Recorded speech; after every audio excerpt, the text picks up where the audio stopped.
some other teams or they've had their issues, like, you know, it's just hard. You just have a lot of hard conversations during that time. And, you know, you start to make one mistake and you're like, damn, like we're doing this again. You stop trusting your teammates as much. Like maybe it's something like that. Could be something like that. But they're still a pretty solid team for sure. You know who you're going up against next? Outer Thieves, yeah. Yeah. So last time you faced them, you guys got that lead. What's your thoughts going up against the team again? Because you talked about them a little earlier on. Yeah, I mean, honestly, the way the first match went was very disappointing. I have to say they played one of maybe their worst early games in recent memory. Yeah. It was kind of unbelievable, but we threw such a massive lead, doing exactly what Fudge said before, the classic hit Otacon into loose combination. Pisslow team, the Pisslow team, it's like the kryptonite. Yeah, that's one of the specials for sure. But it's true what you say, you know, they're playing a little bit worse nowadays. I think might have something to do with champion pool issues. Some of the stuff that was present last year is not as strong this year. For example, I think Sniper was one of his best champs as Jax. And last year it was a power pick, particularly due to lane swaps, but just the whole time he was really good at Jax. Yeah. I'm sure he will still play Jax this year. I'm not sure if he already has, but he really relies oftentimes on these comfort picks, and there's a reason why 100 bans Rumble every series. Yeah. It's because they can't play it and they can't play against it. So things like this make 100 worse. Obviously, they are very decisive, very scrappy. Sometimes Quid pops off and, you know, the team looks unbeatable. And sometimes they look like the least cohesive team maybe in the whole league. Yeah. So I think just, you know, leaning into what our coaches suggest, which is this, you know, slower, much more methodical process, will naturally lead to success. Okay, that sounds great. I hope Sniper plays Rumble against them. Yeah? After he said that. I hope so. That'd be so funny. It's not personal, but statistically it's true. It's always funny. It's always funny. The first day of their scrims, they leave open Rumble. They're thinking, man, maybe this is the week. Then on stage, banned, no matter what. I mean, just let them cook, bro. I hope they pick up. Yeah. Pick Rumble. I hope he prepares it, you know? Yeah. I'd love to see it. G-Snipes. I like G-Snipes. That's my boy. Yeah. He's a good guy. Yeah. He's awesome.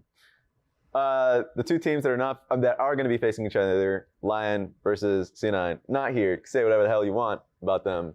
But like, where do you think? I mean, C9 is the favorites for this one. Yep, absolutely. How do you think Lyon, if they were to take the win, how would it happen? I think Henna and Saint. Yeah. You know, they gotta drop a couple nukes. You know, both of them. Big nukes or like just small ones? They got to be some big nukes. I think that team probably has some communication issues. Yeah. You know, so and C9 they're a strong team. Like I just versed them. You know, we're a good team and we lost to them.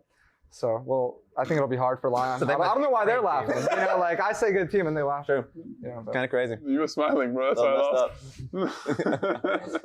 You guys agree? I have to point to the fact that I think their two Korean solo laners have gotten significantly better from where they stood at the start of the year, and Dignitas especially since last year. Honestly, the last split of last year, I was not impressed with Dignitas, generally speaking.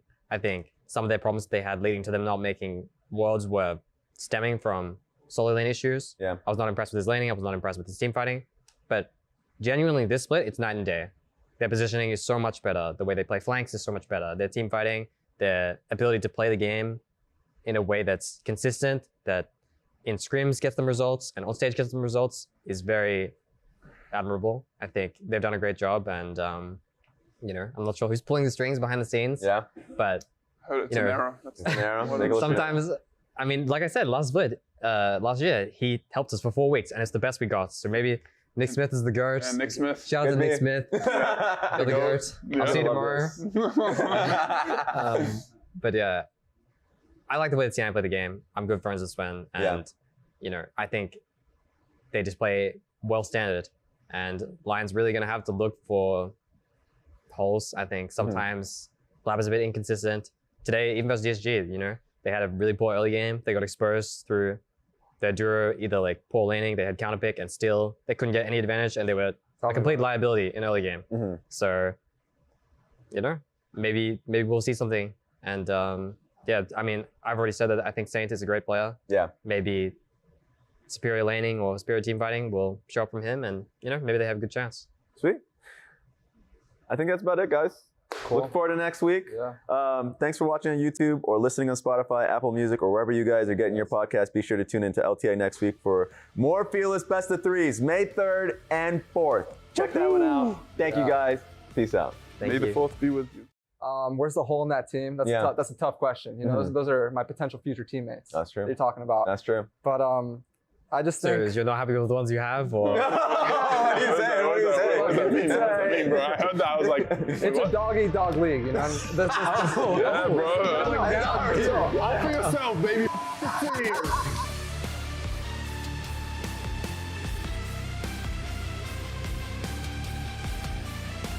Welcome everybody to this week's episodes of Pros. We've got Isles, Fudge, Scary Jerry. First of all, Scary Jerry, you've been waiting a long time now because we've been waiting on these guys' games to finish up. Yeah. Apologies. yeah, sorry about that. Sorry about that. Yeah, it was like 5 hours of waiting. You know, Yeah. I thought after game 2 they kind of had it in the bag. You know, I was getting my hopes up, but it was a fun series to watch. Fudge, what was happening there? I mean, game 1 I thought was pretty clean. It was a pretty smooth win. Pretty good draft. I liked it. Game 2, I feel like our draft was a pretty hard early game. And then we somehow got out of the early game and were in a very winning position and then just like messed up a lot of fights. I don't think didn't play fights very well. And then eventually we had low damage. We had very, very low damage once it got to like the later stages. Yeah. Game 3, oh Jesus, we hit Otacon. We hit Otacon in game 3, all right. And we hit Otacon and lost the game instantly as soon as we hit Otacon. I don't know.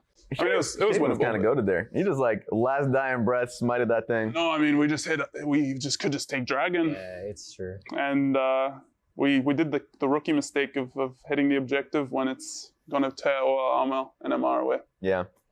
Awesome. You were on the other side of that. You ended up getting a win. 2 of the last games, you guys had like major deficit, came back, clawing your way through it. How is it feeling? How does it feel on the other side of that? I have to say, like, the second game was pretty shameful, I have to say. I think it's true what Fudge said, that the early game should be really hard. The first, I don't know, maybe 16, 17 minutes should be very difficult. Yeah. Especially after we got grubs. There's always a situation where Alice can dive one side from 100 to 0, only 2 people needed. Yeah. And then Malka cannot show. So it's just pressure everywhere, dives can happen everywhere, vision advantage. But somehow I played every dive so bad, and I don't know. I don't know how it got so bad, to be honest, but Because the first one, I mean, these are long games anyway, so I would be surprised if you actually remember it. First one was tough because like I think maybe you were holding like headbutt Paul because you had flash, Yeah. and then you just like ended up escaping it. I queued too late. Yeah. Mhm. Too late, yeah. The second one, I don't know, man. They just came out of nowhere to defend the top dive. I don't know, that one's still like, I lived there, but it was like a big temper loss at least. So time wasted where we could have been doing something useful, just bad. And then one team fight at Drake, and then the game was like pretty much unwinnable. Yeah. Somehow it became Oh, winnable. it was unwinnable, right? I like pressed Q and fat fingered my Zonias twice. Twice, yeah. I remember I was like so tilted after I did that. Yeah, And on then mid my and top, yeah. How can you guys keep, because like, first of all, let's put this out there, fun stat, both you guys, Shopify and Dig, have like the 3 longest games so far in the split. First time you guys met in position phase, and the last 2 games you guys had. So just like going through that marathon, what is it like? Because obviously the stress, you guys are getting tired as hell at some point, I'm assuming. Oh yeah. And so like probably tilted from previous decisions. So like I'll ask you, Fudge, in particular, because like being in a winning position and then losing 2 times like that, you already sounded frustrated. Just keep rubbing it in, man. Just like talk me through it. I mean, in game, it doesn't feel like super bad when you're playing long games. Like it just feels like you're just locked in, you know? You don't really care too much about it. Obviously, like after the game, it's tiring, especially if you lose. It's more tilting than if you just get stumped and you just like move on, I feel like, for me at least. Yeah. Because like, yeah, you make like really bad mistakes, really bad mechanical errors, and then lose a game. Yeah, oftentimes it's easier to see what you did wrong in a past game. Yeah. It's like, oh, I did this was terrible, we lost because of this. Yeah. But a long game, you have to watch the whole thing. Yeah. Yeah, and it's like, oh yeah, 10 times I like missed my spells here and messed up this team fight and messed up this fight and didn't rotate here, and you can find like 20 different mistakes, you know? And What do you those even talk about when you go into the review room in between games? In between games, for me, I was just like, I just into team fights. We can move on, guys. Play the next game. Like that's all I was thinking. Yeah. Because for me, it's just like if I just played better, I think we would have just won in fights. But yeah, you don't really want to talk too much about stuff that's not going to be relevant to the next game. Mainly it's just draft talk, to be honest. I don't think, unless it's like really obvious, like people like really desperate in early game for some reason, like you talk about like, let's try not to be so desperate early game. Yeah, Blah, you blah, talk blah. about the atmosphere. Yeah. Stuff like that. But you try not to like talk about in-game specific things because it kind of just like leads into arguments a lot of the time. Yeah. And you don't want to have that. It's useless. You know, it's not like you're going to take it into the next game. Yeah. But yeah, playing the games afterwards is like when you feel the tiredness. I feel like for me, it's just like pure adrenaline and focus the whole time. Mm-hmm. And now it's like I'm trying to mellow out, you know. Yeah. Actually, By talking to Rise, my therapist. see, hey, we got the couch here for a reason, and the timbers too. Yeah. You literally have it all. Dr. Rez. Now we're gonna continue on with the therapy session, Jerry. Yeah. Because I don't know how you went through this day. Because like, not only did you have to wait an extra long time for this series in particular, but the first like, the C9 game couldn't have felt good for you. So like how it's like, so tell me just like how your day went. I mean, honestly, going into the C9 series, like we at least wanted to show signs of life. Like I think we felt like we could beat them. I think we can beat any team. Like that's what every team says. So you know, I'm gonna say that. So you're just gonna go with that? No. I'm just being self-aware about it, but I do believe that. Yeah. You know? All right. And I think game one, like we've struggled a lot in game ones, not just on stage, but in scrims too. Like we kind of got stomped. But I think game two, we showed a lot of good things. It was really close. You know, it was close. I was happy. Like every game, every series I play, like I learn a lot, you know, so I'm appreciative of that. And then having to wait, I'm honestly pretty excited to be on pros. Like I used to be a big fan of the LCS. Like being able to do this is fun. So, Hell yeah.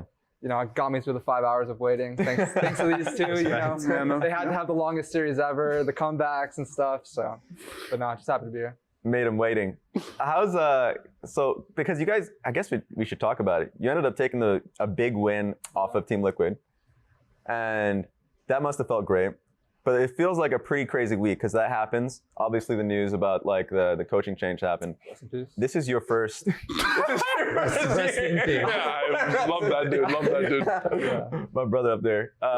This is your rookie year, so like this has to have been like a very tumultuous, like kind of crazy year for you to come in. No, that's a good word. You know, I wouldn't say it's good or bad. Yeah. Because I'm here, but no, I mean it's been crazy. I think the win against TL, it was much needed. You know, I mean having like if we went 0-7, right, and like let's say we went 0-6 and then we beat like Dig or Lyon. Oh, that would be terrible. Oh, Shopify. Shopify. He looked at me before he said it, and he was like, I looked directly at him, and he said, I just didn't know. But, you know, like let's say we beat one of those teams or one of the teams, it wouldn't feel as good. But beating TL, like, you know, it shows us like, you know, we can do this, guys. So it's good. But the split, I mean, I've just been learning a lot about myself. Like I always say that when I'm losing, because like, you know, you got to take something from it. You know, it doesn't feel amazing, but I think it's fun to just play League of Legends at the highest level and it has to offer. Like that's just fun to me. Like getting up every day, being able to scrim and like learn a lot. Like I like it. It's been a rough split, but it'll get better. Yeah.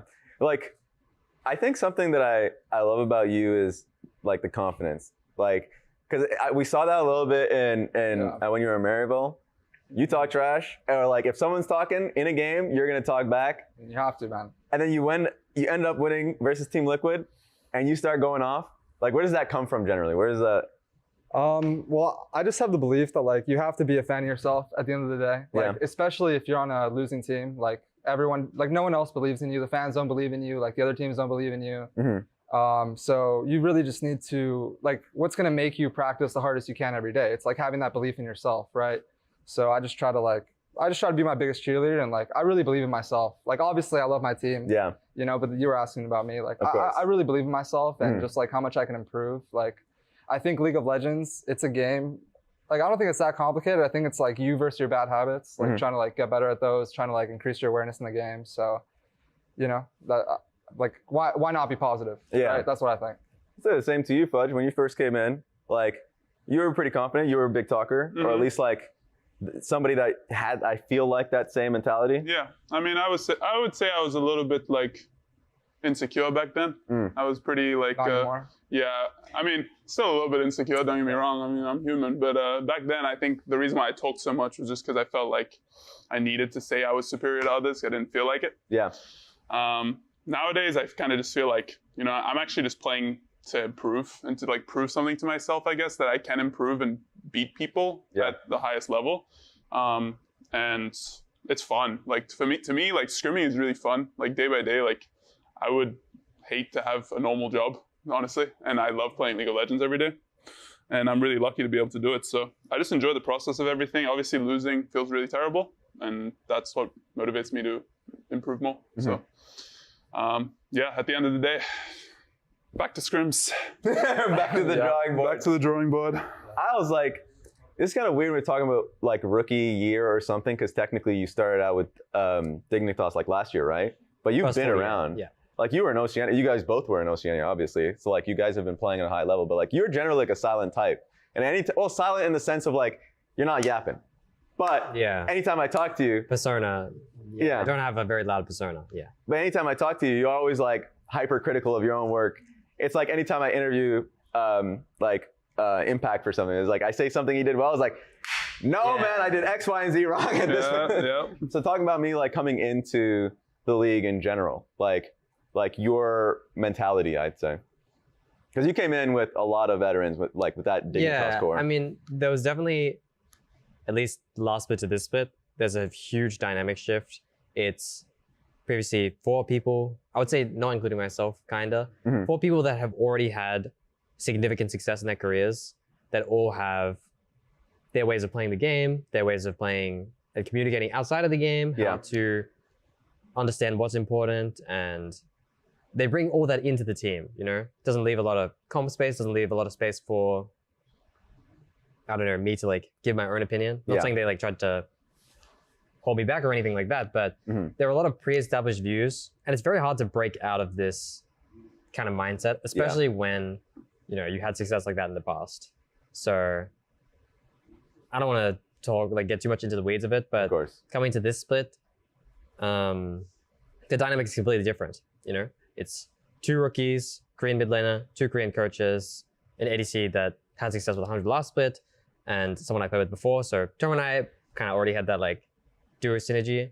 Don't have to talk too much about certain things. We already have kind of the same notions of pre-established views on certain matchups, stuff like that. Yeah. But having to play with new teammates, having to kind of be that mentor at times it's a very different dynamic. I have to say, like, I was pretty proud of how some of my teammates played today, in spite of how I thought, not to be hypercritical and feed into this That's more, fair. but I thought this was one of the worst series I've played, to be honest. And yeah, I agree, man. I mean, coming from Mrs. Onias, Me too. But yeah, it feels good to know, to have this happen and feel paid back from my teammates for sometimes the effort I have to put into reviews and other stuff. But yeah, it's resources taken away from myself, and I'm definitely gonna have to reflect on this series and the rest of the year how I play individually. So. Okay. I mean, it's still going to be a long road, so let's talk about it a little bit, because we've now moved away from the positioning phase where, you know, you go through the 7 games of play, and now we're going into the group stage. We've already played our first series out. Like, what is the shift in like practice or mentality going into now playing best of 3 Fearless for you guys? Has there been a change in how you guys have been practicing or anything like that? I mean, you can go. There was the format change in scrims. I'm sure everyone has experienced it. We only played 1 Fearless block oftentimes, or even towards the end of last phase, not split phase. Yeah, it was like people were playing 6 blocks, no Fearless, you know? But now scrims are all Fearless. 2 blocks, all Fearless. Yeah. So drafts are very different, I have to say. Yeah. What happens in game 1 will reflect what happens in game 2, and people are saving picks now, you know? Yeah. This is our game 1 draft, you're in Sedge. This is our game 2 draft, Aurora Nocturne, something like this. It's very different than just playing a BR1, banning the first 3 champs. It's always the same every game. You know, you have to play to your champion's strengths differently now than how you did before. So, yeah, that's the draft perspective at least. Do you guys overall like it? like the change in general? I like it. I think the Fearless is way more fun. It's kind of boring when it's just like the same 3 bands and like, especially when it goes to like best of 3s, best of 5s, it's like way more fun to just play Fearless. It is definitely a lot harder to practice in terms of like some teams just like permaban certain champions that you can't get practice against, and then on stage you have to like permaban it and then all that kind of stuff. It kind of gets annoying. But yeah, you just kind of have to be very versatile. It forces you to practice a lot of matchups, like in 1v1s for top laners, for example, or 2v2s, I'm sure, and just be ready for anything, kind of. Makes sense. Like, what about your experience so far, Jerry? Because like my thought process is Fearless probably is going to be difficult for teams that are just like trying to get on the same page. Yeah, like, it definitely can be. Yeah. So like, how has it been for you guys? I mean, it's the same game, you know, but I think Fearless, it does make things more interesting. I think you get a little more cope too. It's like, oh guys, they already used their game 1 draft, you know, like anything could happen game 2 and 3. Definitely practice is different. I think going into playoffs, I think you scrim more of the same teams. Like that's one change. Like I scrimmed this guy like 3 or 4 times this week. Yeah, true. So really? It was fantastic, yeah. Wow. And they permabanned Jace. I think we had a positive record by 1 game, and we permabanned Jace. But I'm just playing ADC, man. Like, you know, I'm playing 1 ADC champion. Very otherwise. It's true that ADC doesn't feel it as much as other roles oftentimes. It's definitely fun because I get to play like other stuff like Ziggs. I really love Ziggs. But I have to play Varus Kalista every game though. Like if it's just best of 1s. So no, that's true. It's fun for me. You came into the league different than other people because you played Fearless prior, right? Yeah. So how was that? Because a lot of people I feel like that's just completely different for most people. So how is it coming straight from collegiate, already having experience in Fearless? Yeah, I mean, I more so just felt like it would be the wave because it makes the game a little more interesting. You know, like a lot of league games, they can feel kind of the same to watch or the same to play, but Fearless, like somehow like just changing up the draft a lot of times, it makes it feel different. Yeah. I would say like I had to expand my champ pool for sure for Fearless. Like that's one thing, but I think that's another cool thing for a pro player is like now you can practice different champions and play different champions and it feels more diverse. Yeah. So no, I'm a fan. I want to change this up just talking about your other opponents within your guys' groups. You guys are in the group with FlyQuest and 100 Thieves, correct? Mm-hmm. So let's talk about 100 Thieves a little bit because they played earlier on this week and it didn't look good for them. Game 1 was pretty good. Game 2, just straight up stomp. How do you guys feel about just your guys' group overall? Because I think everyone's thought process is the more challenging group. That every team is pretty close. Yeah, Fly or something. I mean, for us, it was definitely like going into the best of 3s. Dignitas was the opponent to beat because it was the easiest match. And now that we lost, it's like, we play against Fly 100. I mean, I'm sure it was the same for us, right? Vice versa. Playing against 100 Fly is definitely a lot harder. I think Fly is much better than 100. I think everyone would agree. Yeah. So we play against Fly next week. It's definitely going to be a hard match. I think they're really good. So we just have to keep playing our own game and make sure we improve on our, like you said earlier, our bad habits. I feel like a lot of that needs to be improved upon, and you never know on the day, you know, sometimes they might just like hit their head and play worse. So yeah, one thing about Fly that I do think is they are really good at trying to suck you into their type of game, their type of champs. Yeah, play the game on their tempo. So yeah, like Budge said, I do think it's really important that you play how you guys want to play. You don't try to match them constantly. Just play how you guys know how to play. Yeah. Yeah. I heard it was like a 30 interview with Mihir, basically just talking about how you guys have very much focused on basically playing like a Korean playstyle of like not really taking too many risks, getting vision, all these stuff. I mean, just like generally playing a slower game. How has that been for you? Have you already like been attuned to that coming into that style, or like basically just talk through that process? Because last week, you guys looked like you were improving a lot. Almost beat 100 Thieves. Obviously, yeah, crazy upset. But that game was really close, and I was like, oh my, the game. You guys looked cleaner and cleaner. Obviously, today's a little tougher. Yeah. But how has that process been for you guys? Definitely a lot of the influence of this playstyle that our team has comes from our coaches. Obviously, players that have, received the Korean tuition have this just mentality of following how LCK teams play. Yeah. But honestly, I really buy into it. I really like I don't know, there's always a narrative that LCK is slower, but there's a difference between being more slower or more calculated. Yeah. Sometimes just teams pick their fights better, but that doesn't mean they're less decisive. I have to say, we went on the boot camp, I'm sure you know, between Split 1 and Split 2 for 3 weeks, and we were scrimming some Korean teams and even academy teams. They are so decisive. They have hands. They really don't hesitate at all. And even though, you know, some of the really good ones, like KT was the best one, I think. Yeah. They play the game slower at times, but when it's their time to play, they play fast. Yeah. You know? And I really like the dynamic that our coaches have brought in, how they view the game, how hard they are on the players, how high the expectations are. So, yeah, honestly, I've never been happier with the coaching stuff. Genuinely, I have the highest praise for them.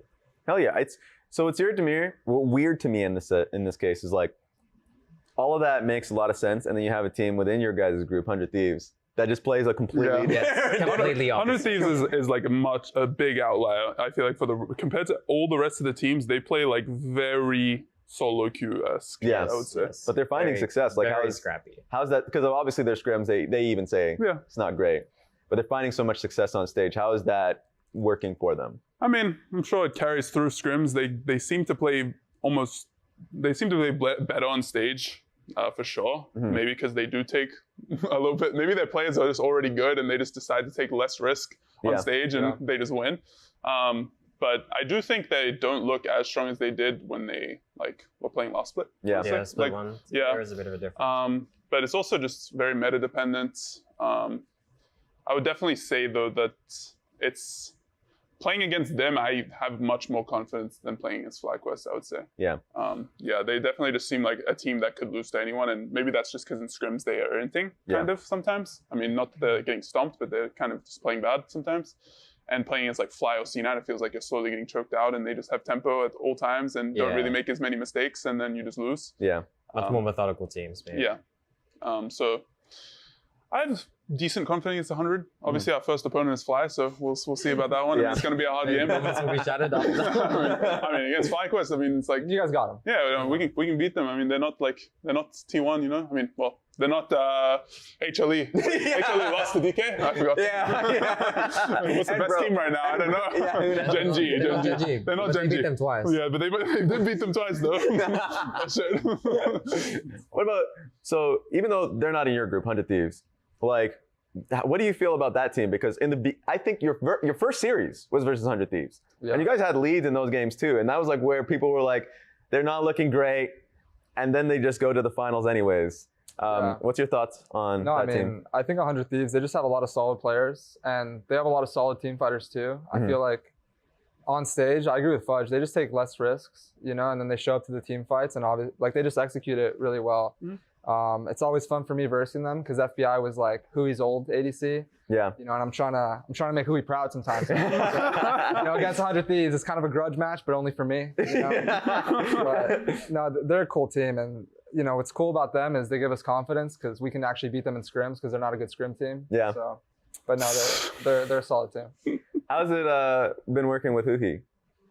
It's been amazing, honestly. Just because he's a really knowledgeable player. Like, he's been in the scene for almost 10 years. You know, he's really old now. Yeah. But Really old. Yeah. Really old. Geriatric. Yeah, for sure. But I appreciate that about him. You know, he just has like a really good perspective on the game, and he, like, after every game he communicates it to me. Like, I remember at first when I first got to the league, like I was not doing very well against these bot lanes, and obviously like this is a guy who he's had a lot of success. Like, he's won championships, he's played with really good players. Yeah. But he just showed a lot of patience and just teaching me these concepts, and he's like pretty good at communicating. And he's kind of our team leader too. You know, like, even we didn't have a coach. Right now we have someone who's stepping up to be the coach. But throughout the whole process, like, he's just, you know, he's very strong in his ideas. He's kind of giving us a team identity, you know, like I'm just like, I feel lucky to like have him as my support, honestly. Is he leading reviews? Because I remember when I was coaching an academy at the time, I had Hui. God knows what reason he's in academy at that time. It makes no sense. Yeah. Like, he's very vocal about just like basically during reviews as well. Like, how is the review process? Because obviously you talk about the coaching aspect, but who's talking the most when it comes to those? No, I mean, reviews. I mean, he's also like, I don't know how to put it. He's a hard, like he holds people to a high standard. Yeah. You know, and in review, he'll give his opinion pretty strongly. Like him and our jungler and mid clash sometimes. Oh yeah. But you know, he's usually the one pointing out stuff, and he's like, guys, like, how come they're getting way more on the map every time that they go for this play, and then like we're not getting anything? Yeah. You know, so I think he's a big reason why like we feel like we can beat any team, just because he gives us a lot of confidence, and he's somebody who he's won before, right? So if he's telling us like, guys, these teams aren't anything, like we can be just as good as them, we're just making these small mistakes here, like we trust that, you know? You got talking about your group a little bit now. You have C9, Team Liquid, Lyon. Yeah. What's your thoughts going into that group? Are you happy being in the group that you're in? Like, yeah, I mean, I'm happy, bro. I'm happy being in this group. Yeah. I think. Happy to be in the league. Happy to be in the league. yeah. But I mean, obviously, it's a good group. I think any group that we're in, it's going to be hard, like against the top teams or any teams. I think it's pretty competitive, the league in general. But I'm happy being in this group. I'm glad we got C9 out of the way. You know, they were probably the hardest ones there. I feel pretty confident that we can beat TL. Like. Okay. You know, we're kind of their fathers. I'll put that out there. Statistics You know, sure. I got to hold on to this one win somehow, you know? So, yeah, I'll just throw that out there. I remember there was a bet for that one, by the way, about APA shaving his head. That's crazy. That is not a shaved head. What happened? Bro, that is not a shaved head. No, this guy, he got a buzz cut, and, you know, he looks a little bit worse, I guess, but, you know, it's not that big of a stakes difference. for the best of 3 coming, maybe. Yeah, true. Up on the stakes. Find a way, please. I'm down. I'll do one with him. Yeah. Shave his head for him. I don't know. That's not a shaved head, yeah. For everybody here, talking about Lyon, because Lyon was a team that came into this league and everyone was hyping them up. Yeah. Obviously, their schedule was a little weird because they were facing a lot of the teams that, you know, were the quote unquote the bottom 4, right? And they did well. And then ever since then, they've been on a losing streak. What are your? I'll ask you, like, Al's, what is your opinion on Lyon as a team? Kind of weird. Maybe a bit of stylistic clashes at times. Obviously, I played with Licorice or Eric in the past, and he really enjoyed playing the 2-lane oriented style, whereas now he's playing with some Koreans that I'm sure like to play the map really wide, like to play a bit more slow at times, and I do think a lot of line success has come from great laning from mid. Yeah. Some pretty good situations happening topside. I think even a game they played against Fudge, maybe. Yeah. There was a great situation from Eric in top lane on Rumble, something like that. Yeah. And I don't know, a lot of the time they just gain advantages and hold on to them well. So I'm not sure about the recent decline. Maybe they've just been playing against harder teams. I know their series versus C9 was nothing that I'm sure that they want to remember, but definitely some potential. Yeah. Particularly from mid lane, I think there. Saint has definitely been an overperformer, I have to say. And also just kind of going to overall, like, who do you guys think is the best team in the league at the moment? On 3 guys? Why? Okay. I have to say it's Dignitas. No. All right, 3, 2, 1. Actually, Shopify. yeah, I guess probably. Yeah, it could be C9. Yeah, I would say C9 You too. know, What I do think they do C9 well? and Fly though played the game differently, but also similarly. Yeah. I think Fly has, you know, the more flashy champion pools at times. You know, Whipper's known for picking funny stuff. Pusio is the same. Inspired also, like everyone knows he can play Fiddlesticks on a whim. True. Apparently Pusio can also play it. True. Like they're a very hard team to prep for. But also sometimes they just crash out. Sometimes their duo underperforms randomly. Even in the game we played, the first 4 minutes of the laning phase, their duo played really bad. Obviously they got bailed out because of we're Dignitas. But Whoa. Don't say that by yourself. that's great. but yeah, sometimes they have lower lows, I think. But C9 on the other hand, they play the game very, very standard, very stock standard. Yeah. Don't throw that often, I think. Actually, your guys' game versus Fly was really close. It was like early on the positioning phase. We just perform well against the top teams, right? Oh, yeah, that's how it is. We beat TL. The Kingslayers. Had a good game against C9. I think that I would rate Fly a little higher than C9. I just think they're playoff risers, proven to be playoff risers. I think like they won the split. they went to Worlds, so they have a lot of experience in like, you know, clutch situations and stuff. Yeah. So yeah, I would just rate Fly higher for that reason, honestly. But C9's great. That's Yeah. fair. Yeah. I want to change gears a little bit because you guys, just basically talking about how you guys came up. So like you guys know each other. Mm-hmm. The way you guys came through, I just looked it up. I did some research and I'm snooping. Looked it up. Because like you guys were on Mammoth Academy at this like for 2 games at the same time. What the hell happened there? Do you guys even remember that time? Yeah, Oh, It yeah. was because Fudge played for the main team, and What was it? who's our top laner? I It forgot. was like Top Frankie. Poon or something? Oh yes, no, because someone else on our team Oh, yeah. got banned. My top laner Oh, yeah. played ADC for 2 games, Oh. and we had Fudge play 2 games in Academy Yeah. because we needed an extra player. Yeah. Yeah. Those games were easy wins, no? Yes. Yeah. Very, I remember very that. easy. Very easy. Yeah. You guys know each other, but it feels like you guys kind of were always in different areas. Like, for instance, you guys were both in C9. Yeah. You were on the main team, but you were working in the academy team. There was a weird time where, like, Sven also was working with you guys, Yeah. or, like, dropped down. Yeah. How well do you guys know each other? Like, what was their stories kind of coming up? I mean, Run in the same circles, maybe. yeah, we're in the same circles, like similar friends at times. And then I guess on C9 was probably when we hung out the most because he was an academy player and I would like talk to academy players sometimes. Yeah. And then like there's always a lot of drama in academy back then because they had like Malice and all that stuff. Oh yeah, Show that and was a Show big Fire. era. Yeah, Yeah. those are the banger times, bro. Like the tea you got from the academy team back then was great. So I'd love talking to Jonah back then. But other than that, it was kind of just like, I mean, it was just chill. I mean, I don't think we like are super close, but Yeah. like I feel like I'm not really close with any league player. Yeah, Like I'm just like we play Wow. league and we talk about league. crazy. That's snake Honestly, behavior, I'm kinda- honestly. No, I'm not like You're not close with any emotionally like ex-teammate, you it's not know? like emotionally like attached Mhm. to my teammates or something like this. I mean, Yeah. maybe with C9 a little bit because obviously I literally worked with them for like 4 years, so Yeah. it like felt weird to leave C9. You have to have some emotional connection. I mean, there was some. Hate them, forgot about them. Wish them the worst.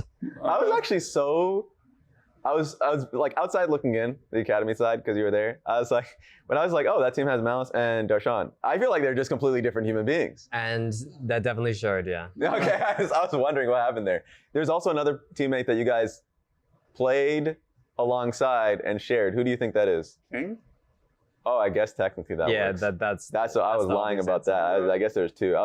For me, you had M&S for a little Sven bit. as well, M&S? Oh yeah, Yeah, you had M&S. M&S. Oh, we too. love You had M&S. Legacy, M&S. yes. What happened? Because I was like, Oh and my god, Tally's- Legacy. Oh, Yeah. Forgot about Legacy. That was a banger. Yeah. No, M&S is a great guy. I love him. Yeah. Um, But yeah, there was like that was there the were one some thing. complications, yeah. Okay, just making sure because there's a bunch some of things drama, yes.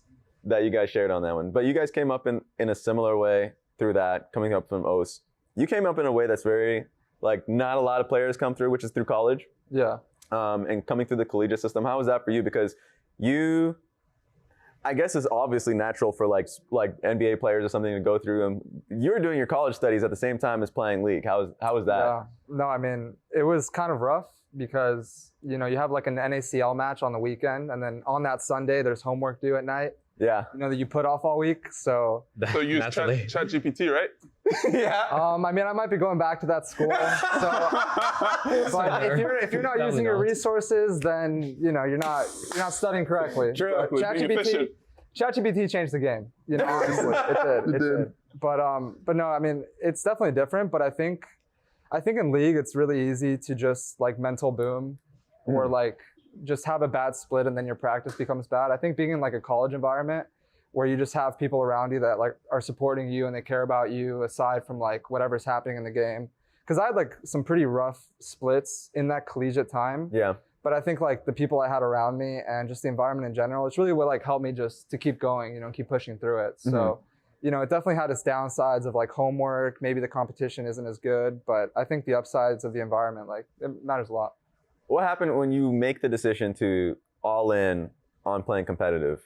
What was that like for you? Because for me, I'm like, well, technically I did that when I was going to Dignitas. I was like, I'm deferring this. But for you, what was that decision like? I mean, to me, the decision was pretty easy. Mhm.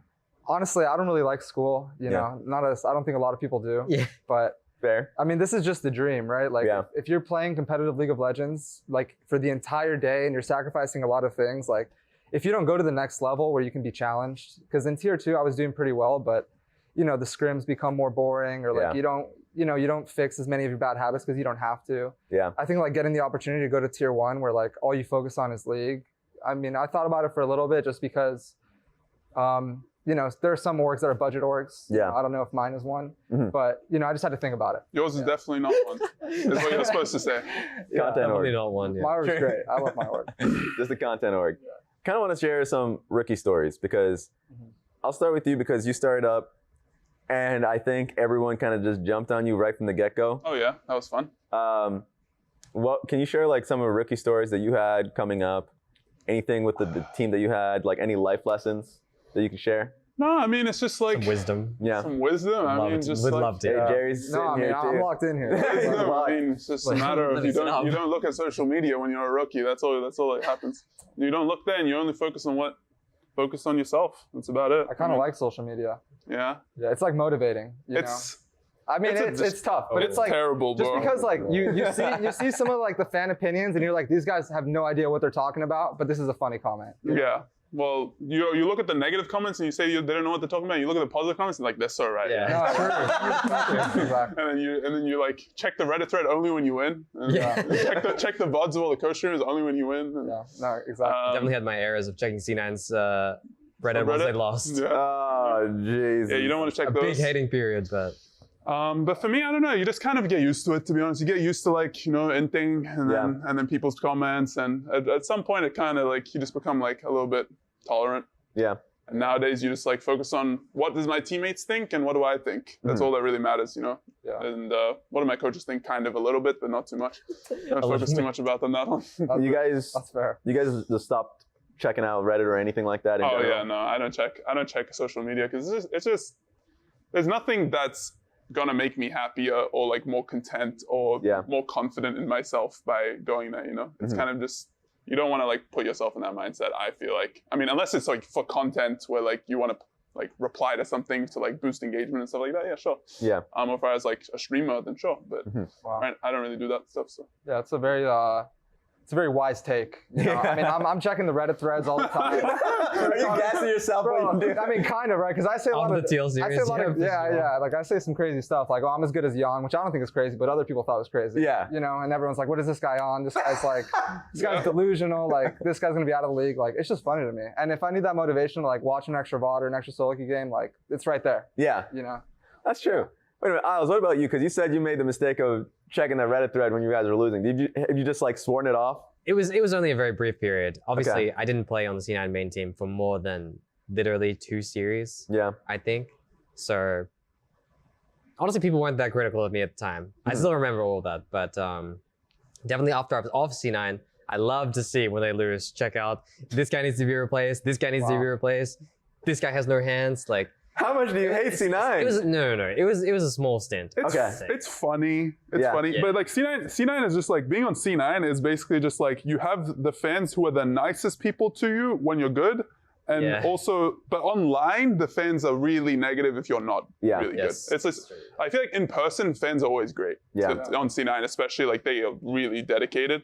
But then like online, there can be a lot of negativity, and yeah, you have to stay away from that if you're not doing too well, because it can really affect you. You know.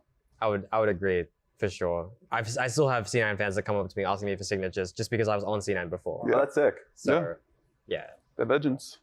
What about your rookie story? And you can talk about anything. You can talk about the time you were on Dig or coming up on Talk about Legacy. M&S on Legacy. Let's hear about that. Yeah, let's hear about that. Let's hear about But that. just anything. Any like lessons or stories that you got away from it? I don't know. I think maybe more so now than before. I should definitely be a bit more selfish, I think. Mm-hmm. I was a bit of a team player at times, not just in game, but also out of game, you know, vouch for people that I think are good and try to be honest, try to do what the team wants. But a lot of the time, that's not best for you, I think. What happened with like my journey with C9, personally, I'm still like, I'm not cut up about it, but I'm regretful that they thought the way that they thought, because I still think it was a mistake to this day, how I was treated and how the roster was and like things like that, right? Yeah. But if you don't look out for yourself, no one else will. So I definitely find myself in more recent years definitely looking a lot more inwards Yeah. and just, taking one day at a time. That makes sense. Because especially since I think it's easy to get caught up in trying to be a team player when you're surrounded by people who definitely have more experience. Yeah. And Yeah. definitely know more. Absolutely. And like realizing after the fact that you're like, wait a minute, I should have said more. Yeah. You guys had those moments specifically? Oh yeah. On 2021, like I felt like what made me improve a lot from like 2021 to 2022 was actually like thinking at the time, because I was really close friends with LS, right? And he would always like say all these negative things about how my teammates are playing and the champs they're playing and all that stuff. Yeah. Back then, I mean, nowadays he's a very like chill dude. Yeah. But back then, I would actually think my teammates weren't that good. Mm-hmm. Back then, and I would be very like, all that matters is myself, like playing for myself. I need to look good. I need to like back then I wanted to be the star player. And I think that's actually what kind of made me play a lot better at the time. I mean, obviously there was a lot of moments where I could have played better if I had a different mentality and a more balanced mentality, which is kind of what I'm trying to have now. Yeah. And then as the years went on, I think I kind of switched to being too much of a team player. Yeah. And once you like, play with more and more and more, you play at Worlds and stuff, and then you get stomped individually. You feel like you have to play as a team, blah, blah, blah, blah. Yeah. And then I feel like I shifted way too much to the other end. And then the past like year for me has just been trying to like shift to like more of like a balance, because I feel like you can't really be one or the other on a good team and play well as a team and play well as an individual if you're just on one or the other. You have to kind of be balanced. Yeah. You really don't want to like be stuck in that pendulum swing. You really, obviously when like Coach says, when you play against international players, the goalposts individually and as a team move every time. Yeah. Yeah. And then you go back and you kind of get used to, what you're used to. Yeah. But yeah, as soon as the international competition comes in or you start playing against these players that are just, they, live and breathe League of Legends. Yeah. It reflects on you too, You have to try your hardest individually. And every single time you have an opportunity to talk with your team, you're not going to hold back. That's something I definitely learned from some of the players on C9, specifically Sven, I think, was someone that I really relate to. And my teammates could definitely attest. I rip into them in reviews. And Yeah, he's toxic as fuck. not in a toxic way, but you have to have people that can say it. Because in the past I didn't. And sometimes I think in my earlier career, there's definitely moments where I wish I had said more. Yeah, because otherwise it feels like if you don't set that tone early, then you're going to be a quiet team, it feels like sometimes. That never really like say their problems. Exactly. Yeah. You have to hold people to standards. And I think even last split, just, people didn't want to tread on other people's feet at times. Established players, people that have all won the league before. Mm-hmm. People sometimes were just afraid to say it. And even looking back then, in like the last 3 or 4 weeks, we had an error helping us because Golden Guardians, I think, their split had ended. Yeah. Was by far the most improvement we had the whole split. And looking back, that's such a massive regret to me. Mm-hmm. Because honestly, like, that was the most fun I've had with 4 teammates in my entire life. And I will never forget that split just as friends. I think literally tomorrow we're gonna meet up and play board games. Oh, that's sick. So I will never forget them as friends. But yeah, if you don't acknowledge what your team is doing wrong, as even if individually you can acknowledge that this isn't working, taking the step to like really just take away the layers and say, you need to do better. Yeah. It's a hard thing to do. Yeah, any takeaways from this, especially, or just like in general? Because I don't know how you view yourself. Because I remember last time Huhu was on Pros, he was talking about how super self-critical you are.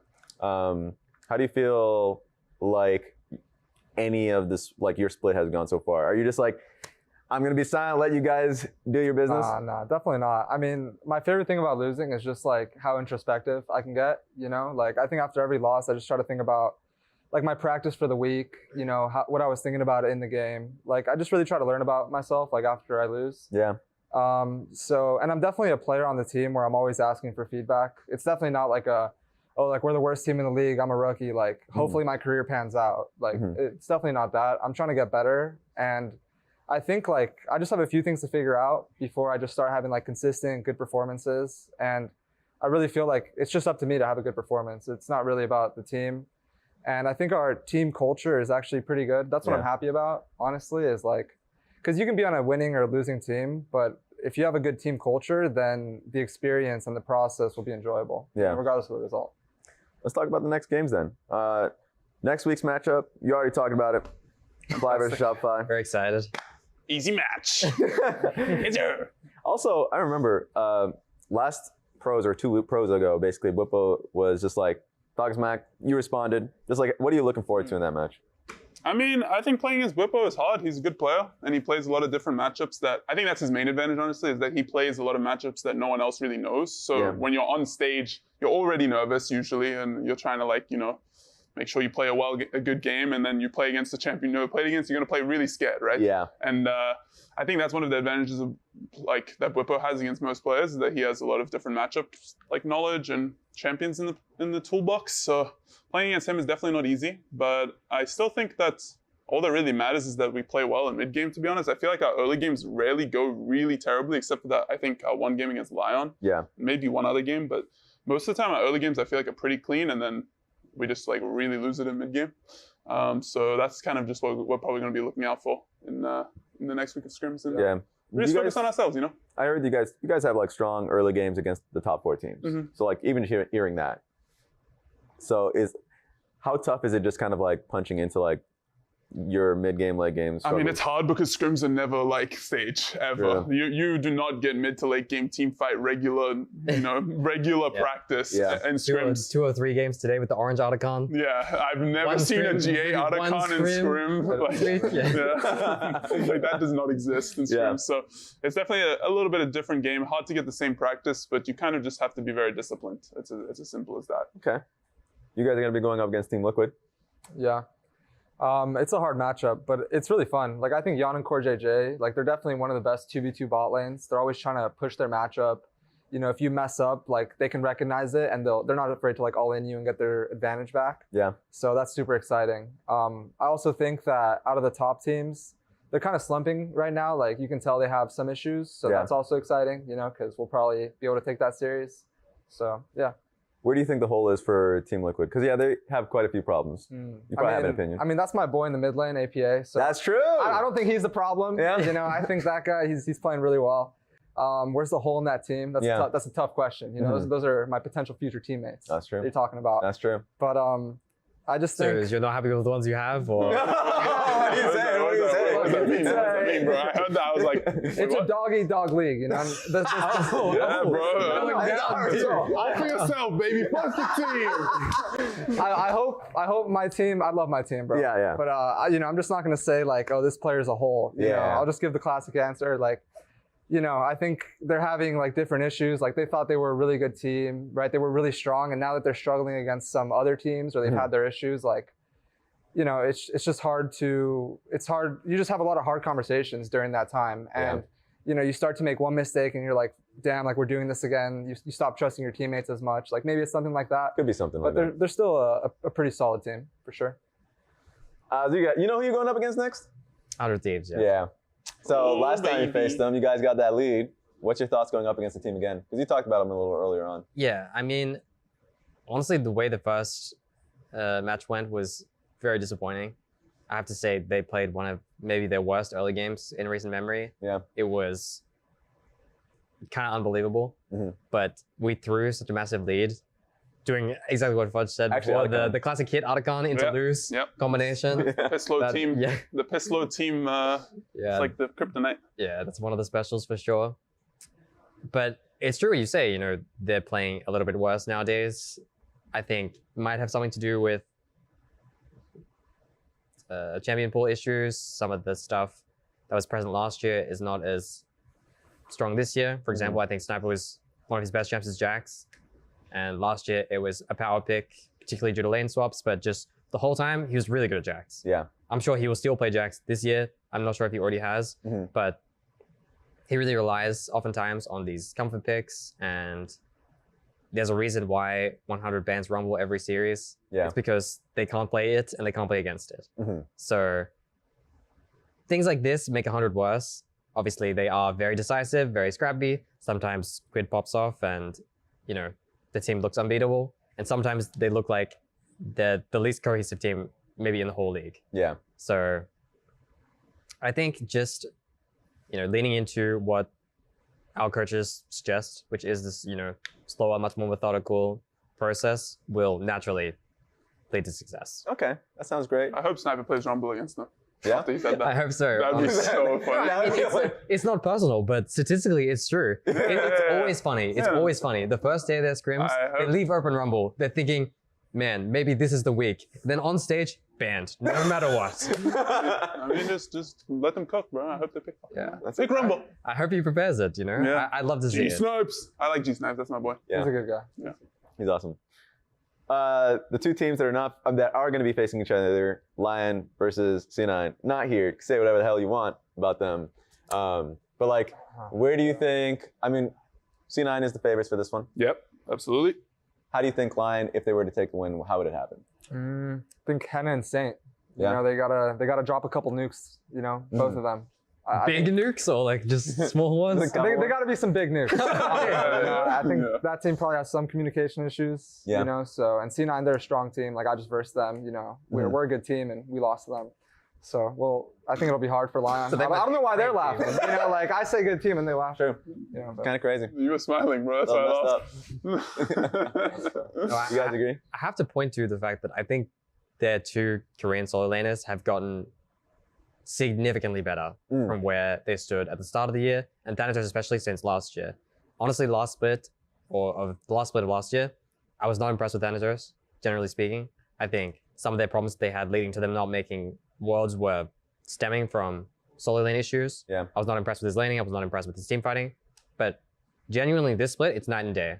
Their positioning is so much better. The way they play flanks is so much better. Their team fighting, their ability to play the game in a way that's consistent, that in scrims gets them results and on stage gets them results, is very admirable. I think they've done a great job, and I'm not sure who's pulling the strings behind the scenes. Yeah. But Heard it's an error. That's sometimes, I mean, like I said, last year he helped us for 4 weeks, and it's the best we got. So maybe Nick Smith is the GOAT. And Nick Smith. Shout out to Could be. Nick Smith. You're the GOAT. I'll see you tomorrow. But yeah, I like the way the team play the game. I'm good friends with Sven, and I think they just play well standard. And Lyon's really gonna have to look for holes. I think sometimes Blab is a bit inconsistent. Today, even versus DSG, they had a really poor early game. They got exposed through their duo, either like poor laning, they had counter pick, and still they couldn't get any advantage, and they were a complete liability in early game. So, maybe we'll see something. And I mean, I've already said that I think Saint is a great player. Yeah. Maybe superior laning or superior team fighting will show up from him, and maybe they have a good chance. Sweet. I think that's about it, guys. Cool. Look forward to next week. Yeah. Thanks for watching on YouTube or listening on Spotify, Apple Music, or wherever you guys are getting your podcast. Be sure to tune into LTA next week for more Fearless Best of Threes, May 3rd and 4th. Check that one out. Thank you, guys. Peace out. Thank May you. the 4th be with you.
Ladies and gentlemen, welcome back to the LTA. We're back here in Split 2. We got a brand new Summoner's Rift ready to rock and roll. Kai'Sa, poking no flash. I'll go. Zen is one, guys. Zen is one. Who's Zen is one? Yeah, Corki die, Corki die. Adrian ulti, Adrian ulti. Yeah, play slow. 5 seconds, my team. Dead. The other gun is low. You got it. Silence. Guys, hold it in. Outwing. Nice job. Nice job. Holy, you guys are the goats. 19-8, FlyQuest take game 1. He ulted with Yon. I stopped Yon. Look Yon. Got a bit cooked by my fault. I need to guys. still. Me and Alex are one. I need to run. I'm out of juice. Yeah. He's gonna lift you up. Hit run. Yeah, Bolter carries dead. Go in. No. Yeah, mid. Nice, good work, guys. Whatever. Just come in. Careful. Not done. 12-6, 35 minutes in. Shopify taking us to game 3. Fighting top. Yeah. Probably good push. Bar? Yeah. I don't see Sand now. Like top is full fight, guys. Yeah, you can fight bot. You can fight bot, but you just get top already. Go front. I'm fine. Yeah, just keep going forward. I killed Zaya. Nar has flash. Nice ult. Nar flash ulted. I have shield. I'm gonna die, but Zaya no flash, no nothing. Okay, no ghost, no flash, nothing. FlyQuest, they will take down Shopify Rebellion 2-1. I can go on now. Yeah, six. I'm watching six. He stamps. Six. Look at Lilia. Look at that. They have to come in. I'm dead. Edge of 10. Okay. I'll show me. I'll turn a flash. Talia, flash. Talia, I can go Talia. TL are going to take game number 1 of this series. By that. Leon on the Fluxo. Watching Corki, guys. We're killing Corki. Corki's dead. I'm trying my best. I need to go. I'm alive. I'm going down. I want to go. Watch Nico. They went bot. They're on me bot. We can fight. They have ult. Really good early game, really good late game. They crush DSG. They get their revenge. They take the series. Welcome back to the LTA North Lounge. Who's hiding back there? Whoa! That's insane. Raz was in the bushes earlier. You gotta be careful. That's true. They could just be coming out of nowhere. Special thanks to Team Liquid yesterday. I'm looking at my fantasy app right now. Oh yeah, you had all Raz 5. is ruining our set. I'm so wow. Okay, Raz. I'm holding him after a certain point. Cloud9? I've messed up, guys. There we go. That works. That's better. That's a little better. That's better. No, see, Jan got me 46 fantasy points yesterday. That was a lot. Oh, rub that in. That's insane. Super under the weather, by the way. Hiding it very well because he had 22 kills, 0 deaths in that series, I think. So well played for Jan. That's pretty good. Maybe 1 death, but either way, it was like a 40 KDA. Okay, the literal flu game, by the way. Yeah. That's I know. actually crazy. We were talking about Umpty's wrist being the flu game during the game. Turns out we were all worried it was the chronic wrist thing with Umpty, but turns out he just like braced a fall with it, and it was like sore from a couple days ago. Could still be bad. Yeah. But it's just different. For Yeah, him. the thing that got me was the way his hand was shaking. Yeah, because I've had like, I brought this up on cast, but I've had like bad hand and wrist cramps from like painting, and that kind of like spasming is really bad when it happens. Painting does that? Well, if you paint for enough. That's and fair like enough. it's happened to me when I've been gaming too. I don't take care of myself anyway. TL played quite well yesterday overall, especially with the fact that Jan was really sick, with the fact that Umpty was having wrist pain. Umpty, I think really did show up, especially the Xin Zhao game. After we saw him getting his ice on the wrist and everything, he just popped off in that game too. I know. Immediately was getting kill after kill after kill. Yeah. It was like running every lane. It was like, okay. I think he's been performing well for the last 2 weeks, I want to say, like a couple weeks for a while. So it's good to be able to see this level from him, especially with Team Liquid really needing some fuel, something to like push them to be as good as they were. What fuels you? My wrist pain. It worked. And Jan has been crazy. The fact that he was sick during this game, by the way, is insane. So yeah. Yeah, Fudge also played really well in that first series. Yeah. I thought he deserved a lot of credit for it, especially because of all the trash talk that was getting thrown his way. I mean, Bubba was talking about the FlyQuest coach tier list, where they had a tier list of the worst 3 players in the league, and he's like, yep, Fudge was on it. And I think Fudge kind of beat his butt in all 3 games. I felt like he actually outperformed him. The Jason and the Nidalee, he was doing better. The Yorick counterpicks the Rumble. gets a solo kill anyway, dominated that game. I thought he was playing really well throughout the series, and I think it was Nar in the last game. He was also doing quite well. So to me, Fudge definitely stepped up, and I saw an interview that he did, I think it was with Arsh, it was with Nayman, or Nayman, and he was just kind of talking about, like, you know, what do I have to be afraid of? Like, he already basically said, you know, Bwipo already said I'm the worst player in the league, or one of the worst players in the league. Like, what is there to be afraid of? I should just be playing, you know, with confidence, and I thought he played really well. Especially after getting counterpicked in the Yorick, like, Rumble matchup, right?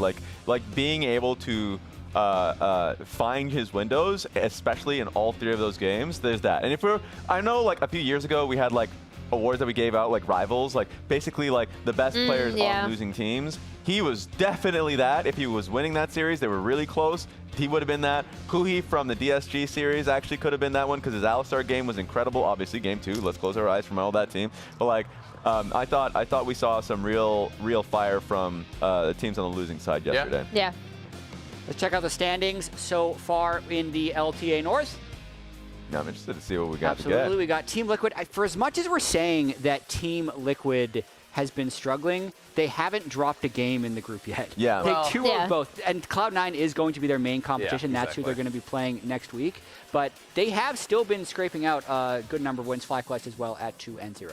Yeah, I mean, I think again, you always have to remember, it's like when we're talking about TL, struggling for being a championship level team, right, is very different than struggling for being a team that's, you know, considered at the bottom. So it's like, I think that they are not looking as dominant as they have over the last couple of years, especially last year. They were looking really, really good. But, you know, I still expect them to beat, you know, Lyon, Disguise, and Shopify, and Dignitas, and those teams pretty consistently.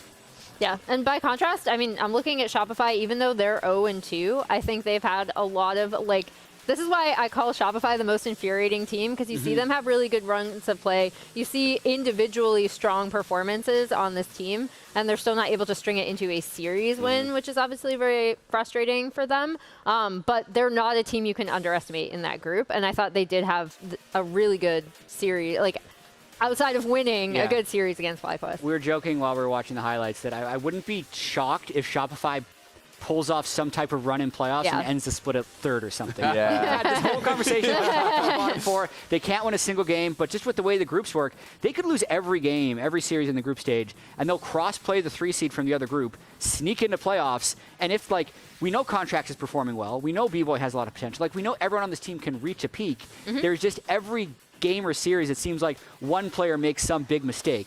And I know it's a big if, but if they clean that up, then who knows? Who knows where they'd be able to go. But I want to talk a bit about the item changes because we previewed them yesterday during the lounge. My big thing that I didn't see enough adoption of was the specifically armor and MR boot upgrades. Because I think the efficiency on these things is actually incredibly powerful. So just taking the armor ones, this is just the upgrade. 15 armor, which gold value is the same as a cloth armor. It's about 300 gold. The whole thing costs 500, and you also get this, at the time you're upgrading it, about like an 80 or 90 base health, plus 4% max health, which if you're at 2,000 health is going to be another 80. So it's almost 200 health shield. So it's like you're getting cloth armor and a health crystal worth of shield, which is way more than the 500 gold value. 5 MS. That's a job. It's just especially for the type of people that are building those boots anyway, who are bruisers with linear item scaling. I would almost always, after 2 items, slam that boot upgrade if you have the feats of strength, and I just don't think I've seen people do that yet, but I think they should do it in the future. Yeah, I think especially with one day in and everyone just kind of just seeing what other people are doing, LEC and LPL and LCK going through, I think some of the item changes are happening slowly because also like ROA changes or something else that have been slow to change and shift to see what people want. Yeah, but I did see, you know, a fair number of people at least buy some of the boot upgrades. I do think they're in a much better spot.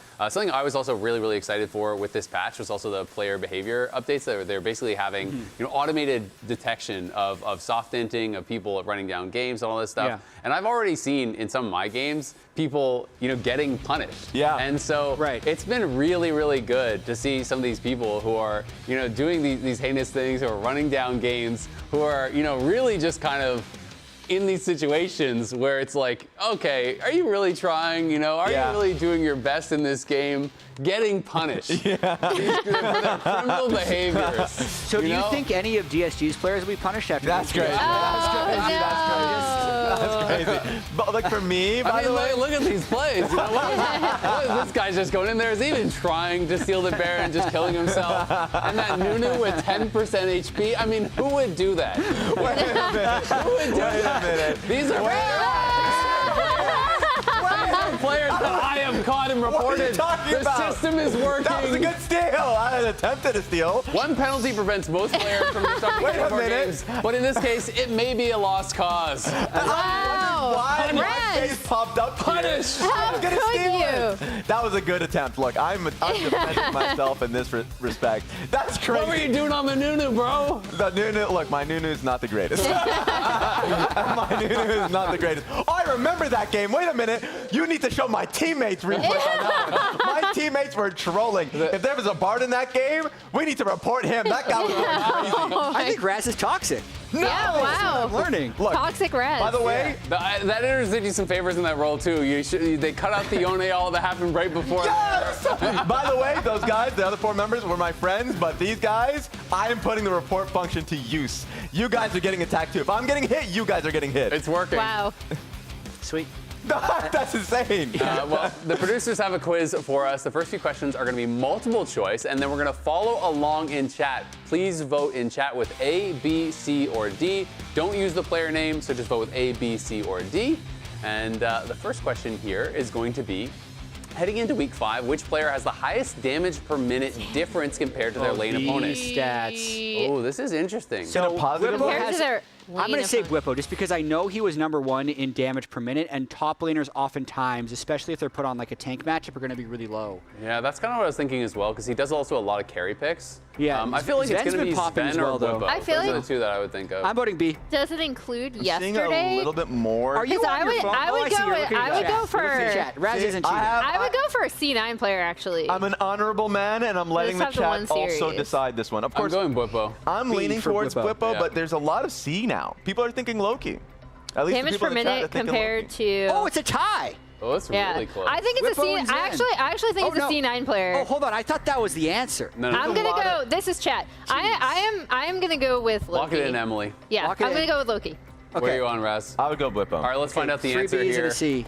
I feel like Whippo playing a lot of carries. It is C. It's Loki. Loki, as well as about 28% of you in I chat. 50-50 the 2 C9 Yeah. players. All right. That's I'm crazy. smashing. By the way, yeah, like I was seeing some of the people changing their answers to C, so I guess maybe there's a lot of C9 Bunch fans of out there. sheep Yeah. in chat. A lot of Next sheeple question, chat. flopping Start around. spamming the letters again. Oh, I know this answer already Heading into week 5, because which I was player has the looking it up. highest- I was looking it up I know before. this. No, it's actually B. Really? It's Ayla. Yeah, that's why I was looking it Oh, up. his contract's #1 among junglers? Because I remember seeing... He was #1 in junglers. Emily, you just ruined the Oh, I looked. I'm sorry. She's supposed to guess. If Yeah. she's- I'm on Emily's side. I If mean, you could know it, not believe get in me. there right away. Okay. I fair enough. looked up the stats. Yeah. Now everyone in chat. Or I could just be I could just be lying. It's B I'm or totally C. lying, guys. It's not B. or B. C. Everyone is just typing B now. All right, well, so I thought it was C, so I'm just going to say C. I got yelled at by producers, so I'm pretty sure I'm right. All right. I looked up the stat. Look, I'm doing my job, okay, guys? Well, see, I remember seeing contracts. I remember looking up jungle stats, and he was #1 among junglers. Yeah. So I was thinking he might have been #1 because And he used Shopify to- was doing like nothing without him. Yeah, he used to be #1, I think, before going into this week. So, Yeah. like, that's actually why I was looking it up to see if he. All right, we got Anyway, another one We here. know the answer is B. I wish we would show the percentage as well, or what it was. But Which okay, next question. team playing I ruined today it. has secured the most Dragon Souls? Souls? That just kind of has to be D, no? Well, they've played some long Dig Yeah. and played a lot of long games. I think this kind of has to be them. The 100 teams play pretty long Dragon- games Yeah, too, though, and they it's actually win. I will say I don't think I'm it's going 100 Thieves. C9. I'm going I don't 100 think it's Thieves. C9. I think C9 they're I out. think wins too fast. I think 100 Thieves wins enough games and Yeah. plays slow games. I think it's C. I I'm think going it's C. 100 Dig Thieves. has been a part of Yeah, three of I'm the going longest with games Raz. in I'm going with sport. Raz. I think games it's did they win, brother? Did they get the soul? many did they games get did the they soul? win? Versus, it was, to be fair, it was versus Shopify, and they won one of them. So, like, they won that C9 series. wins too They won that fast. series. Lion doesn't win enough. How many Dragon Souls have you been? I Pick. think it's 100 Thieves. Yeah. I just think I'm gonna go C9 C. wins too fast to I get think it's sold. either 100 Thieves or Dig. People have been shifting their votes to 100 Thieves, as you can already Yeah. see. So Yeah. it's going towards 100 C9's Thieves got now. it. Kobe, what do you think? Who ABC. gets the most Dragon Wait, Souls, Kobe? I don't Answer. think it's ABC or C9 because I think they finished Fast. their games Quick, too lock quick. in. Okay, Kobe, let's see what the answer is. I'm gonna go with Dig. What's the answer? It's Lion. Lion. Whoa! No, we were all wrong. Only 3 Really? is the most? 3. I mean, I it's feel hard like we to get don't have a sold. lot of souls. But we're It's hard 5 to get weeks sold. in. Well, maybe it was the first 3 games. There are 3 wins. I'm surprised at how many got people 3 are saying souls. C9. They finished their games way too, they finished their games quickly. Dig has played more League of Legends than any of these guys, and they haven't been able to get But that if you many. lose, Yeah, but they lose you're not them all. getting the soul. Versus Shopify, they were winning that. They won that That is series. 1 series. I know, but they're long as hell. All right, Well, we're losing too. I sided That's with right. Raz and I lost, so I'm never doing it again. I think we might have more. I think we're going really slow. Name the 3 champions that have 100% pickback we're presence in speedrunning LTA these. North, Split 2, including Oh. fans, including Estral. Varus. It's definitely Varus is one. Including fearless bands. I mean, Kalista? No, Varus, I don't think it's it's Varus, 100%. Vi, and then something. Probably Nefiri. Well, Or presence, Nefiri's no? close. It's definitely Varus, Vi, and Presence. Yeah, we have 2 of 3. Yeah, it's Those are Varus both Vi. correct. I'm not sure. It what's would- the third? I don't think Ezreal is 100%. It's not Callista I don't because she think fell Callista's through. 100%. Not Rumble? She fell through a draft yesterday. No. No Rumble.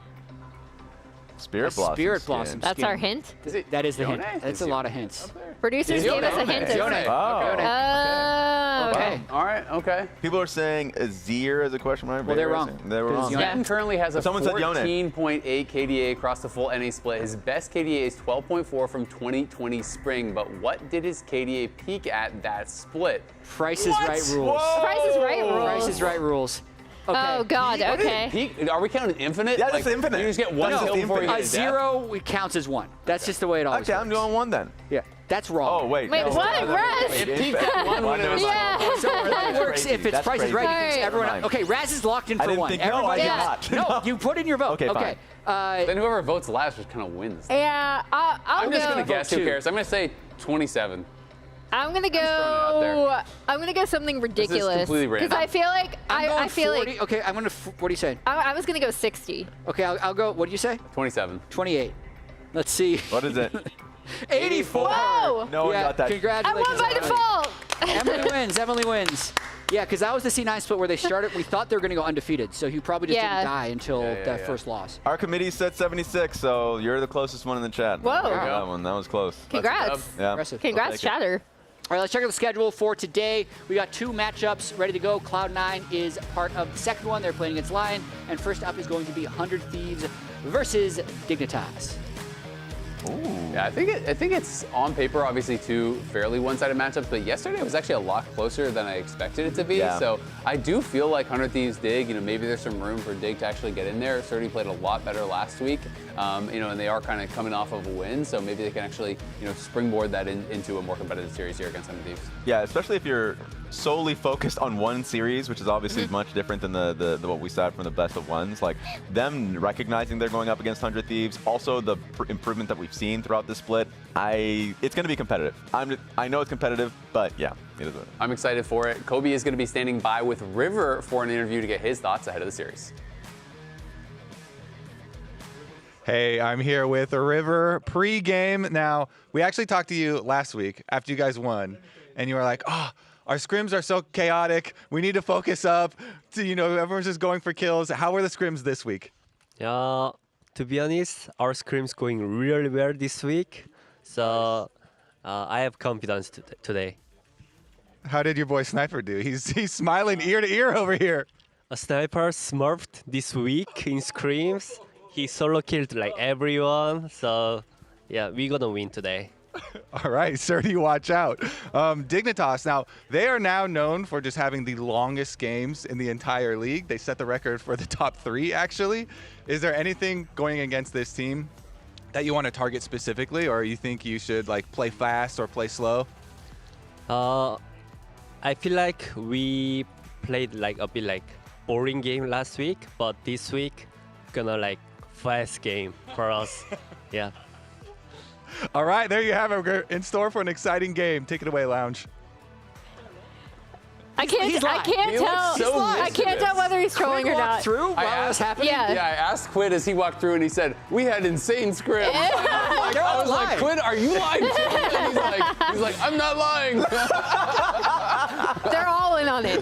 They're all in on it. Really good at scrims. Yeah. No, he's not.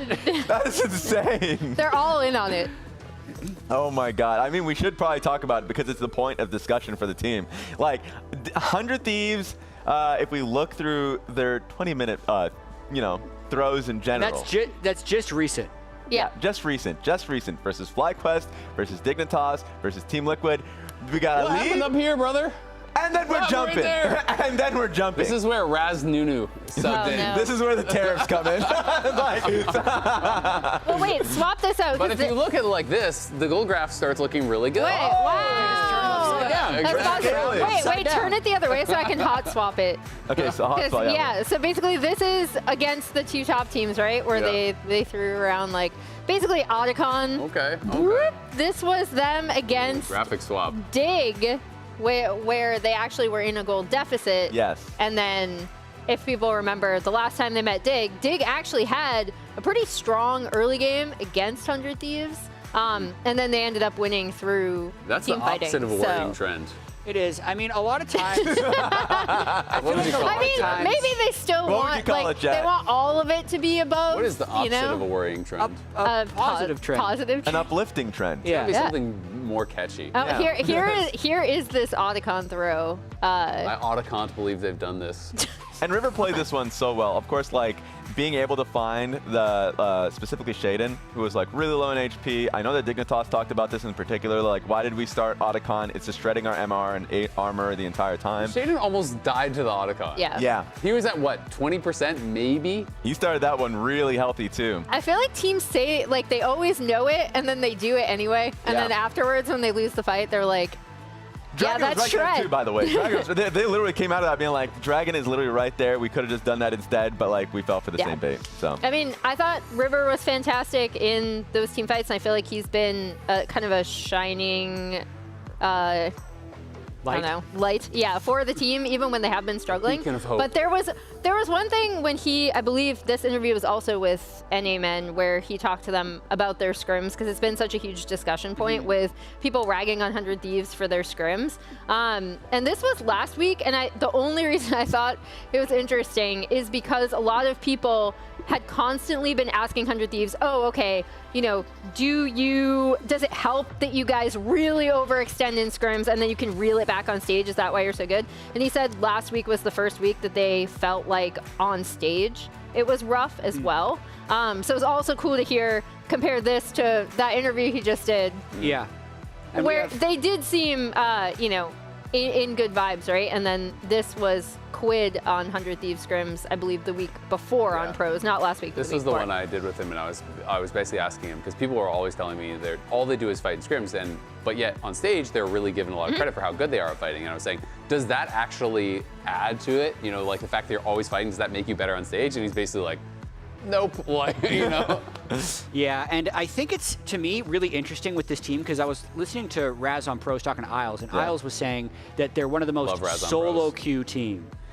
And I think there's some truth to that, where they are very good team fighters. Yeah. And sometimes the lack of traditional structure can help them, because they're winning fights and picking angles that other teams wouldn't necessarily be expecting, because it's just not what they're used to in games. Yeah. But then when they're against the really organized teams that have really good structure, like the FlyQuest or the Team Liquid, they're not able to fight their way out of that as consistently as you'd want. But against a lot of the bottom teams, they're able to do that. So I think it's a tricky transition for them, because I think their strength is their weakness in that sense, where they're really good at taking fights. So I don't necessarily know how they get to the next level. Yeah, it reminds me a lot of, and I know Raz will know this too, a lot of what people used to say about LPL scrims, right? Where they're like, oh man, LPL teams, they just absolutely run it down. But then when it came to a lot of teams facing them, this is not more recently, but like back before they kind of had a stronger scrim culture, people would be like, but then on stage, they're just so good at team fighting. They're going to out team fight us, even if they have like quote unquote worse macro. I think there are definitely things you can tweak, especially with like setups specifically, that can still aid like really strong team fighting without hurting it. So finding that balance, like hearing all of these discussions from 100 Thieves players has been really, really interesting as they're kind of going through this journey. Yeah, and we got to hear from Surdy on this one, speaking to Kobe. So let's take a look at that. All right, now we're here with Surdy. I got to ask you first about last week. Longest games in LTA history.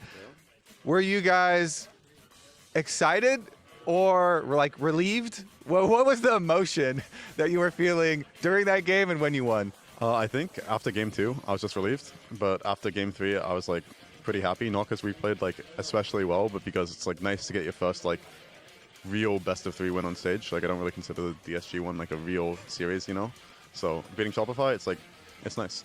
Yeah, I mean, where do you guys see yourselves going from there now? Because, I mean, 100 Thieves, people assume are going to be second in the group. Can you take second place here? I mean, if we win this game, we get second in the group, right? That means we lock playoffs. So it would be nice to win. I think in our last series versus them, they were like completely gapped everywhere. And then some like unfortunate things happened. I TP'd to a terrible spot 3 times and lost the game. But as long as they don't do that today and we play how we did the last time we versed them, I don't think we'll lose. I mean, technically, you could still shoot for FlyQuest too, and shoot even higher. But yeah, your lane opponent, Sniper, is the second newest top laner into the league, behind you, of course. How do you feel about him individually? He is known for solo killing a lot of people. Is that a worry at all? I don't think solo kills really matter that much anymore. Like in the version of League that we have today, solo kills don't really make or break the game. It's more like how you manage your waves around objectives and what the team wants to do and everything. And I think that he kind of loses himself after 10 minutes. So as long as nothing too insane happens before that point and the game is stable, I think it's going to be a really easy matchup. All right, keep the game stable then. Back to the lounge. Nice. I think on the point of Surdy as well, he has been struggling for the most part, but had a really good week last week. Yes. So to me, he had a pretty promising interview afterwards where he's talked about how much he's actually been working and how difficult Tier 1 has actually been for him because everybody in Tier 1 is actually making their life pursuit to be as good as they can at League of Legends, where in Tier 2 it was like, oh, I was the only one doing that. So it's just super easy. Now everyone is on that same level of effort, but I think he found something last week. Part of it, I think, could be in his champion pool. I don't necessarily like seeing him on tanks. I like him on things that can have a lot more agency in team fights, and let's see if he can build off that today against 100 Thieves. Yeah, it's a great combination of that. Also, they've all kind of referenced their coaches like really zeroing in on that play style, like them improving and playing together and getting vision the right way, all these things. And I think the growth pain has been there. But hearing from Isles in pros, like talking about 100 Thieves in particular, how, you know, they're a solo queue team. We've all talked about that and how they play really well on stage. But this is the match that they have been really ready for. If you're trying to get 2 playoffs, like, and, you know, obviously you're looking at FlyQuest and saying, like, we have to try our hardest, but that's the hardest matchup. 100 Thieves is a team that everybody has pointed to and said this is the team that is the most believable to beat in the top 4. So I'm really interested to see if there's a specific strategy that they've had in play for this one. How long are the games going to be? Oh, very long. Yeah. Are they going to be long? I mean, what makes you say that? These are the 2 teams with the highest, or actually, it's not the highest. Yeah, but Shopify they is the have highest. pretty, Dig was second highest, and 100 Thieves is right in the middle. Yeah, so they have, game time. which is I think a little different. I know 100 Thieves combined kills per minute has gone down as well because they used to be like in split 1 they were the bloodiest topping team in the world. charts. Yeah, well, and the split I think before that Yeah. too. Last year they were also the bloodiest team in the world. Oh my god, Sniper's already mewing. He's having a photo shoot basically before the series. All that being said, none of us are taking Dignitas. But you We're all taking two 100 gave him a Thieves. game. Yeah. I think that Dignitas is improving, and I think that 100 Thieves is a team that is very wavy, very inconsistent. And, like, I will always remember the start of Split 1 where they were, like, very close series versus DSG. 100 Thieves can have bad games but still win them and screech them out versus, like, the worst teams, but will win at the end. So I still have them winning the series. Yeah, I'm hoping we get some big-time team fights in this game. I hope Dignitas continues to have a good showing. And ultimately, a lot of this group stage is preparing for the next phase of this because the way the groups will end is the top 2 will play each other for seeding. Even the bottom 2 from each group are going to cross-play. So ultimately, these teams are angling towards improvement. Yeah, that's true. Yeah. And there's only one way to find out. Who's improving? I think both teams better be improving. They better start improving because I just want to see the damn games. Let's start the show.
Hello and welcome to the cast. We have made our way to the caster desk. I am Jat. Azael is just sliding on his headset here for Dignitas versus 100 Thieves. We know that Dignitas picked up the win last week, but 100 Thieves have definitely owned the matchup against a lot of these not top teams, as you would say. So we'll see if they're able to fight their way through to another victory, Azael.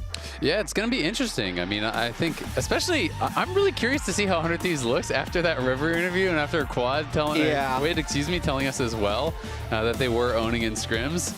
I can't tell if they were actually trolling a little bit or if they weren't, but... The way that I interpret this, and we'll try and bring in the context as we move into Champion Select, 100 Thieves have been terrible in scrims, and they consistently say they want to be better in scrims. So I think it was probably a message that they had internally all of last week, let's take scrims more seriously, let's succeed more, that probably failed miserably, but they still want to fake it till they make it and just say that scrims are better. That's how I'm interpreting that. So it's 100 Thieves propaganda.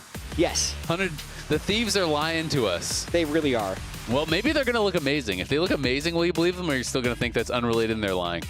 Yeah, I think so. Because to me, the correlation of scrims to stage for these guys is almost never there. Yeah. So the way we'll know that they're owning in scrims is if they get absolutely slammed 2-0 today. That's how we're going to know. Yeah, there we go. Okay. Then you'll have to go back. In terms of this draft, nothing too shocking early. As has been pointed out by many, the classic 100 Thieves Rumble ban, they generally don't play it or play against it, so that's their first ban. I think we're going to keep that banned all series, and now we are ready for that first pick. Yep, Rumble, Yone, Jace, Nar, Vi, and Azir are going to be those bans. And we'll see where they want to go. If it is just going to be, Varus and Ezreal getting traded, that feels so incredibly common. We are seeing a lot of first pick Varus these days. I think that's probably going to be the pick, and then I'm kind of expecting it to just be Ezreal +1 over on the other side, and we'll kind of move onwards from there. Varus just feels like, I mean, Ezreal's strong, but Varus feels like it fits in so well to literally every composition. You can go on hit, you can go lethality, you can do different styles. It's really lane dominant. It has great aggressive pairings, it has poke pairings, it has kind of everything. I think that's one of the things that also makes it such a viable first pick is even though it is Varus, you're flexing it. Yeah. You actually get to flex between poke and attack speed Varus depending on what the rest of the draft dictates. So it's just the best 80 carry first pick. And I also am quite happy that we've moved into the Fearless phase because that is why Varus Ezreal was so much of the trade in best of one phase. But now that they've both been locked in, we won't see them again for the rest of the series. Yep, so Renekton, the answer. I would be excited to see Shen coming out here. I do actually think Shen is pretty strong these days. We did get to see a jungle Shen yesterday. We didn't see a top lane Shen. Gwen actually got some pretty significant nerfs, and the win rate did go down quite a lot. If it is Taliyah getting locked in, then that tells me that it is going to be Gwen top for sure. I don't think that you're going to do the double AP pairing. You want to have some sort of CC, and you generally are going to be looking now for a physical damage jungler. So likely to see a mid lane response here from Kani, and then just banning out some of the physical damage jungle options here from their opponents. And we'll see exactly where Kani wants to take us. Yeah, talk a little bit about the Gwen pick here into the Renekton. Renekton traditionally you'd think would be one of the counters to other melee champions, but when we go back maybe 3 patches, Gwen was changed to have a different power curve, much stronger early game for a little bit of a late game trade-off. But that was overshot. Gwen started running over early games, then was still insane in team fights, in part because of her ability to just, Gwen is immune, Gwen is immune, Gwen is immune in every fight. But kind of the prediction we had on the lounge was even though Gwen's nerfs were substantial, there's so much Gwen inertia from top laners getting re-familiarized with the kit and teams being familiar with how to play around Gwen that they're still going to be picking it for a while to see if it's still there. Because yes, the win rate dropped, but it's like 50%. In solo queue, and it's still a high skill cap champion. So I don't know if Gwen is dead. Definitely going to be weaker than it was on last patch, as you mentioned. Yeah, I don't think it's going to be, dead or anything like that. And, you can always index towards the early game to get through some of these difficult lanes. Grasp plus Inspiration Secondary with Biscuits is just so incredibly strong at actually getting you through any of those difficult laning phases. We are seeing, as expected, some of the physical damage junglers getting banned out. Zinzao going to be taken away. Would not be surprised to see even something like a Pantheon pairing banned out here as well. I think that could work quite well as some setup there for the Taliyah. And then over on the other side, 100 100 Thieves are targeting some of the support pairings, banning out some of those engaged champs. So Pantheon, as expected, wouldn't be surprised to see like Nautilus or Alistar here as a final ban from 100 Thieves, and then we'll see where Dignitas wants to go, but very likely will be locking in their jungler next. And I think that's why support is getting targeted here, because they're assuming that Isles is going to save 5th pick for counter pick. For sure. Nefuri's open, and it doesn't pair well for CC with Talia Gwen, but it still pairs as being like an OP champion.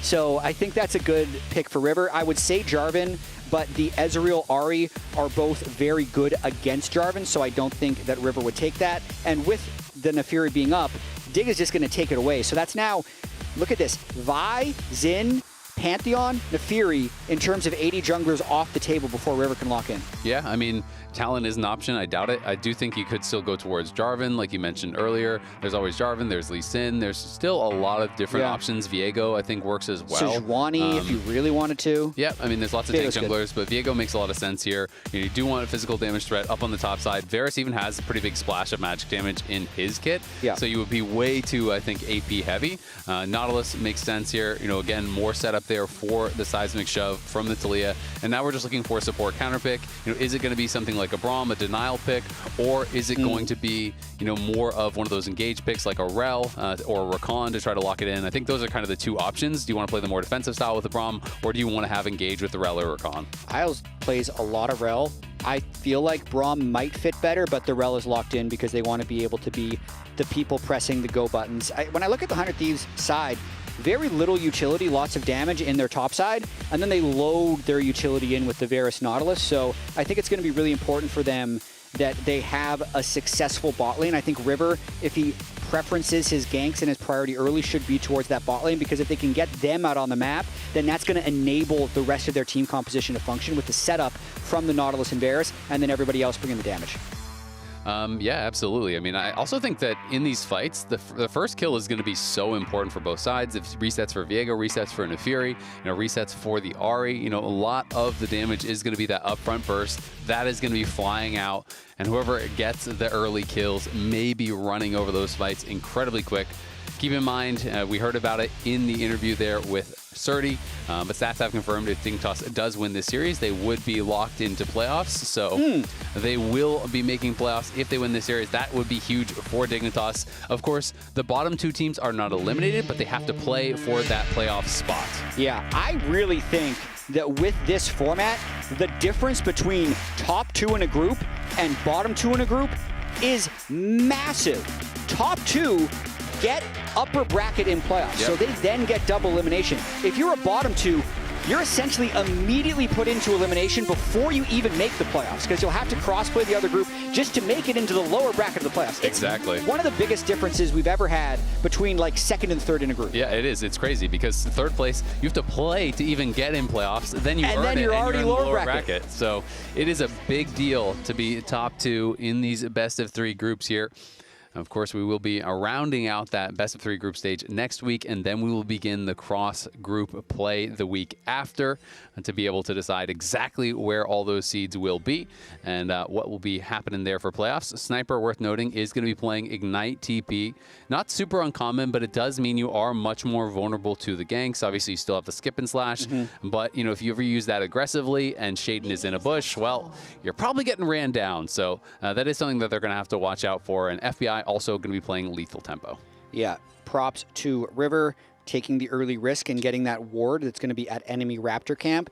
I know last week against C9 was playing an Ezreal Braum. They waited for someone to go and place that ward in the brush, got the kill. Not quite the amount of lockdown that Dig would have, so River just went out, quickly got the ward. It does spot Shaden though, and since River is not spotted, this immediately gives River a little bit of the information upper hand.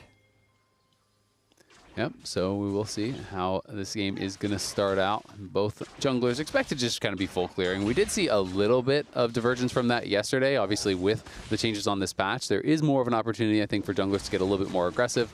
There are less objectives that you are just kind of drawn towards. And one of the most impressive jungle games we saw was the Umtees in Zhao, where he did find a level 3 gank early and was really able to have a very big effect on the map. Yeah, absolutely. We'll have to see how this bottom lane plays out as well, with River pathing away from them early, definitely pathing towards his flashless Gwen. in the early stages of the game. Surdy has no cooldowns. Has to get his flash for the Ignite. Sniper's going to be happy with that trade because the Ignite's going to come up much faster than the flash. Yeah, Sniper played that really well. You know, on the previous stun that Surdy went for, Sniper actually buffered his Q, so the snip came out as he was stunned. That is going to not get interrupted, so he got that trade. And then Renekton has these long cooldowns early on, so he comes out of that. He had just got a big chunk on him, and he just goes in aggressively with the skip and slash, gets in onto him, and is able to trade that Ignite for the flash. So Surdy now in a bit of a rough spot. But River's here, though, for the counter. On the top lane, River is coming in, but can Sniper actually buy the time? Sniper's just going to go aggressive, and they're going to look for Shaden. Gonna have to pop the immunity and run right back to the tower. Sniper was completely unfazed by that gank. I mean, this is just such a big advantage for Sniper and River because, yes, the top laners met up there and they both did 3 camps to top lane, but look at the camps that were taken. Shaden started topside and had to show topside, so he goes for recall. First of all, I'm handsome as hell. Second of all, I'm the best player on the team. Let's just keep it a buck. You know what I'm saying?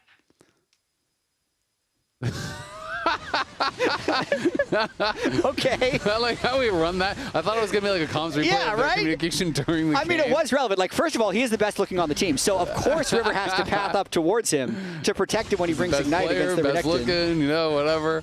That was pretty funny. But it is the TP's already being used by both of these top laners, and again, Surdy gets kind of clapped on that trade. He did have a potion with his buy, but has already had to pop that, and now going to be in a bit of a tough spot. And I really want to see how Sniper continues to evolve as a player because I know he hasn't had as many solo kills as he had in previous years. And he's talked about how his coaches have tried to make him more aware of what's happening on the map as River's thinking about trying to counter jungle these Raptors. So we just got to check on this really quick before we get back to Sniper. Yeah, River is going to be on the invade here on the Raptors. And it will be a smite fight. We'll see who gets it. Shaden does claim the big one. Not too big of a deal, though. So for Sniper, originally he got a bunch of solo kills, and the team was saying that... Sorry, I was expecting a different graphic. This one was talking about how he was solo killing everyone, but he doesn't have the same killer instinct that he had before. So I'm feeling like he's stuck in the top of this bell curve that you've seen before, where at first you're thinking, as a solo queue player, just fight them, right? And he's getting these kills because the opponent team is thinking, there's no way this guy fights me. He's weak side. His jungler's not here. So now he's in the middle of like, I need to know where the enemy is, not going for as many solo kills. He needs to evolve to the 150 IQ, 2018 the Shy, where he's just going for the solo kill anyway, despite being aware of all the information. Yeah, just outplay it. But Isles is here. Q flash, as is Tomo. Sniper likely to get taken down, but he gets the first blood in a 1v3. What a monster. Sniper comes up huge for the team. Now, did he know the bot lane was swapping up and he's going to trade anyway? I don't know. There's no way of knowing. What we do know is he's back to getting solo kills. Yep, gets the solo bolo. He is off to a great start in this game, dominating Surdy in that 1v1. The early swap to the top side from Dignitas. That was the flash as well from Isles. He did not use the Ignite. I think they just kind of assumed it was a freebie and maybe didn't commit everything to it. Let's watch this one more time. Like, could Dignitas have killed him with the Ignite and with just like full commitment to it? Yeah, Surdy is flashless. They get the stun from Isles. I mean, Isles is trying to give the kill and doesn't he's trying to give the kill. Yep. And Sniper goes through with one more dash. That is definitely a misplay there from Dignitas. Yeah. Wanting to give the kill. Because Surdy was already down in this situation, and they ended up getting it to Tomo, but a big cost there for Surdy. Yeah, I mean, they wanted to give it to Tomo, but, you know, he's in the... Gwen is immune, right? Like, you couldn't actually hit him.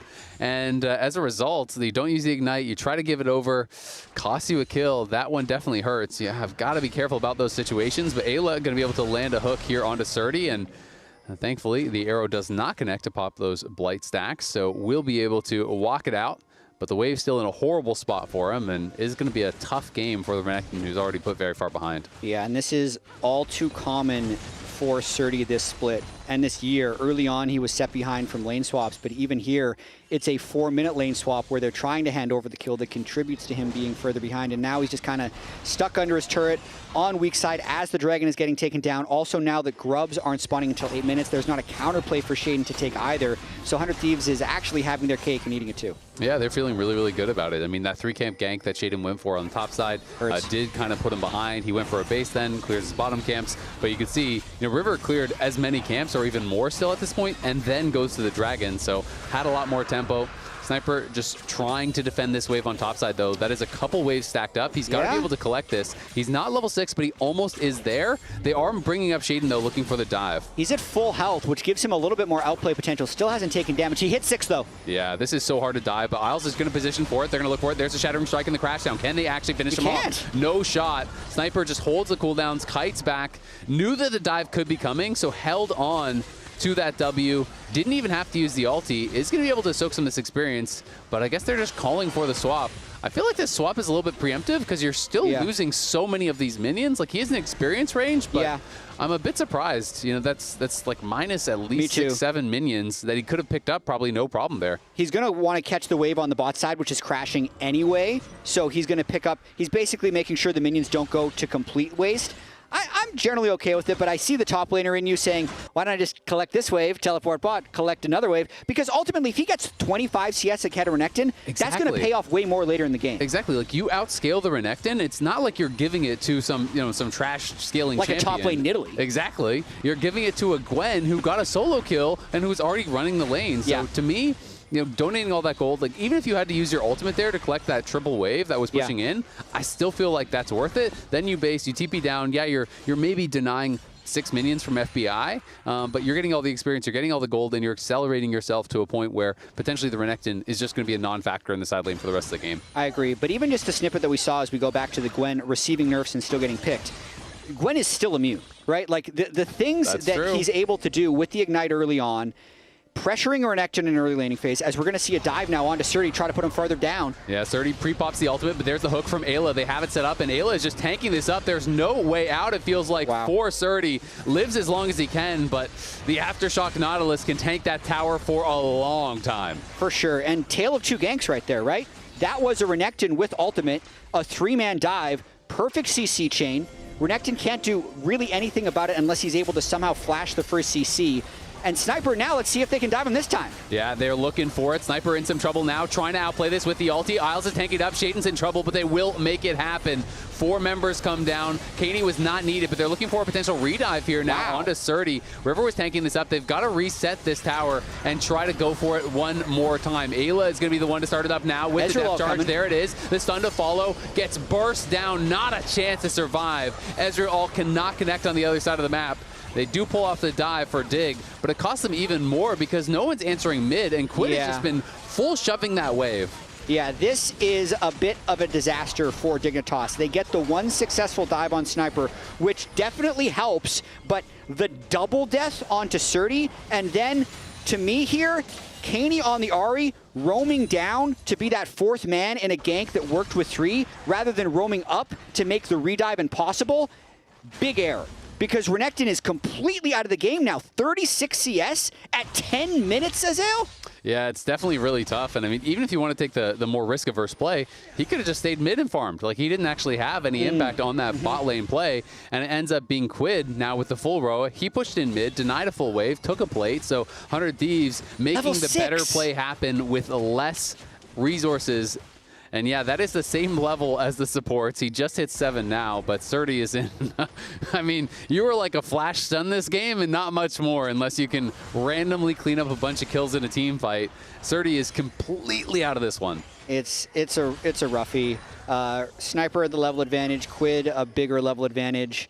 Both mid laners going Roa, so I mean, I'm just thinking, Surdy's going to be behind jungler level for a lot of this game. He won't be able to touch side lanes. Gwen is going to be still able to annihilate him, even though Sniper has died to that last dive, because Surdy ended up having the double death in the top lane. We're going to have to move on to other topics, because Surdy is a sad tale at this point in the game. It is a very sad tale. But positive side of that is FBI has been getting paid. Tomo in a pretty good spot, so you definitely have some hope there. The rest of the members on Dignitas honestly are in a fine spot. So bright side of it is if Surdy can kind of just hold at his tower and clear waves against the Gwen, then the 4v4 still looks completely fine for Dig. So we'll see if they can make something happen there. Dragon's going to be spawning here in about 15 seconds, and both teams are around this side of the map. You can see the resets are coming down, and they're going to send Surdy down towards Dragon because Caney has TP, so he'll walk top, which means they are potentially thinking about fighting this. it's going to be tricky. They do not have vision control in the river. You can see 2 control wards set up by 100 Thieves. Isles moving in to stop 1, but Ayla and River just patrolling that area. Can't even finish that control ward kill. That was the Chains of Corruption used there by FBI for really not much at all. True. A tiny bit of poke there onto Isles. But they are trying to maintain this vision, and we'll see if they can land some more poke onto Dignitas as they walk through. Dig trying to play through mid. Obviously not going to have any prio bot with 30 down there, but if this 3-man squad can make something happen, you never know. Might be able to. Isles has Flash Engage. If he's able to get onto Ayla, it would be a nice combo. They can kind of bully him out and get control. So I don't mind the jostling that Dignitas is doing right now, but Talia is in river. They might go for a fight. Oh, looks for the hook. Can't actually find it. Defensive crash down there from Isles as Shaden's able to immune that hook, and FBI getting quite low in mana, but they do get some good poke down. Yeah, I mean, very slippery 3-man unit that Dig have in the mid lane there, with everyone being able to just fly away, especially that damn Nefiri untargetable W every time Ayla tries to go for a hook. So they hold their own there, and actually because they are able to attrition down a lot of FBI's mana, Ayla goes back for more wards, and Dig actually gets what they wanted, which is a little bit of river control, and they start the Drake. Yeah, blue orb is going to spot it, though, so 100 Thieves have the opportunity to contest. They are walking in. Quid now here does spot the health on the dragon. It's quite low, though. I think they're going to be able to finish it, but the question is, can they win the fight afterwards? River's there, not quite in time. There's the stun on Shaden. Shaden going to get hooked, and there's the depth charge going on Tomo. Tomo doesn't get over the wall, and now he's rooted. He does cleanse. He has no flash. He didn't shift over the wall, so he's in a bad spot now. In comes River, but it's actually FBI that finishes off the kill. They look like they want even more. River now shifting over the wall, showing Tomo how to do it. Surdy and Isles are going to get pinned down here. It's 4 members. Here they come. Wave coming in. Isles and Surdy. Surdy, no ult. Flash a couple seconds away. Yeah, they're going to start it up. Ayla lands the hook there. He's tanking the tower. They're going to try to turn it around. Nice crash down. The ultimates come through. Surdy is in trouble. So is Isles, but the tower's getting a lot of work done. Ooh. River is going to fall. That's 2 kills for Dignitas. And is Quid going to be able to finally finish off Surdy here? He doesn't have the right angle. Sniper wants to try to make it happen. They do finally finish it off. It's a 2 for 2, though. Well defended by Isles and Surdy. The Estral ultimate can't quite finish off another, but Shaden's coming back in. Can't get in range. 100 Thieves will back off. So it was actually a good defense of the dive, but as we bring the tab up, I'll show you the sad part of the story. It's that both kills went to Rel. Renekton got nothing out of that entire exchange. Watching this, it's nice that Dig could get the Drake, but because they burned so many of their cooldowns bursting the dragon, they had nothing left for this fight.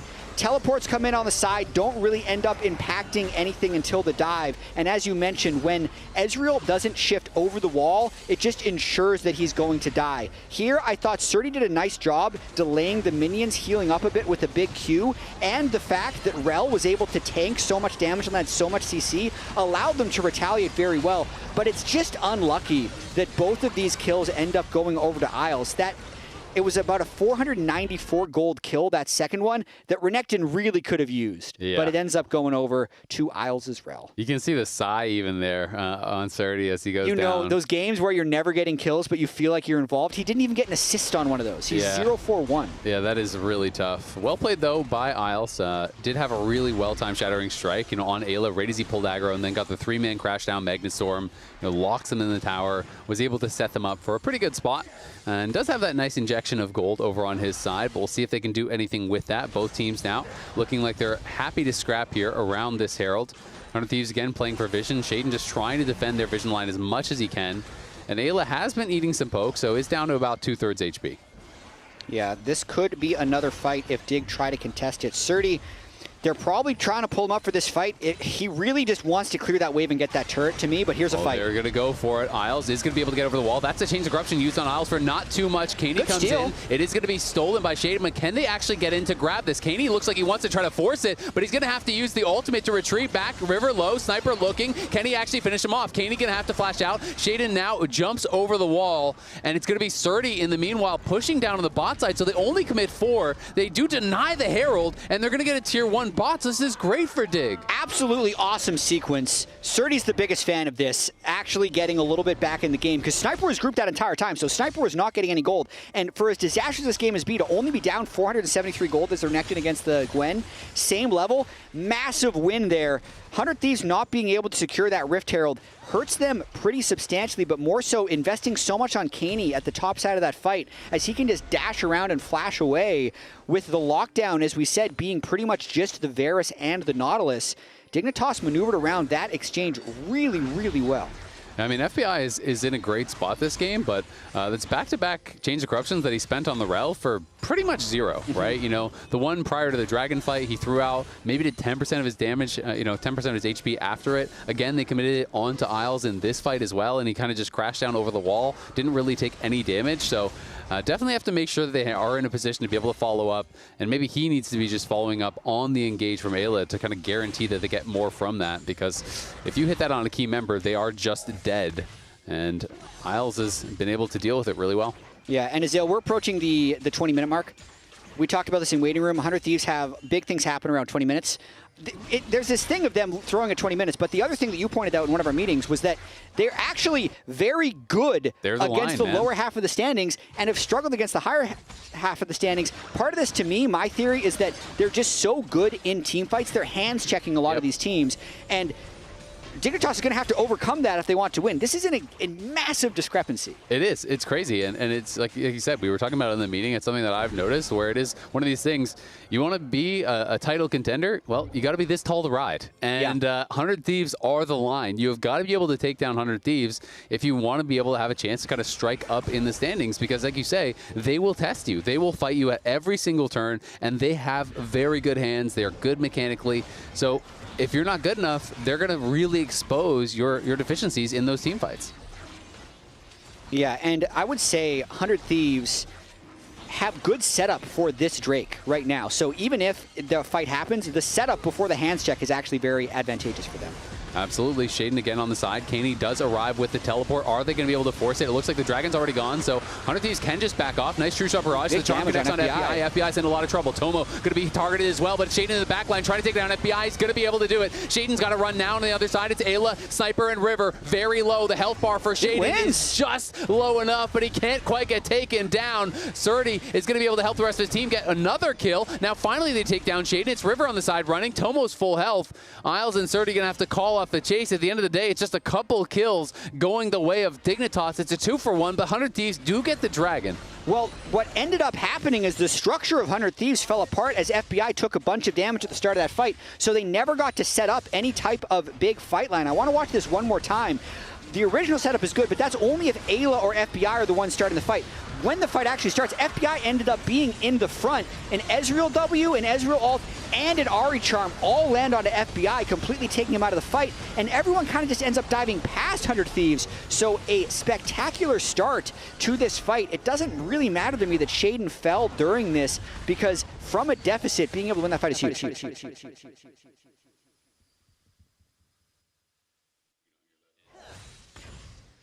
Hopefully you're able to hear that as Tomo and FBI are back in the mid lane, and the game is kind of reset. Also, if we want to throw that that graphic we just showed about higher and lower in the standings, technically, my producer mentioned this to me, technically, Dig is higher in the standings right now. There you go. So it's so I don't know. Maybe actually they can improve that record. Pull it out. There's expectation and there's reality. Yeah, we'll see. Sometimes two different things. We'll see how they're going to be able to make it happen.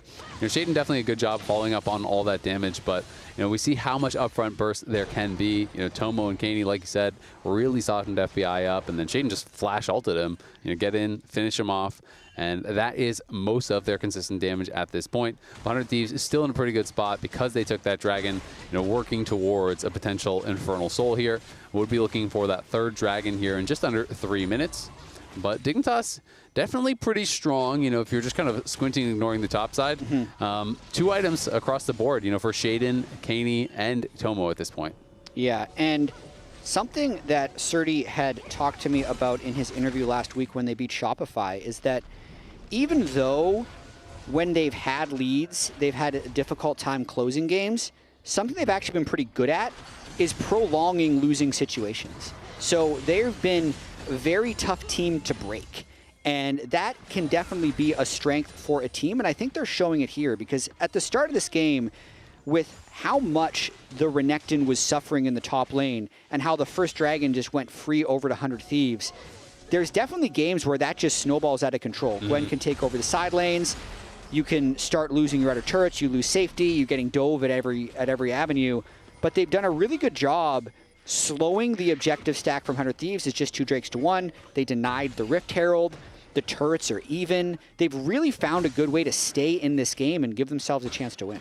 Yeah, it is interesting because 100 Thieves have kind of elected to say, all right, Sniper, you're strong, come to us in team fight, instead of saying, all right, Sniper, you're strong, go just pound this Renekton into dust, right? Yes. And so they have spent a lot of time with him grouped. He does still have that gold lead, now completes the second item with the Nashor's Tooth, and they have 3 grubs. So if he wants to play through that side lane, it is going to be difficult, I think, for the Renekton.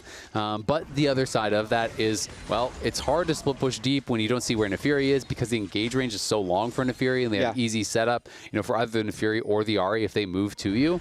So 100 Thieves, I think, so far have just been pretty happy to say, you know what, you're strong, come team fight, and we'll try to win the game that way. And it does look like, again, in 1 minute, Dragon spawning, so both teams already here early, trying to play for vision, and we've seen so much play around these mid lane side brushes, both teams just poking and fighting and trying to clear out wards. Thinking about a snap engage. Sniper just made his way up to the top side, but the team Flash is going to be a hook onto Tomo. Great buffer. There's the Chains of Corruptions connecting on Tomo, so Tomo maybe not out of trouble just yet. Isles going to turn around with the Magnet Storm on a Quid. Quid could be the target now. The Charm does connect, and he's going to be shut down there by Tomo. The teleport's coming in now. Gwen will arrive, and what can Sniper get done? He doesn't connect. He's going to get stunned up, but he's going to get burst down. Sniper is gone to 30. River is on the run. Dignitas is running over the fight. The Charm connects on FBI. He charms. He flashes, but it's in 30, trying to get another kill. The Locket is not going to be enough as Shaden gets in for a double. Ayla is likely to fall as well. It's going to be a clean ace for Dignitas out of nowhere. Here they come. Shaden resets out this entire fight.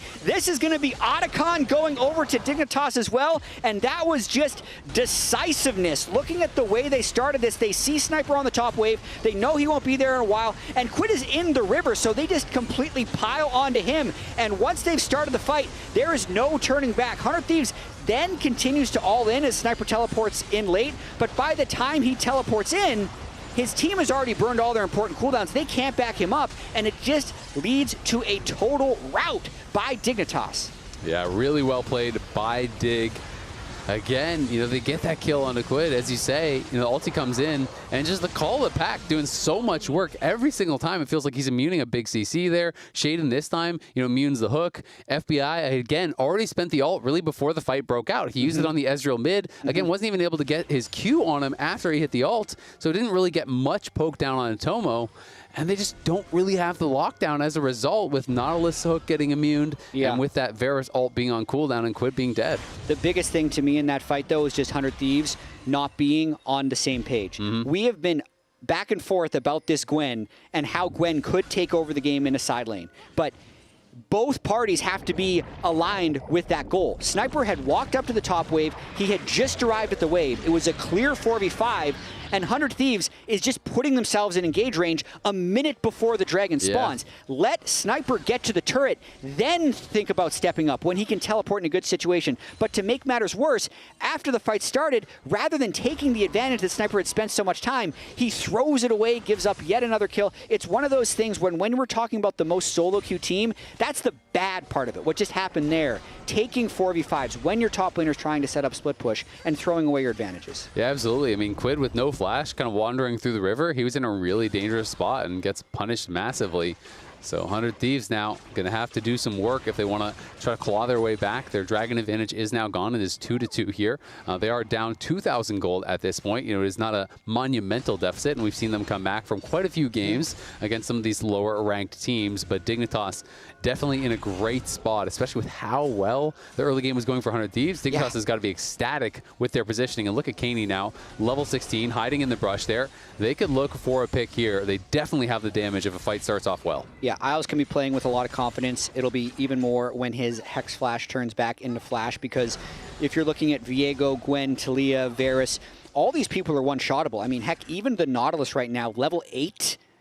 Level 8 at 26 minutes into the game, very easy to burst down with all of the point of attack damage that Dignitas has. And I mean, you can see the experience is looking really good for Dig now. They got Otacon, so they get the injection of experience there. They also have the Thornbound Otacon proc in these kills. They have reset champs. You get 1 kill now. The slows are proccing. Nefiri and Ahri are piling in. That can be really difficult to deal with. So definitely the gold lead, even more than it's showing because of all the adaptive force that has also been grabbed up. Looks like 31 flowers, if I'm seeing that right. Yeah. So quite a bit of additional AD and AP, plus all the experience that they did grab. Yeah, so for Tomo, that's going to be 27 adaptive force. It's like 3 longswords. Yeah. Or basically a pickaxe, right? It's pretty damn good. That's a lot of AD. Yeah, the extra stats that 100 Thieves has is because they got the feats of strength, so they have the slightly better boots. You can see the Sorcerer shoes have been upgraded by Quid. Oh, Caney looking with the charm, can't connect onto Quid, but Quid is still kind of getting chunked down here. Lucky that charm did not connect. Ayla coming in now, but everyone is already here for Dignitas. The TP going to be in the back line there for Sniper. Can they get the kill? There's the immunity used for Shaden, and Shaden's just going to get chopped in half. There's the reset now coming in for the Viego. FBI on the other side fighting against Isles. It's going to be Surdy in the back line trying to finish off Quid, but Quid is low health, and Quid is running for his life. The flash, the charm, River saves his teammate. 100 Thieves, they fight themselves into a deficit and they fight themselves back out. That's 100 Thieves Gaming, Azale. They just fight their way out of holes. Quid using his items to the utmost advantage. Rod of Age's tankiness, Seraph's tankiness, so he steps in, can absorb so much damage, and that in itself is kind of the engage. He draws them in as the teleport flies in over the top, so Gwen ends up being the first one to the fight, creating a temporary 5v4. You can see Quid only burn through about half of his health at the early stage in this fight. Shaden cannot reset because Sniper and River take him down first. And then FBI ends up being able to just free hit Isles on the backside of the fight. That was a 5-4-0 ace. Yep, and that first kill, I mean, the call of the pack got used early. Sniper was on the flank. That was perfect timing. My hook in 4. Oh, nice. Push top okay. and then I go. guess random fight to win the game. Yeah, good job. Well, really. The 100 Thieves Classic. Random fights to win the game. Also random fights to lose the game, because that was what happened at the Dragon. It seemed like a random fight in a 4v5. This time they're the ones. That was a little less random because they actually had the numbers advantage because they were the first to TP, so I'll take that level of random fight. Thank you very much, FBI. He's also completed his Terminus, which is a big power spec, I feel like, for these on-hit Varus. And let's see what they can do with this Baron buff. Yeah, I mean, River really was a monster in that fight, too. I mean, they got the early kill on Shaden. He takes over the Nefiri, gets a lot of damage done with that. And it's always flashy to see, you know, he gets the second kill on the Ahri and then flashes over the wall, gets the charm on Surdy to save his mid laner, and be able to get that, too. And now they are cleaning up the towers, as the Baron buff will often let you do. Caney down here in this bottom lane, excuse me, in the top lane, trying to push for this tier 2, and is trying to get some gold back, but Quid will easily defend that and clear out the wave. Yeah, we have the third Drake being taken by 100 Thieves. It puts them on Soul Point. I still feel like we're in for one of those slightly longer games. Dignitas average game time about 37.5 minutes. It's the second longest in the league. 100 Thieves right in the middle of the pack at about 33 minutes. Because I feel like their games are so explosive for 100 Thieves. You see so many kills, you have a lot of gold. It's hard for it to go to 38 minutes, but Dignitas, we can't count them out, even though this has been a very swingy game. They're at a big deficit. They swung it back. It actually just swung back even harder because now they're down 5,000 gold, but they just need to find that one fight where 100 Thieves is being a little bit too disrespectful. Yeah, if you can get one good pick to start off the fight, get 100-0 play, you have an opportunity, but that is, of course, hard. Charm is going to be a little bit of damage down on Quid, but there's a Seekers now on Quid. There's a Shield Bow now on River. Yeah. You know, there's the Locket that's been available for a long time, and there's now the hook onto Isles. It won't mean too much, but when the luxury items start coming through, it always gets a lot harder to actually get those kills. So it feels like it's almost got to be FBI, but he also has Cleanse Flash, and Terminus does make you a little bit tankier with that passive.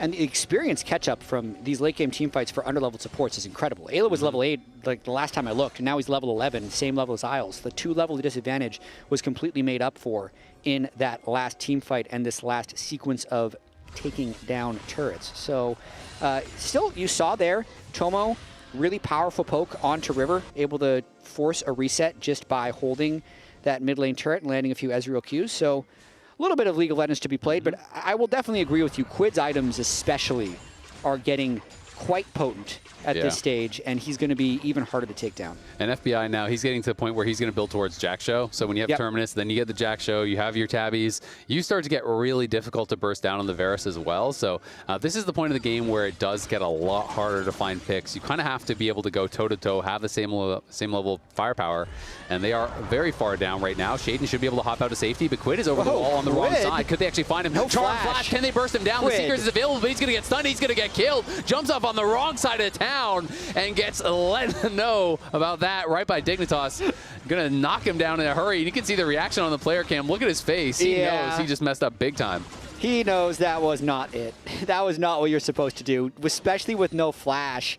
Luckily, I think it's just going to stall their siege a little bit.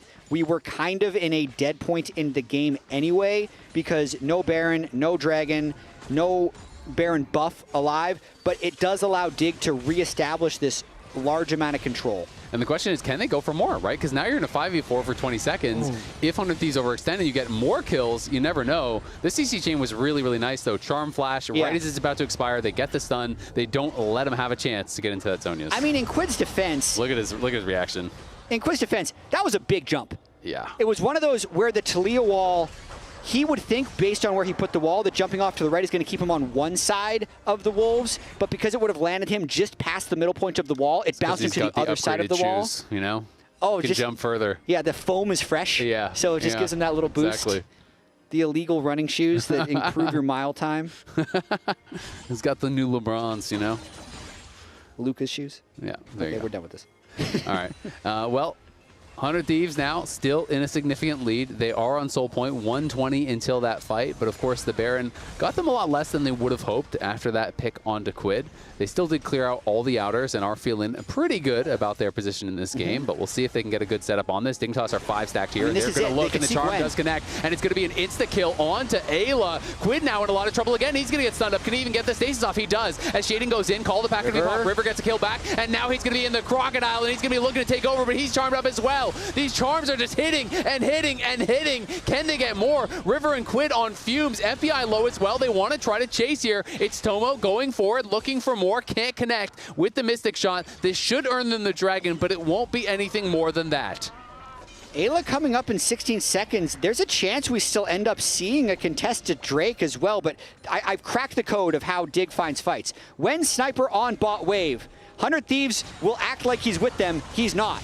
So they just fight. So Ayla's moving up for vision when they do not have the people in case there's a 5v5 fight. Dick has all 5 people there. They get the original engage. But then it's just the hands that keep 100 Thieves in this fight. River's able to trade back a kill, pushes them back a little bit, takes a bunch of damage, flies out without dying, ends up making it a 1-for-1 as they reset, and... Oh, we're back to live. We're going to be back. Taking some damage here. They're looking at Baron. They're saying, you know what, you're going to be down on the bot side. We're just going to start this up. It is spotted immediately, though. Surdy has his teleport available. Kaney's on the other side. He has his teleport, and it's going to be used right now. And we're going to see Surdy just continuing to run. They're going to try to knock him off with the Weaver's Wall. They're still hitting this. This is incredibly risky, and River's now down to half HP. I don't think they can actually commit to this. They might lose the fight even if they get the smite, but they're going to go for it anyway, and the target is River. The Baron's incredibly low, but it's not about the Baron. Quid's in trouble. Sniper on the side trying to get something done, but it's going to be Caney that's being focused. FBI kiting, FBI killing, FBI taking over. It's a triple. Can he get more? He's looking for the quadra, but Shaden's going to get over the wall with Caney. They will be able to get out. They will be able to grab the Baron, but it is a bloody affair. It cost them 3 kills. What an exchange that was. 100 Thieves just decide to risk it all on that Baron fight, and now they're actually moving down towards the Drake with River still dead and Shaden with Flash and Smite coming up in a few seconds. Level 17, he's going to try and pull something off here. Caney, it's a 1v2 though. Yeah, this could be tough. He has Smite. He's just going to try and steal it. I mean, if he goes in... They're trying to bait him in. They really want the soul, but they have to turn for the play. Sniper's here now as well. I just don't really think he's going to find an angle unless he wants to sacrifice his life for it. But in the meantime, he's drawn this pressure, and Katie's pushing top lane. He's going to jump in. The Dragon's still too high, so he's going to have to flash back out. Can he get back over? Doesn't quite get in range. Tries to go for it. Is going to give his life.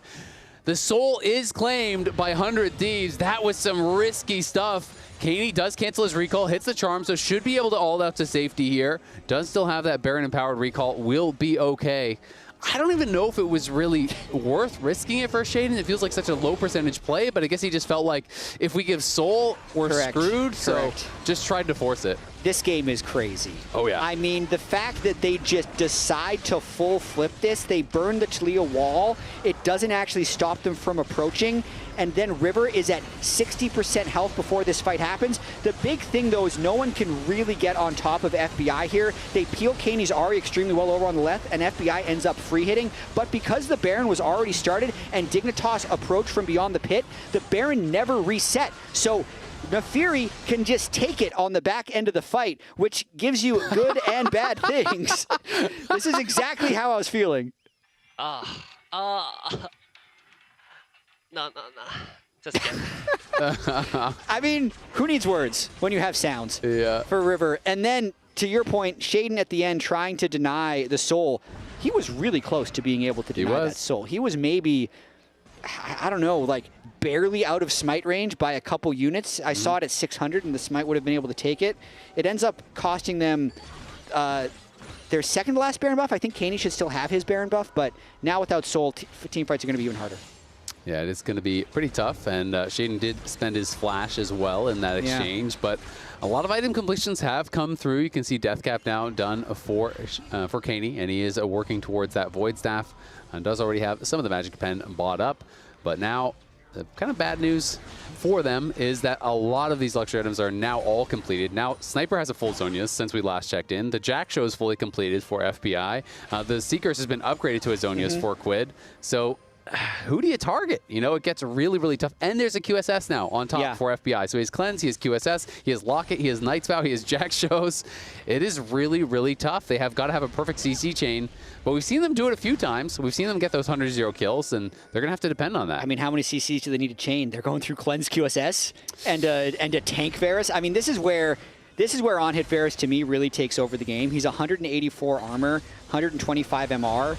With that's probably without nearly Terminus 3,000 health without Terminus stacks or Jack Show stacks. Like, it's really insane, especially because he's just pumping massive amounts of damage when you have those 3 on-hit items. It's Thanos at this point, especially since Dignitas is trying to burst. Like, in order to kill him, they almost need to not be in a team fight. Like, it needs to be a pure pick and they need to be able to hit him for a lot amount of time. But at the same time, we have competing buffs in this game. Otacon is on the side of Dignitas. They have 35 flower stacks.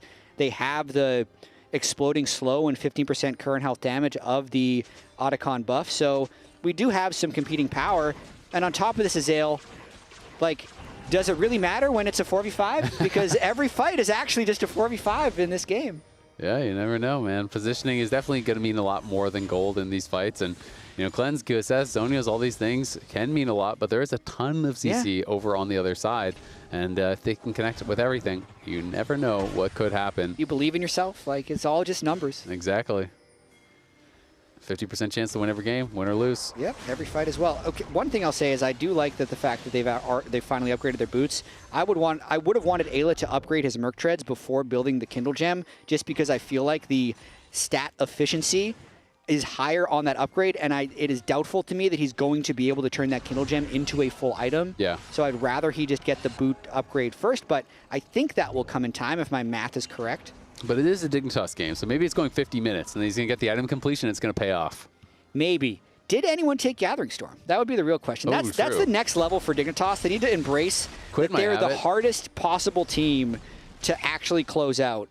And none of Dignitas have Gathering Storm, and Quid has Scorch. So no one's bought into the Dignitas meta yet. It's unfortunate. But after this game, they might. Because in terms of longest games, the 3 longest games of the split were Dignitas Shopify games. And I'm trying to remember our graphics. I'm trying to remember our graphics from last week, but I think in 2 minutes, this will become one of those top 3 or 4 as well. So it is actually a Dignitas special. It used to be Baron stats throws. that matter. Now it's long games. Yeah, exactly. It's not about the standings. It's about the amount of minutes of League of Legends you've played on the LTA stage. And Dignitas are running the league. They are. It's about practice. They play the most solo queue. They spend the most hours, and they spend the most minutes on stage. Exactly. They're really just, it's optimizing. Yeah. Makes a lot of sense. Baron has now spawned. We're looking at Elder in 55, and so it's going to come down to fights around these objectives. If it is not a close fight, it is going to be the end of the game. But of course, close fights can still extend the game here. These objectives also just go down so fast this late, and someone's got to answer Sniper. And the thing that Thieves hasn't been able to do is... they're going to look for it here. Isles is caught. He's going to get burst down, I think. He flashes, but he can't get anywhere. FBI is dominating. Caney TP's in, and now that means no one's answering Sniper. He didn't even have to join, so they're going to have to run back and try to stop Sniper. But this means 100 Thieves will take the Baron. That pick on Isles was massive. Yeah, and Sniper just running for the hills now as Dignitas. He's trying to TP. Is he going to be able to stop him? He didn't have the Hallowed Mist up. He's going to get charmed, and he's likely to get burst down. A 1K shutdown there for Caney. Gets something back. Had Sniper popped the W, if he had it and he WTP'd, I think he would have been okay. I think you're right. It could have blocked the charm, but now There's no sniper 4v4. for the Elder fight. Yeah. If Dignitas can find their way in. Oh, but Quid is looking now for Surdy. Surdy is very sectioned off for his team, but is able to stay out of range. But it's Dignitas who are first onto the Elder. They're just on it. And they're going to be looking for the fight here. Rivers chunked down a little bit. Surdy has a really good flank angle, but we'll see if they can actually make it happen. Remember, Caney has no ultimate. Neither does Tomo. This is going to be tough for Caney. Fishes with a charm, but he's getting chunked out. Varus steps forward, is able to poke off the spell shield there, and Surdy is being zoned off right now by Ayla. The Dragon is going to leash, but Isles is almost here. Now it's a 5v4. Dominus popped by Surdy. They're going to look for the engage. Flash, stun. Quid's in trouble. Can they follow up? In goes Shade into the back line, trying to finish him off, but it's going to be River taking down Surdy, and the Crocodile is on the other team. FBI stepping forward. Lethal tempo stack, trying to make it happen. He flashes. He tries to go for the outplay, but he can't do it. He's taken down, and it's Dignitas again who come out on top in the fight. They're clutching it out. They're keeping the game going. They're back on the Elder. 18,000 health. I don't know if this is done, Azael. Sniper at level 18 might fly over the wall and arrive with River to fight this. He's going in. He still has the Howl Miss. He's getting the stacks. He's going to look with the ulti. Can he actually chase down Shaden? Caney flashes. He tries to look for the charm, but he can't make it happen. Shaden goes over the wall. Tomo tries to, but he's dead as he arrives on the other side. The fights just keep on coming, and 100 Thieves get the kills, but they're saying, you know what? Shaden might just come back. We can't actually start it up. Slow. He's gonna base. They will be able to claim the Elder, but 100 Thieves were taking no chances after this wild game. Yeah, so as we were saying, 100 Thieves is really good against teams below them in the standings, and this is just a standard 100 Thieves experience. So, 100 Thieves, this fight, Surdy has great position, probably burns his flash a little earlier than he has to, but they still get what they need to get.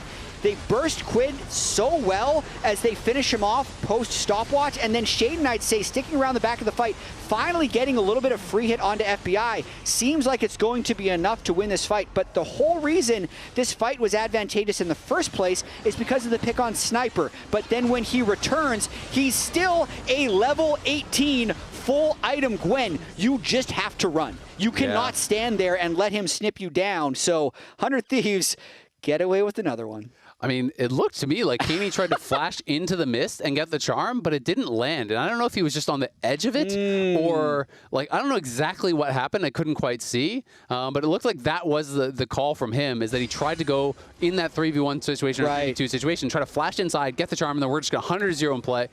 They couldn't make it happen. These are the longest games in the LTA. Of course, it is not updated for this current game, but we're actively at the second longest game. We'll see how much longer it is going to keep going. Remember, Elder has been claimed by 100 Thieves, and they're going to have that for a while here. And they are on the push. It's going to be all up to Dignitas to try to defend.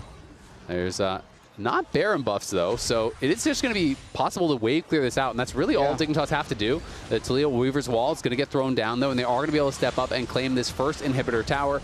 Meanwhile, though, Dignitas will clear out the mid wave. Ayla's going to be looking here. They have to give up one inhibitor, but if they can hold on to the second, it's really not that big of a deal this late in the game. Doesn't look like they'll be able to do that, though, as that tower just gets melted through by Sniper, who has the death cap complete, and 100 Thieves are trying to posture for a potential end of the game. They're going to run out of minions very soon, so Sniper's going back to grab that minion. If they just get another hook, though. Well, the hook connects, but Ayla flashed out to safety there. He was worried about a charm coming back, so he had to actually flash after landing the hook. Definitely going to make you a bit nervous there, but they are now onto the towers, and it's going to be a fight that has to be forced. Those towers just cannot stand up. Caney is getting chunked down already. That's, oh my god, that Gwen ulti. But look at the crash down from Isles. Everybody, they're all going to have to pile in from Dignitas. Can they win the fight? Sniper's low in the back line. Caney looking for the charm. He can't hit it, and 100 Thieves are crushing the dreams of Dignitas on the steps of the fountain. It's a double for River. He'll fall, but Quinn and the rest of the team have more than enough to get the job done. The charm is going to be cleansed. The Nexus is going to be taken. It's an absolute banger. Back and forth, bloody match. 27 kills at the end of the day. 100 Thieves take game one. We are blessed. A 47-kill, 46-minute game to kick off the day. That is absolutely incredible. I also checked.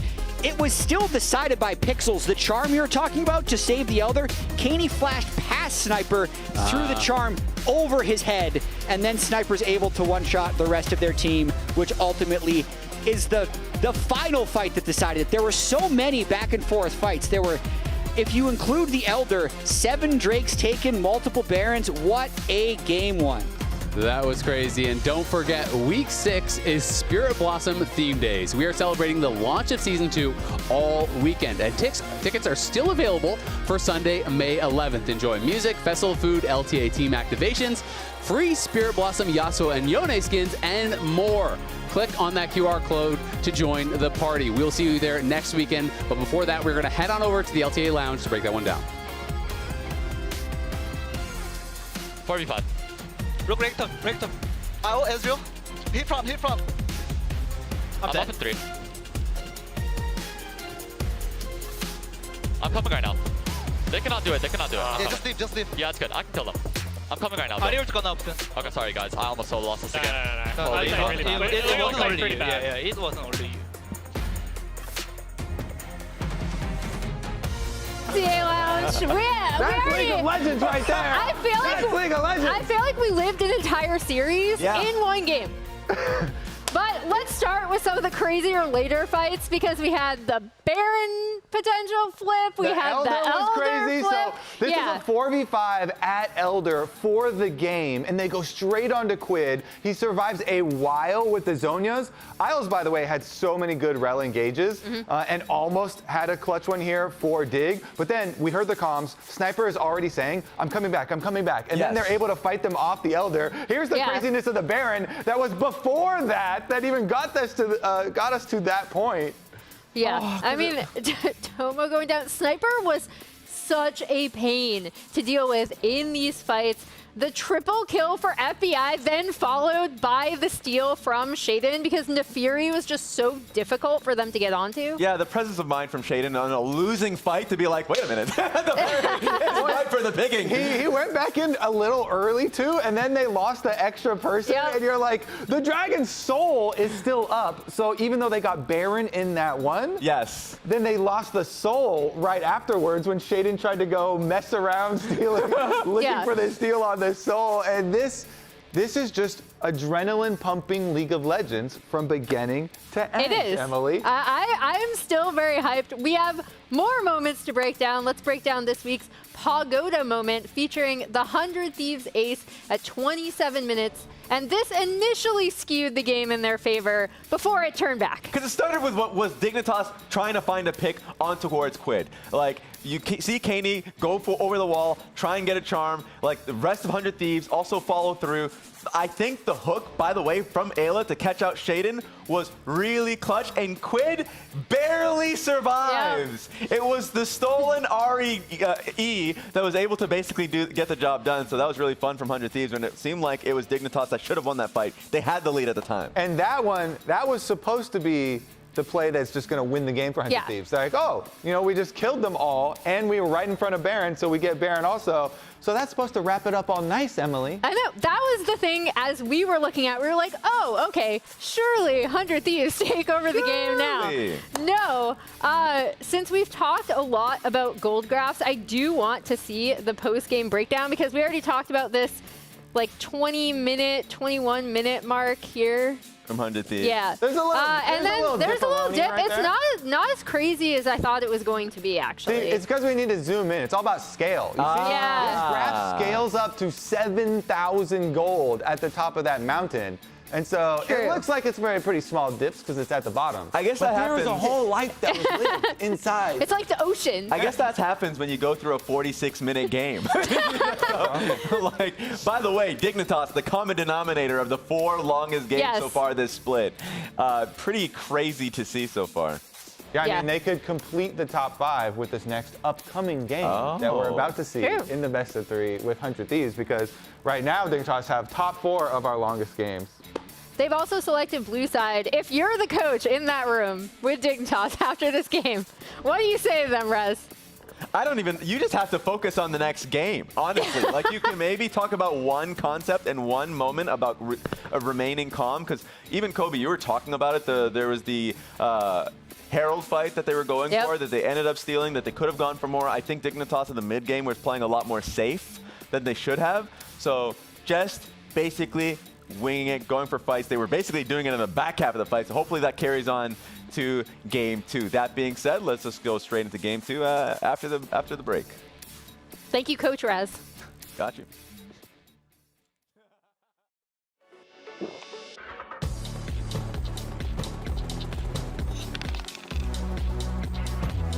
Red Bull gives you wings. Rich in the ground before Dub can even get there. In time to try to knock out as Impact gets burst. Don't feed. Knocks him down. Get fed. Scan the QR code for LTA deals only on Uber Eats. Why are we in Indiana? The retreat's in Nashville, Tennessee. I could put Nashville, Indiana in the GPS. Mr. Shotgun over here. Bro. Okay. Let me just figure this out. Oh, we're cool. There's a charging station nearby.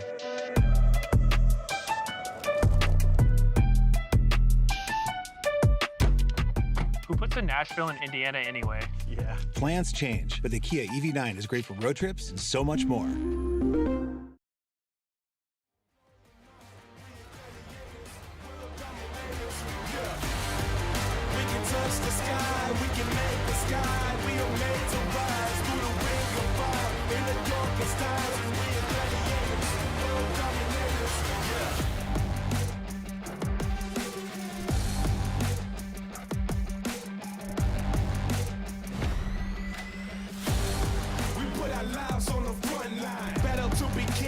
Giant like a titan, ready for a comeback, we're ready to fight. Fearless of the enemy, we'll fight to survive. We are born to be conquerors, rise to the top, gonna be the new emperors. Dragon slayers. I should be okay. Roll up on. Stay top. Wait, lane swap? I tried upper one. Oh, nice. Look Nautilus. He's in thing. He's in thing now.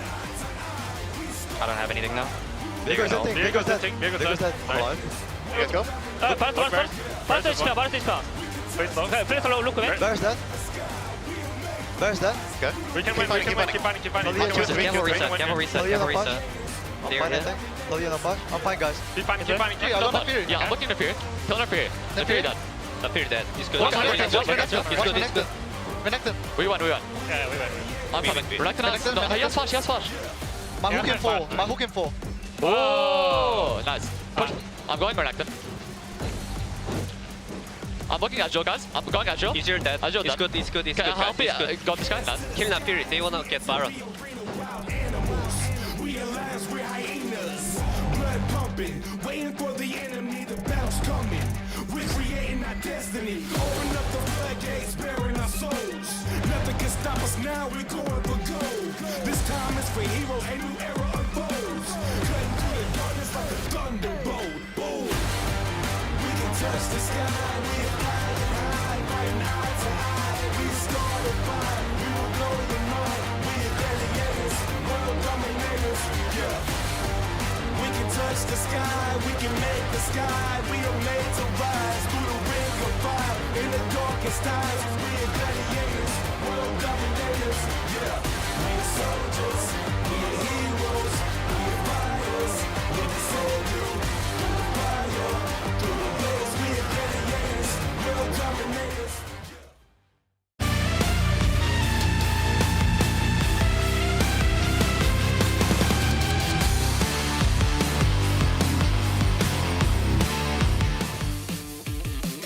What fuels me?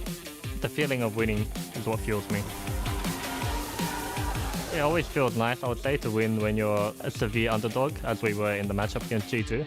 Mickey now the one, soaking the damage, and FBI blasts him. They fall after.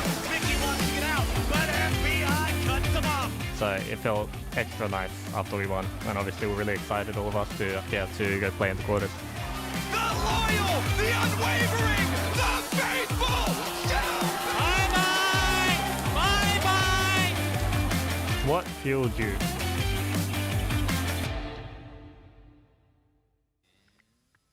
I've seen a lot of footage, a lot of quotes, a lot of behind-the-scenes stuff. I've never seen the bye-bye.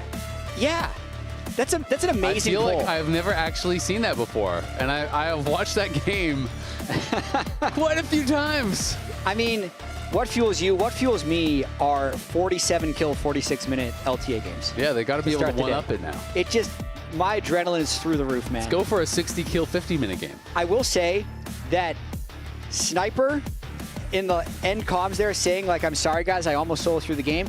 I'm not sure, like, the discoordination of the team, because it felt like 100 Thieves, every time they'd have an advantage, Sniper would be in what I would consider a good split push situation, where he's completely unmatched. They're going to have to respond to him in like 10 seconds. There are no immediate objectives. And then 100 Thieves would like start a fight and Sniper would TP in. And if he's taking that of like, oh man, I need to be there for my team, I would think that that would be the wrong takeaway. So that's just, you can tell they're working on that, and it's not quite polished yet. It is interesting, and you know, obviously they all responded immediately and said, no, that wasn't just your fault. We all messed up. And I am assuming that it was that moment where Quid got caught and he kind of TP'd into the middle of the team and insta-died. I'm guessing that's what he's referring to. And I agree with you. Quid should not have got caught. He was in a good split push position. Yeah. But also, the other side of it is, once Quid makes that mistake, you shouldn't TP. Correct. You should just keep pushing inside lane. If your teammate makes the wrong play, sometimes you just got to take the L and accept that. It doesn't mean you need to try to bail them out and make it even worse, because then they all died. I do think, though, as we're into draft now, I'm just going to finish this point off. Sniper has always been the team fighter. Part of it, I think, is because originally he didn't really know when he should be on a side wave or how to track the enemy, so he'd just group and fight. In every late game, he's almost always down on CS to his opponent because the team overgroups and fights, which has been their advantage. So it's a very difficult transition for both player and team when they're trying to be a more traditional, get a lot of gold on your top laner player. Interesting bans here. It is going to be the Yorick and the Rumble getting banned out. The Yorick has been used, obviously, a number of times now, mostly as a counter to the Jace. We saw it come out against the Rumble as well. And it's going to be the Yone getting locked in, though, as that was left open here. And paired up with this Edge-20, incredibly strong duo. We're assuming that's going to Quid. He's a monster on these melee champions. And yes, Surdy gets a pretty strong top laner that's not too easy to counterpick, but that mid-jungle duo from 100 Thieves is looking scary. Agreed. It's a bit of a takeaway from Sniper as well. He had some really good Jace games last week. But I agree with you. Sejuani Yone is prime. It's prime River Quid territory in terms of their ability to coordinate with each other. We'll see what Sniper will end up picking against the Jace. Technically, the Jace could be flexed, so Sniper has to be a little bit careful with what counter pick he has, and the Lilia will pair pretty well with the Jace, whether it goes mid or top. Yep, and it is going to be the Kalista coming through, which is interesting. We have been seeing it get banned out a fair bit on this patch, but it did get some pretty significant nerfs. The base AD went down, the base health went down, the AD growth did go up, so they're kind of trying to take it from being such an early game bully and make it scale more. The base Ren damage also did go down, so it's not supposed to be as dominant in the 2v2, and to be honest, teams are already handling it in the 2v2 pretty darn well. They were. The Camille into the Jace is a very aggressive choice. It is. I think with the Sejuani pairing, I kind of like it because it gives you really good gank options. Jace in the isolated 1v1 definitely should be winning out in the early stages, but if you get a good gank or two off and Camille gets ahead at all of a sudden you're just getting all in on repeat, and every time the ultimatum is up, in comes the ulti, you're going to get jumped on. You can see that 100 Thieves, though, is having the same concern that you were. They're saying, you know what, Jace could go mid. We need to still ban some of the top lane counters, so we're going to ban out the Jax, which is a great matchup into the Camille. If they wanted to flex it, I'm just preaching Shen, because Shen is also quite good into Camille. It can be a good matchup, can actually answer in those side lanes, but we'll see if they are going to be just worried about that Jax, or if they're really thinking, you know what, this actually could be mid lane Jace, and we're going to double ban to make sure. I mean, I think it also just depends on how much they want to play around Jace, because if they're able to find a way to isolate that Jace a little bit, they could just have Surdy try and hands check Sniper's Camille up top, but also knowing that they already have Lilia who wants to power farm, it makes the choice. I mean, I feel like it puts Dignitas in like a really tough spot with the rest of their draft. So Lilia does not want to be fighting 2v2 top with no setup. Yeah, I just see it's like very aggressive drafting what 100 Thieves just did there. It's like, we're going to take this matchup that is going to make the game all about top lane, but I know your jungler doesn't want to go top. It wants to farm. And I mean, that's kind of their style, right? They're going to fight you. They're going to check you. I do think the Renata ban was fantastic. I also really like Ziggs bot here. Just take a total... What a classic comp. Like, a mage down bot that is just going to make this lane not about fighting. You are just going to fight the wave, and Kalista is going to be really struggling to get any pressure down there. You also have great side lanes 1-3-1 later on, so Ziggs can then move mid later, you know, hold the waves, while Yone and Camille are doing stuff in the side lanes and fighting with the Sejuani. So I think it's really clever.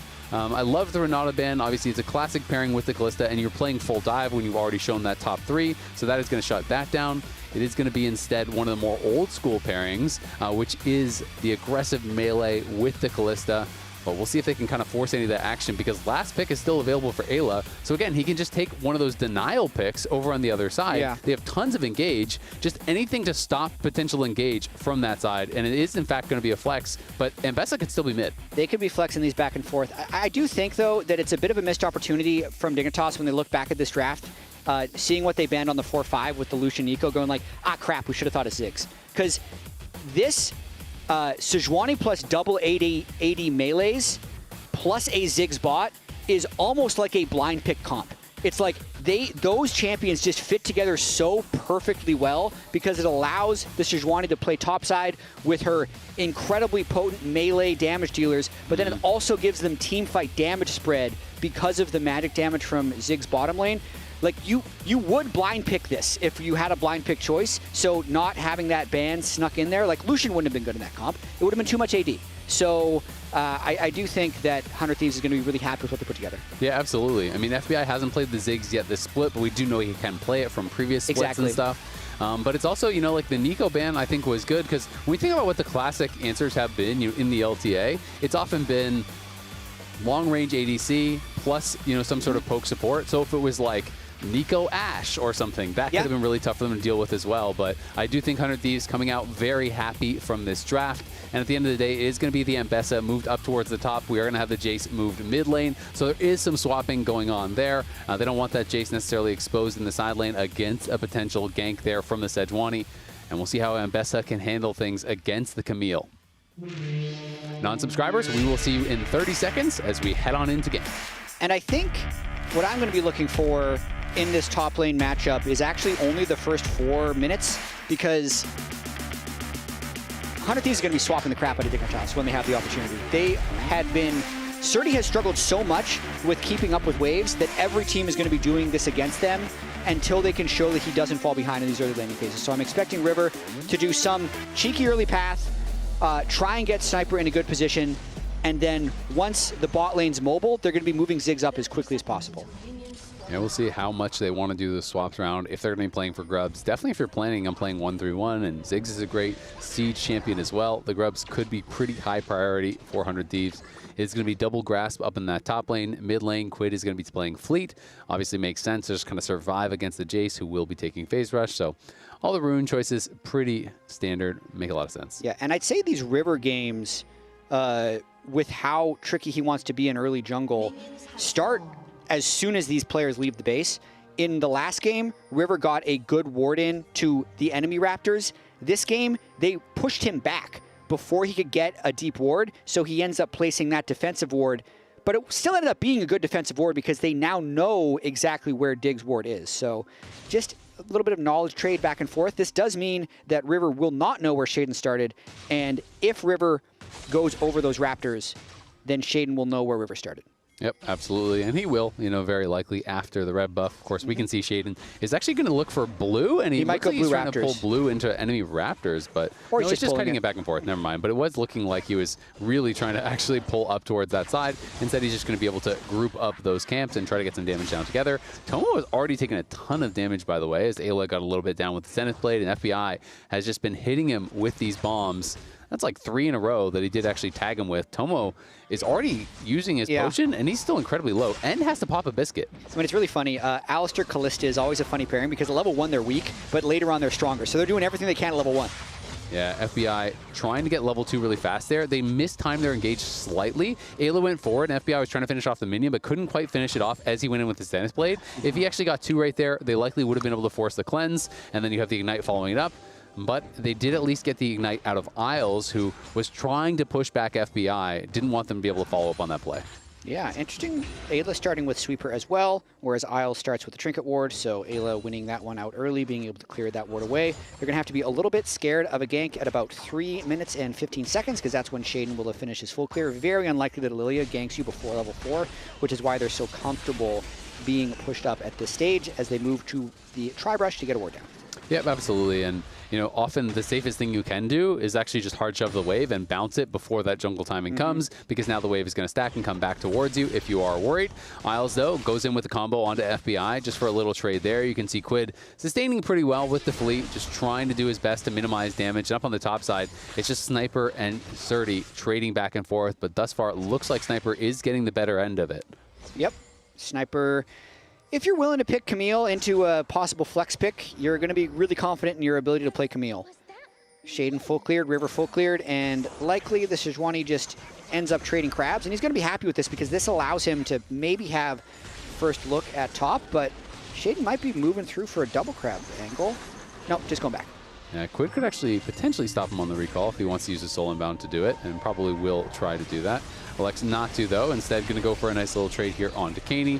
And yeah, not going to risk going for that double crab, as Ayla's going to go in onto Tomo. Tomo does use a cleanse, but he's going to get ignited after. He gets satcheled back in. Beautiful placement by FBI. One more auto is going to finish him off. The flash out, trying to get to safety, but is he in the pit?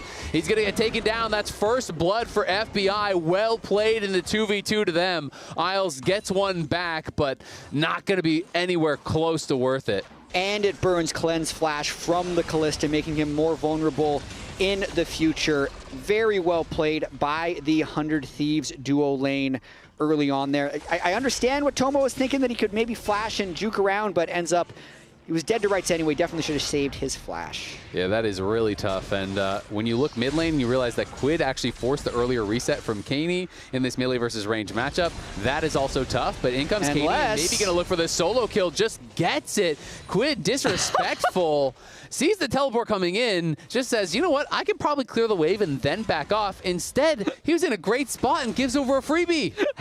I just saw his reaction on the cam afterwards. He, that was definitely a little bit of disrespect. Yeah, a lot of bit of disrespect, as we can watch this 2v2 happen again. Okay, so Isles actually is the one to begin this fight, but very nice E by Ayla there as the Alistair engages. And then FBI just makes sure he's weaving his auto attacks in, landed all of his spells, and they end up just having more damage. They were hoping to get the first blood at the end, but it wouldn't have mattered since they were trading Kalista for the support anyway. And then watching this... This is just silly. He wants the cannon. Like, he literally killed himself for a cannon. Yeah. I mean, technically, it's only like a 220 cooldown on the trade. Could have been worse. Oh, swing and a miss on the LT there. Oh, maybe got the flash. We didn't quite see that. Looks like so. He did probably force the flash there from Caney, as Quid does at least get his Berserker Greaves base off, and River walks through mid, so they're able to force the flash. We'll see if they can find any pressure down here on bot lane, as Shaden is hanging around, but a lot of credit deserved by FBI and Ayla. Have been one of those kind of real big upgrades that people have been talking about. 400 Thieves, you know, a place of power for them, did really give them that additional carry threat, and being able to pick into this Kalista and kill it in the 2v2 was definitely nicely done, and does not bode well for the Kalista or the Kalista's win rate.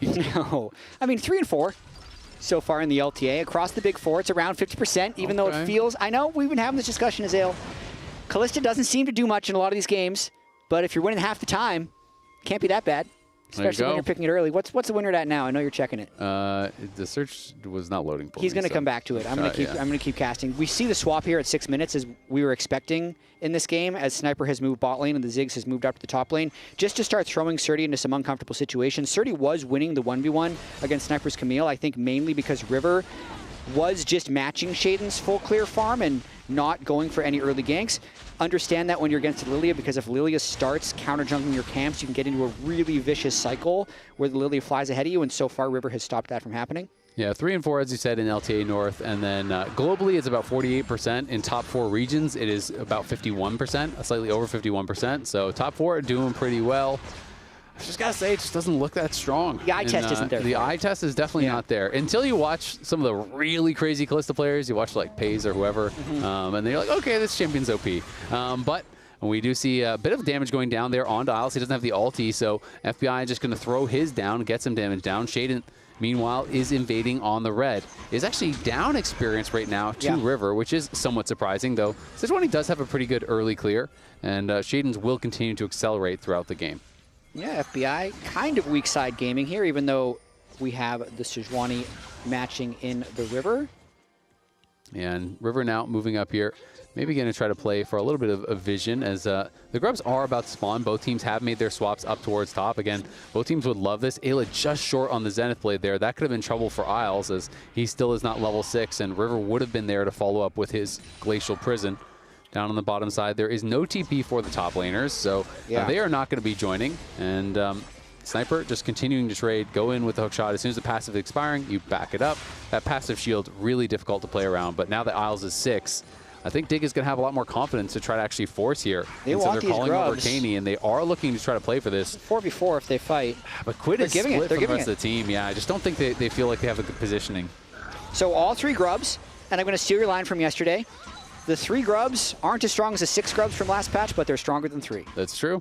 Those are factually correct statements. I think that's all the patch notes said about it. Basically, it's pretty much it. It's all you need to know. I mean, you get 1 Void Might from getting 3. So it's like getting the first pack of Grubs is just objectively way better than it was before. Yeah, you can't have that opportunity to get 6, but let's be honest, you don't usually get 6 unless you're kind of stomping the game anyway. Someone can steal 1 away. So I feel like Grubs are really high prio to me now. Being able to get 1, and especially when you get a Void Might for the laning phase, like you get a Void Mights online, before 9 minutes. That's really nice if you have winning lanes. Yeah, which they do not. Yep. But they got the Grubs, so at least they're not letting the opponent have the Grubs. Exactly. Yeah. And to be fair, Best is getting some push. You can see that Isles has moved down towards that bottom side. They are kind of hunting Sniper right now, who will be pushed out.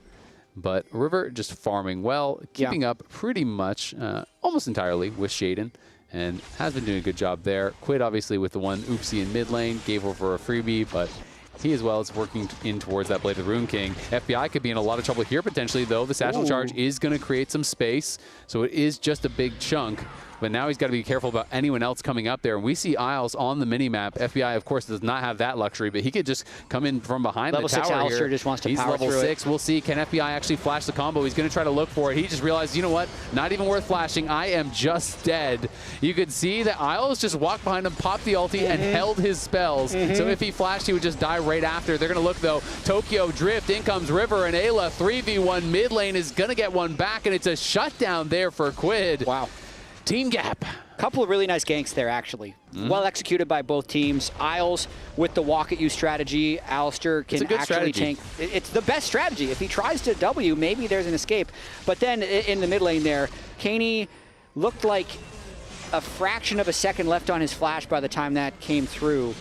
Yeah, his flash was up for like 2 more seconds when they can chain all the CC on him. So no retort. The bigger thing for me, though, is after that last game, when you lose a 46-minute, 47-kill game, we've talked about how most teams have a harder time recovering from those losses than losing 10 kills to 0 25 minutes. They're so draining. And then you're saying, man, and now we need to win 2. We couldn't even win that 1 after we spent so much energy. But Dignitas has started this game really well. Yeah, they absolutely have. It doesn't look like there's a hangover from that last game. There's not some tilt. They haven't been forcing plays. Caney had that nice solo kill early. Even though they gave up the first blood, it was a close 1-for-1. Did Caney have that solo kill or did Quid? I mean, you can ask that about a lot of fights this series. Did Quid get a solo kill on himself? I would argue he did. Now, I would argue check the stats, Quid solo killed Quid. If you check the stats, it will be credited to Caney. But did the eye test. Did the Cannon solo kill Quid? We need to have a Cannon solo kill tracker. I would say the Cannon is more deserving in this case. I would agree. And Surdy now is maintaining that push on the bottom side, so he has taken down 1, working away on that second plate as well, has gotten a couple little bits of Void Might damage in there, so the Grub's putting in some work, and has his Shojin completed, but Sniper likewise has that Triforce done. River going to be spotted here, and they may not know that Surdy is collapsing, but both teams playing it pretty slow. It's a much more reserved game 2 after a very frenetic game 1. And I think for now, Dig is happy with this slow pace because they're winning all the lanes. They're just slowly accumulating advantages across the board. Lilia wants to get to Leandries because currently River is on Heartsteel, so the power spike would be on the side of Sejuani. It's nice if they can keep a bit of a controlled game because if these fights get too spread out and there's too many flank angles, like that's when the Camille, Sejuani, Yone really pile on because they can attack from any angle. But if Dig can hold these waves, keep them pushing, have good setup, that's what they want. And River might have found an angle here. This is sneaky. This is reminding me of Huhi from Unseen yesterday, who was very deep on some of these flanks. Tomo is going to place a ward in their own jungle because they don't have eyes on him, so they know he could be around. The teleport's going to come in, but River is here as well. He's going to go straight into the pit against Surdy, but can they actually collapse in onto Quid? Quid could be in some trouble. There's the Ziggs ult into the back line. Soul Unbound goes over the wall, but Quid is going to have to snap back, and Quid is going to get taken down. Sniper can go in and does get a kill back on Tomo. Flashes over the wall back to his team, so it's a 1-for-1, and they should be able to grab the Dragon. Honestly, good job by Sniper being able to kind of bail his team out after Quid TP'd into a very dangerous spot and got punished. Yeah, Quid is having a bit of a game so far, but I understand why Quid would teleport there because River's behind them, and it's like, we're going to bait them onto the Yone, and then the Sejuani's actually going to be there, and it'll surprise them, right, guys? But with Isles zoning out FBI and Ayla for so long, and River going over the back of the pit, weirdly enough, no, surprisingly, yes. Is that why? You wouldn't believe it. And as you said, Sniper getting the lockdown onto Tomo and then having a really nice flash over the wall to not let anyone follow up. Yeah, makes it a win trade. Quid has had some head scratchers today in this series. I will say. I mean, you know, even just the reaction there from Golden, he's like, what was that? Okay, not bad. I mean, Quid even did the thing which is kind of like the panic Yone play where you get jumped on and you're like, oh crap, Soul Unbound. You know, and then he eat over the wall into the pit and then flashed, and then it's like, oh, you're gonna snap back into them though. You know what I mean? Like it's gonna be one of these situations where you would have to flash over the wall instantly to try to get out of there, and then Soul Unbound back over the wall if you wanted to go aggressive, right? Yeah. Instead of kind of the inverse, where he went back over the wall with Soul Unbound, then he ulted back in, then he tried to flash out. It just didn't end up working, but it was one of those panic moments, and not a good TP from him.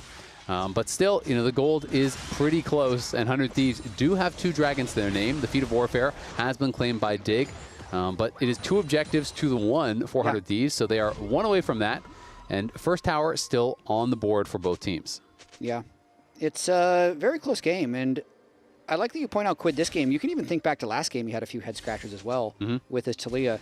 And I think it's just a good reminder as a sports fan, there are good games and bad games, and good days and bad days, and it doesn't always define you as a player, because Quid is an MVP level player who appears to be having a bad day, but it doesn't mean he can't get hot later. Hit a bunch of threes in the 4th quarter. There you go. Big Yone ultimates. What we do know is he's currently like 2 for 12 from the field. Yeah. You know, you miss all the shots you don't take. So we'll put it like that. He's been throwing some up. But Dignitas definitely looking good so far in this game. Competitive in game 1. And are out to a pretty nice little early advantage here. They are pushing out through mid lane. But the scaling definitely on the 100 Thieves side is scary in the side lanes. Really terrifying. Ziggs scales incredibly well and can also help to assist those side lanes. As Canids get a face check River here, and it's going to take some damage for his trouble. The Ziggs is going to get in range for an ulti here, so we'll see if they can at least force the flash. Not going to let it rip. He does spot him with the blue orb, but realizes, you know what, he's too far away. Now Isles may have to pay a bit of a price here. But it's going to be Sniper now on that tier 1 bot. So even though they don't actually kill him, it's going to cost them the tower, very likely. Very worth it there for 100 Thieves. Rift Herald fight would have been difficult. Oh, Tomo in trouble now. He's going to have to try to flash. He does have the cleanse available, but he's not going to be able to do anything with that. The 2-man sleep does come through. The satchel charge builds some space, but in flashes Isles to try to take down FBI. FBI has a flash of his own, though, and does get out. Ayla now using the Zenith Blade to taxi to the Alistar to get back to safety as well. Dignitas get nothing there, and all the while, Sniper is pushing bot, Surdy is pushing top, but the race for first tower is going to be won by 100 Thieves. So 1 objective away from getting the feat upgrade, but this is the type of game state that 100 Thieves wants with this team composition, is spread out as possible, play wide, find engages whenever you can, and get the gold onto your split pushers. So as much as Yone and Camille haven't seemed like they've been dominating the game, they both have slight gold leads over their opponents. They also managed to burn summoner spells in that last fight on the Dig carries, which is the first step to get the summoner spells is often the hardest one, because once they're down, your next engages can really pile on. So 100 Thieves really happy with that sequence of play. Yeah, they're going to be feeling really good about it. Kami now could be in some trouble again. Yeah, no flash. And Soul Unbound is there. He's knocking him down low. The snapback's going to kill him. Ayla comes in, does cost him his summoners, but going to be happy about that kill. Shaden now fishing with the bowling ball. Doesn't actually connect on him, but it's going to be Surdy connecting with the public execution, and River is going to be going down. Surdy claims his first kill of the game.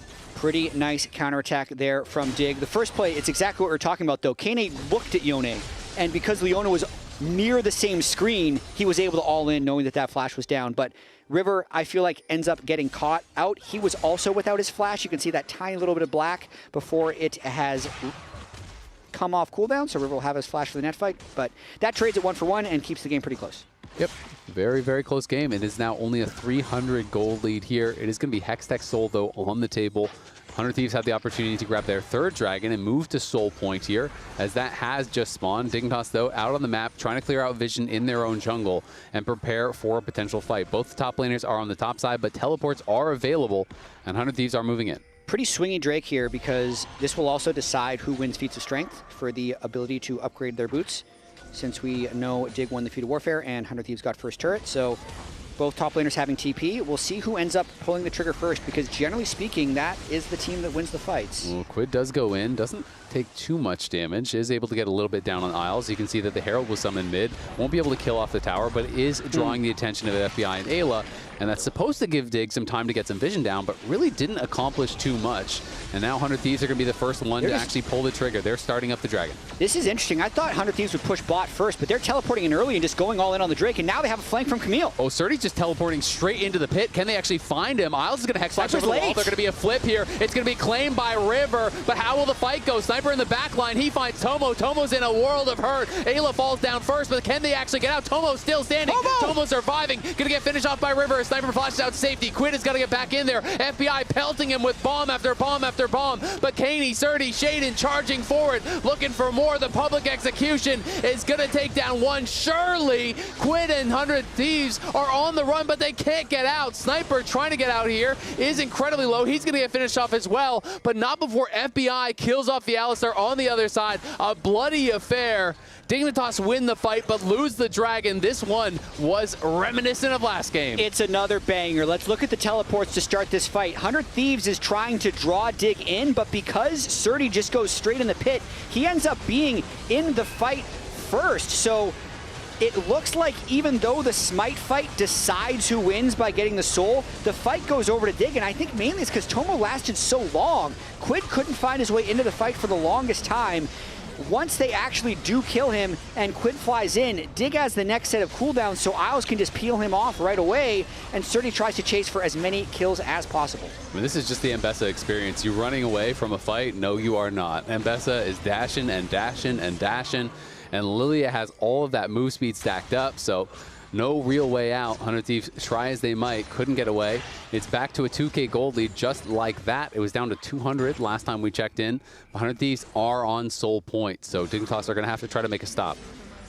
Really awesome game so far. When the team with more Drakes is a little bit weaker in fights, I always feel like it creates such a nice tension in the game. Yeah.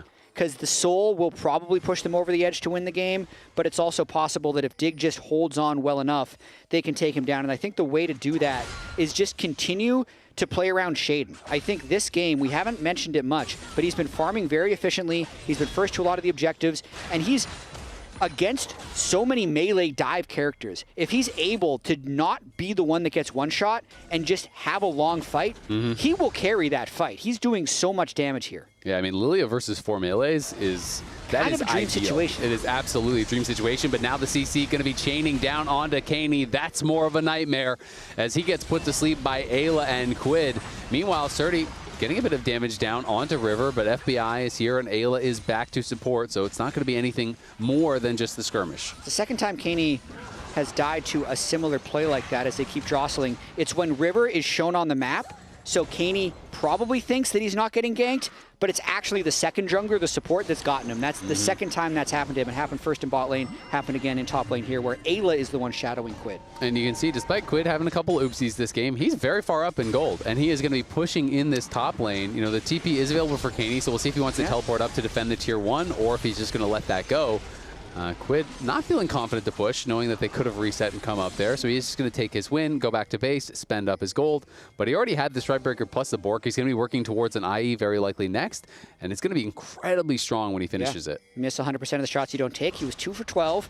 Now I feel like he's like... he's heating up. 8 for 19, 8 for 20. He's getting there. Look at River. He is just in sneaky spots again and again. But the public execution over the wall is going to connect onto Sniper. And the teleport's coming in. There's the lilting lullaby. Sniper is going to be dead to rights. River has got to run. The backup came in for Dignitas. It's the Goon Squad. They're going to take down River. They're going to grab a double for Surdy, and it leads right to the Otacon. And Shaden speaks here. He says they're still in the series. This was them just finding the play. He is still so strong right now. Even if they didn't have everyone collapsing, I still feel like they win that little skirmish, but the Otacon is going to give them that big boost of combat power. We'll see if FBI can get the gold a little bit closer by taking the turret while this Otacon goes down. Yeah, they do get 2 towers. They take down the tier 1 top, tier 1 mid, so that is something for them, but still, Dignitas, really big win because, yes, the gold stays about the same off of that play, but they're getting all of the extra stats from the Otacon, getting all of the flowers, getting the proc on takedowns. So we're heading towards another potential long game. I mean, it is 3 dragons for 100 Thieves. If they claim Soul here, then you don't really care about the advantages that Dignitas have, but Dignitas are in the winning position right now. Like, they should be the ones who win the fights, take the dragons, extend the game, and then we could be in for another really long one. They should be able to defend this Drake, but this is where 100 Thieves is just going to look maybe for a fast play. If they can get anything while Dig is setting up, it would be huge. Unable to do that at the moment, though. Sniper's going to try and prep that bot wave and then probably look for a flank as this Drake gets started. And it's also worth noting, Surdy, very aggressive with his build. Went Ghostblade second, has more lethality in the bag. So if he can get on some of these squishy carries, he will be able to 100-0 them. But at the same time, you get CC'd up, you are going to die in a hurry as well. 100 Thieves do have this 4-man squad over here, and Sniper still on the side, as you touched on. Quid playing through mid lane. They're trying to land the poke with the Ziggs. Surdy is really fed, so he's able to mark Sniper. got tagged. They're going to flash in on him. He's going to get hit here by Isles, but there's no follow-up whatsoever. And Ayla's in the back line on Shaden. Shaden's going to be taken down as Quid and Sniper flying in, but it's going to be River now trying to turn around here onto Surdy. The bombs are missing. It's Sniper in trouble. Sniper trying to survive, but he's going to get taken down by Surdy. He goes unstoppable. Quid trying to make it happen, but they don't have the juice. The public execution over the wall takes out FBI. Surdy is going crazy on the M-Pesa. These fights are so sick. They're just absolutely hands-checking each other. Surdy having an amazing game. 100 Thieves correctly identified that Shaden was the one carrying these fights, so they lock him down first rather than trying to go for Tomo's Callista, but that takes long enough that Dig can still take the fight at the back end. Dragon stands, by the way, so they're going to be coming back for another one. Watching the beginning of this fight, it is Dig who trigger pulls first, trying to one-shot FBI. I'd say the Sejuani ultimate to peel Shaden was huge. It means they can't finish FBI. FBI can still get all his cooldowns out, but even after that, because Surdy is having such a big game, compare this game to his Renekton game, insane glow up, they're still able to win the fight on the back end. Yeah, and it just feels like they're struggling to have enough consistent damage on the 100 Thieves side, right? You have these bombs getting thrown over the wall, but if you're not hitting everything, it is really tough. And you have a Callista that's just pummeling you time and time again, but now 100 Thieves, they're just going to pull the trigger here onto the Baron. It does get spotted by the Blue Orb. We have got to get back to live because they were expecting that Dignitas would go over to the Dragon, and this could just be dead. Ayla stuns up Shaden. He's peeled off. They're going to be able to get a heist here. They throw out the Glacial Prison. It doesn't connect. They do claim the Baron, but can Dignitas get the fight? Quid tries to go over the wall, but he's going to get knocked back, and River has got to run. He's incredibly low, but he's going to be put to sleep, and this might be the last sleep for him. The Ziggs ulti comes through, tags up multiple members. Quid ults over the wall. It is the Baron for just one. A big win for 100 Thieves. Nice little sneak of gold right there, subverting expectations. Rather than running it back for Soul, it's a nice call to just start the Baron. Dig was doing a slow approach towards Drake because they were worried about a snap engage, and it means they're just a little bit late to that Baron fight. It got really close, though. I saw either it was the Smite or the Shock Blast took that Baron to sub 100 health. So it would have been an absolute disaster if they didn't secure that. But now that the Hexstrike Drake goes over and the Baron is secured for 100 Thieves, the game is continuing to stay incredibly close. Yeah, Surdy looked like he had a pretty big reaction when that Baron went down. Looked pretty visibly frustrated to me on the cam, but maybe it was just super locked in. Maybe I'm reading into it too much, but he's been having a good game, 6-0 and 6, and here's this Baron take again. man, you can see how close that was. It's Camille who ends up getting the last hit on it. But as this fight starts, I think because 100 Thieves was just turning, burning the Baron, they're never really realistically going to win this fight. Nice slow play there by Dig to not completely overcommit, poke him down enough with Lilia, get the sleep, get the kill to execute him, and then move to get the Drake. We're back to live, and Canids down again. Canids just gone. Ayla has been really active on the map here, moving around well, did a great job peeling Shaden off that Baron, and then again finding Cani. I feel like he has been involved in almost every single Cani death this game, and now with the Baron, they are pushing up. I mean, Dig's got to defend. Surdy was trying to push in that top lane turret, but it's a Baron minion with Ziggs and no Jace. He's going to have to completely abandon that split push. I mean, their wave clear is terrible, right? So maybe the call is, you know what, we can't defend, so we're going to have to give up some of these outers. They're giving up a tier 2 bot. They lose the tier 2 mid, so now the gold lead is really evaporating here. It's down to 100 gold. Was a couple thousand not long ago, so 100 Thieves able to really close the gap there. Shield bow completed here for Quid. He's got his third item, upgrades those boots that he already had from the Feats of Warfare. You can see the FBI as well. Gets his Shadow Flame in. Multiple items getting completed right now. 400 Thieves. They're going to be feeling a lot better about their position and catching up with their carries on the other side, as Dignitas had 3 items in for quite a few members already.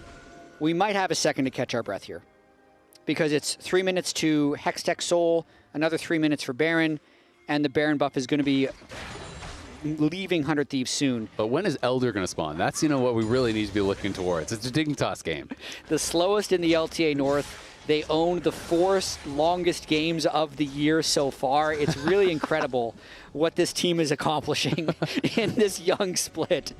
Not young for them, but for most people. They've aged 100 years. 4 years of gameplay over these 5 weeks. I mean, it's crazy that this might be becoming their identity. This game, to me, I'm so much looking at Shaden and Surdy, right? Surdy was completely starved in that Renekton game, barely able to stay in it.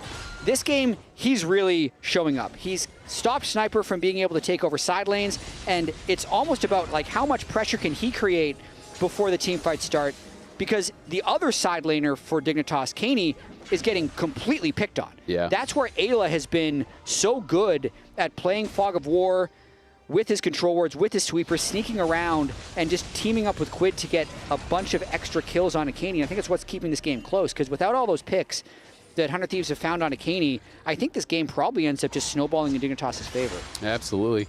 I mean, these lethality builds here, you know, that Surdy is playing, they're high risk, high reward. You can see he's not actually that far ahead as far as the gold goes, but because a lot of these items are cheaper than what we're seeing from Sniper, he has a lot of item completions, and in goes Quid. Strikebreaker pop, Ghostblade going to be used to try to get out of there. The Soul Unbound, not going to be enough to kill him off, but look at that chunk, and this is the danger of laning against Quid here in the late game.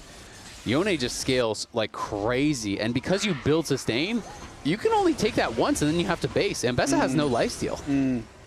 Quid is the richest person in the game. So even though both of them are sitting on 6 kills, I think Quid has gotten about 50 extra CS, a little bit of extra bounty gold. So he's actually 800 gold ahead of Surdy if we'd made that top laner to mid laner head-to-head. So the kit advantages as well as the gold gap and the very efficient boot upgrade with the gunmetal greaves that he has pulled off.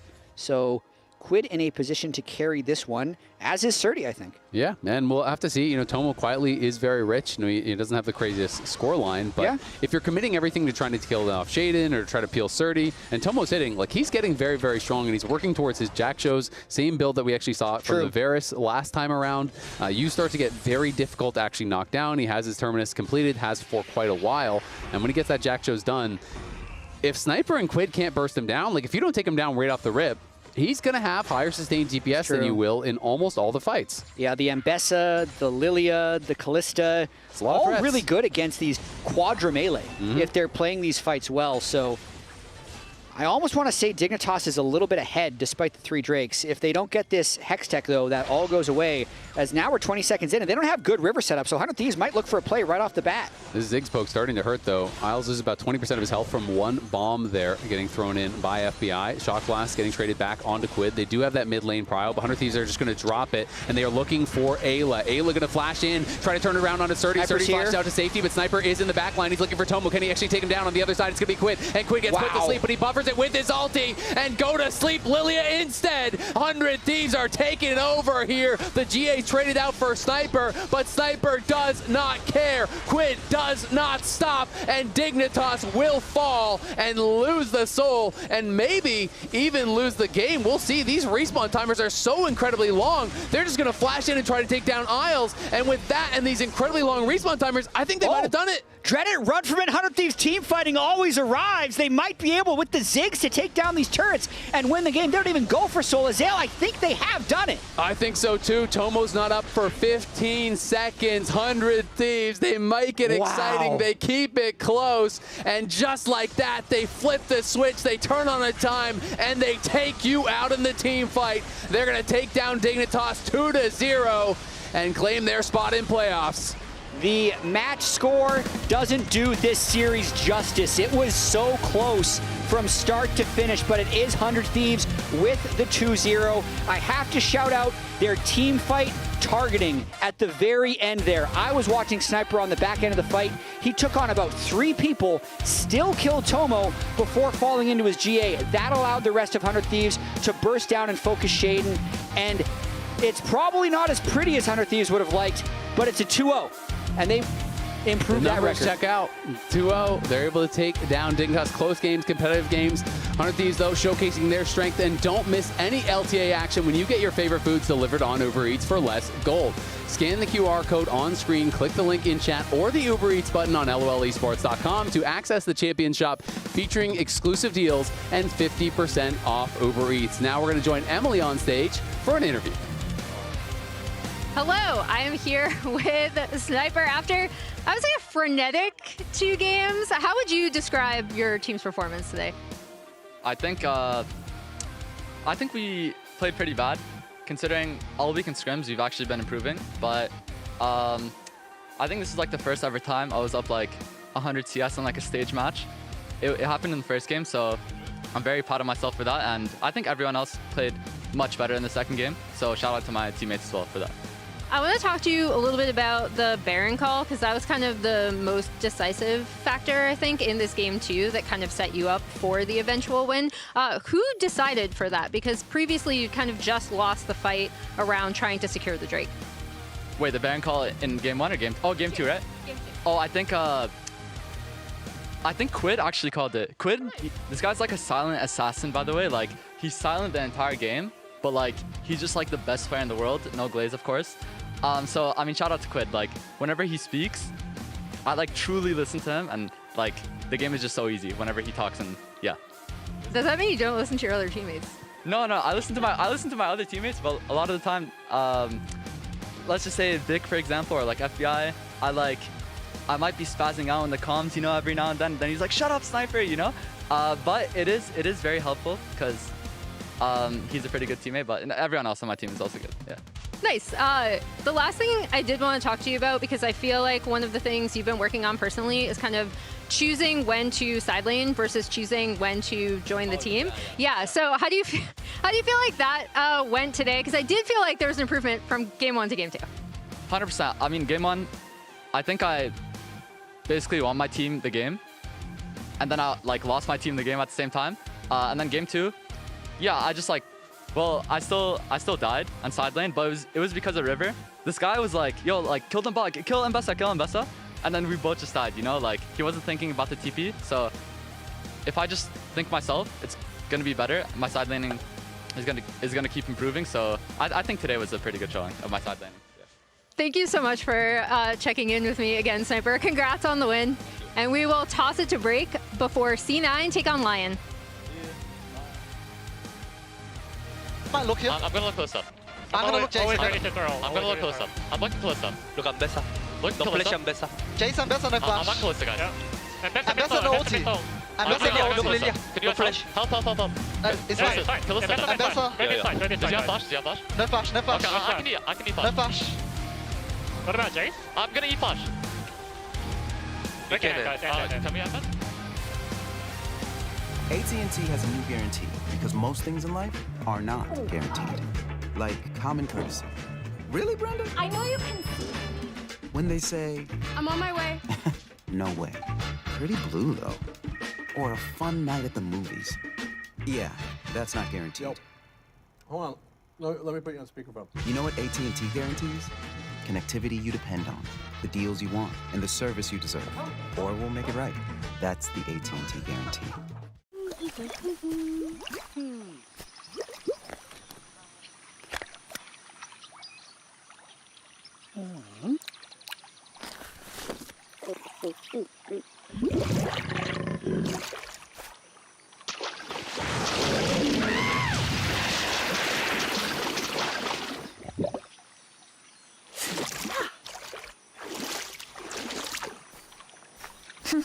Red Bull gives you wings. Rich in the ground before Dub can even get there. In time to try to knock out as Impact gets burst. Don't feed. Get fed. Scan the QR code for LTA deals only on Uber Eats.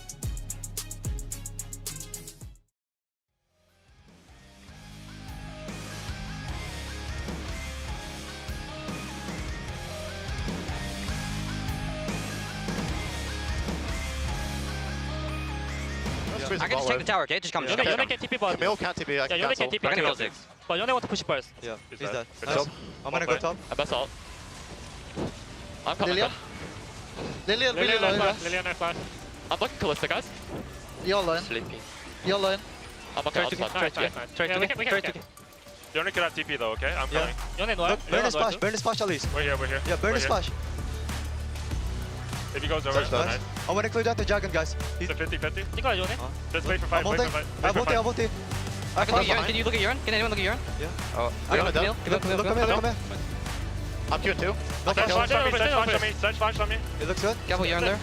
Okay, Yon. Look, Yon. We're coming. I'm holding him. This is good. Look at me. No pass Sejuani. It's good, guys. They're already giving. They're already giving. Push ball. Can we look? Push ball. They're gonna have flash. I'm trying to back them better. They might sleep me here, guys. They're looking. I'm looking at Lilia. I lost on my flash, okay, guys? Yeah, just kill Lilia. Yeah. I'm looking back. Lilia dead. Jason not flash.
Nice club.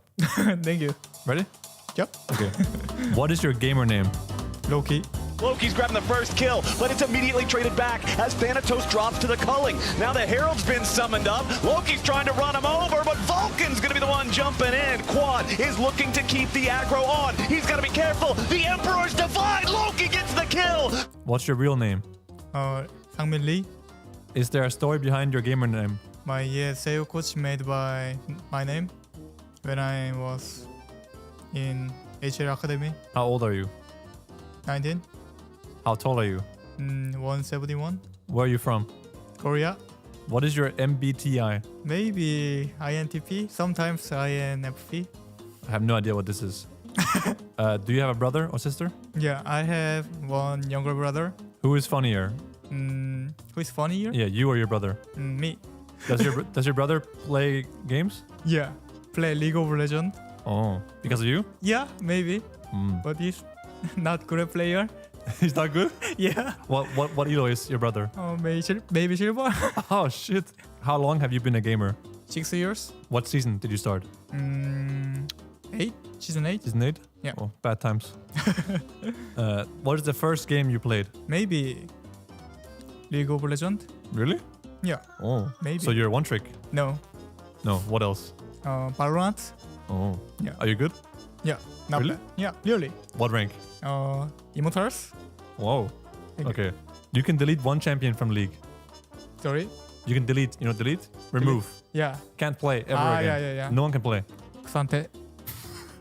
If you could change one thing in League, what would it be? Remove Atakan or buff Yon or... Xante. Change Xante. Again? Yeah, okay. Favorite show? Show? Like TV show? Yeah, TV show. Drama. Yeah? 사랑의 불시착. Is it K-drama? Yeah, K-drama. It's What so is- good. What is it about? Love. Oh. Romance. Romance? Yeah. Nice. Some people call you Lokimochi. Yeah. Why is that? Can you explain? Lokimochi. Yeah. Korean people usually use kimochi. Yeah. It means it's really happy. Wow, so good. If I play Scream, it's so good. Yeah. Wow, Lokimochi. Yeah. Makes sense. Thank you. Yeah, no problem.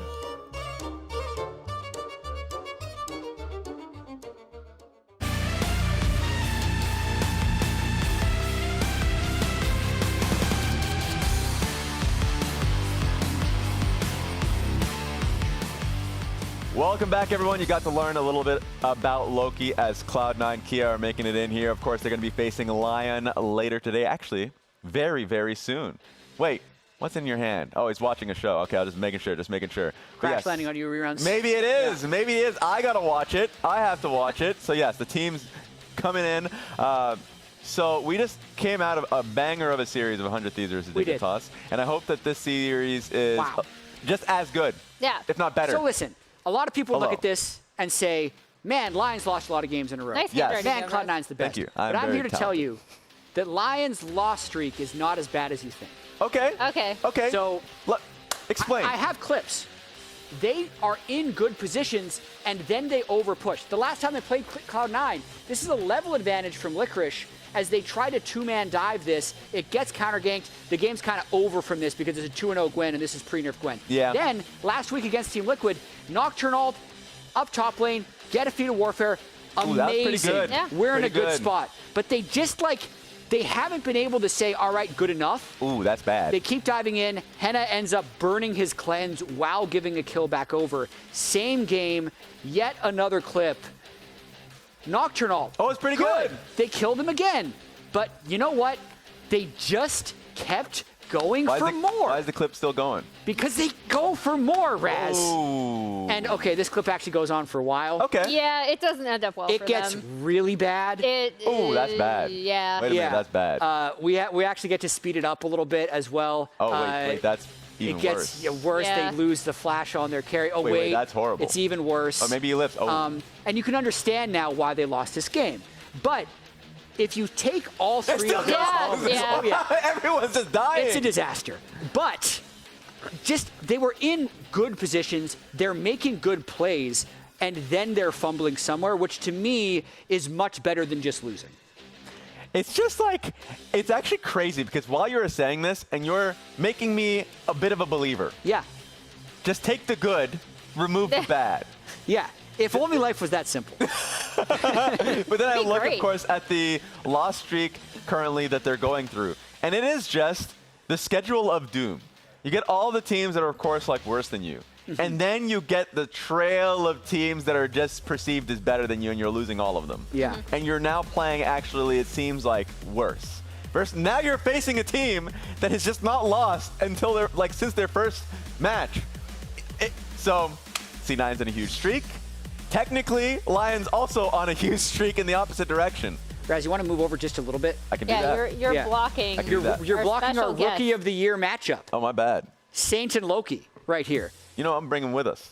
Oh, what happened? Raz! He got Jojo! He got Jojo! What's going on? Okay, we're hiding it. All right, talk to me about Saint and Loki, though, Emily. I mean, yeah, Saint has... It kind of stinks because during Lion's loss streak, right, it's been, I would say, a lot more difficult for Saint specifically. We've seen increasing, small mistakes from him. However, when he first came into the league, he was, again, as someone who watched him over in LCK Challengers, he was absolutely their strongest mid coming out. I know a lot of people, when they talked about these two mid laners specifically, were like, to C9, why didn't you take Saint, right? And in a lot of Lyon's early like success, Saint was a massive part of it, right? On the other side, I think the big thing for Loki is C9 themselves said, we really liked his attitude specifically and his ability to recover regardless of what happens.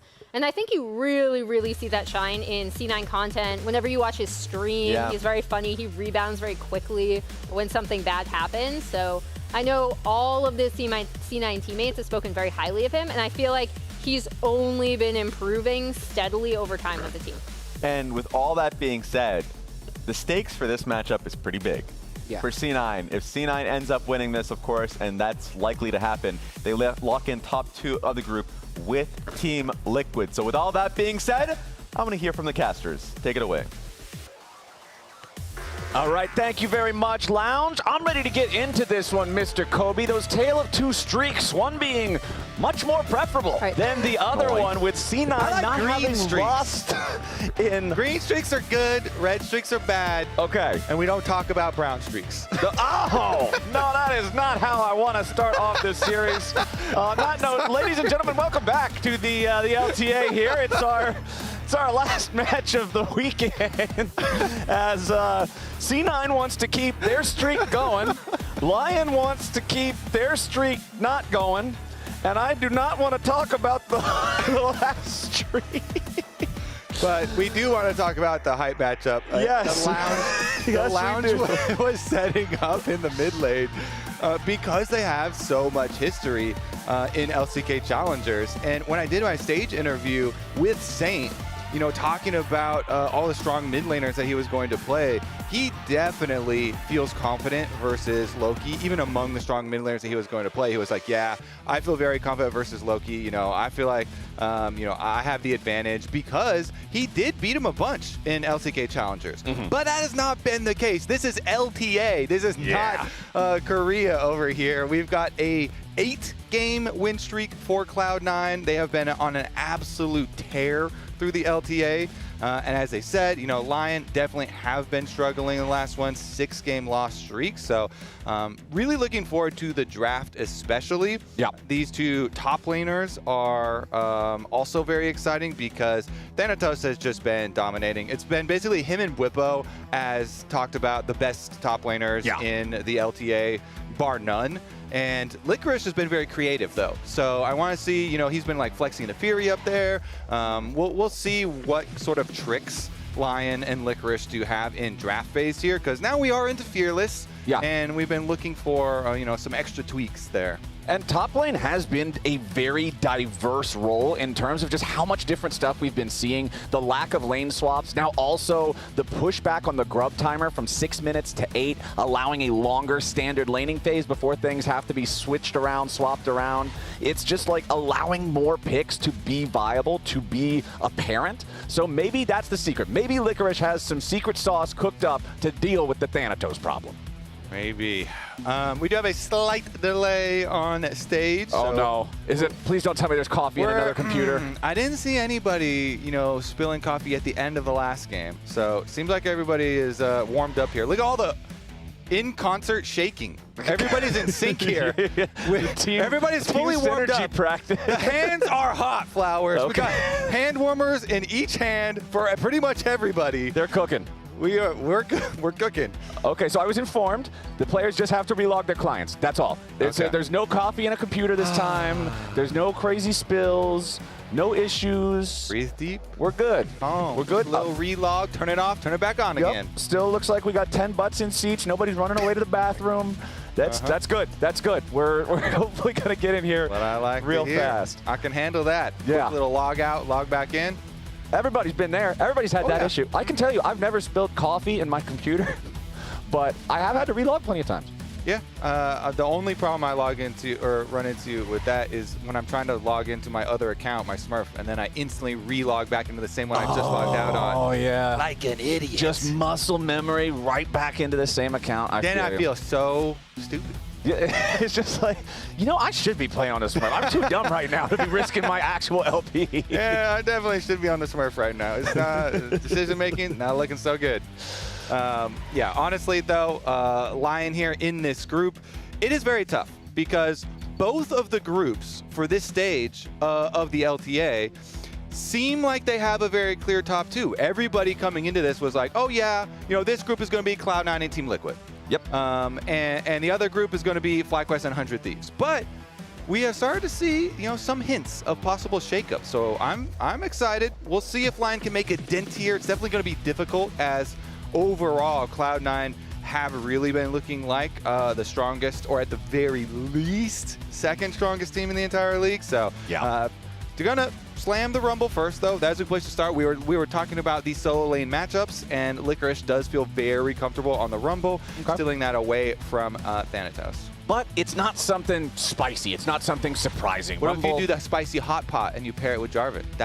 Okay, well, okay, we can get a little bit. We can get a little bit of spicy hot pot in there, but I'm still not going. Whoa, wowie, it's Rumble. Okay. He's been around in the meta. He's been pretty popular for a long time. Game one of Fearless, you know. Okay, started off with something a little bit normal, then shake it up afterwards. Okay, well, let's go ahead. We'll check in on the bans here real fast. Ezreal, Poppy, Gwen banned out by Lyon. C9 getting rid of the Vi, the Varus, and the Yone. That is all three of those champs that during the lounge they were saying has had 100% pick ban presence throughout the entire split, and C9's just paying the pick ban taxes on all of them. Yeah, and I feel like this is what you're in store for in game ones, because we haven't had huge changes in the meta over the last, I want to say, like 4 patches. So people are really, really comfortable on what is good in the first game, in the blind, basically blind scenarios here. So, you know, Loki, we had like the highlight play of him on the Azir, obviously. Ton of games. Cranking in solo queue on the champion as well. And so we're seeing pretty quick answers here. The Ambessa also very common into the Rumble, but also it's a Thanatos special. Yeah. Thanatos absolutely smurfs on this champion. He has had very, very good games very recently with the champion, both versus Team Liquid and versus FlyQuest. He was a monster, so really utilizing it against some of the high caliber opponents that Cloud9 played in the first stage of this splits, and did very well with it. If you've got a Sejuani and you've got an Ambessa, that is a super scary 2v2.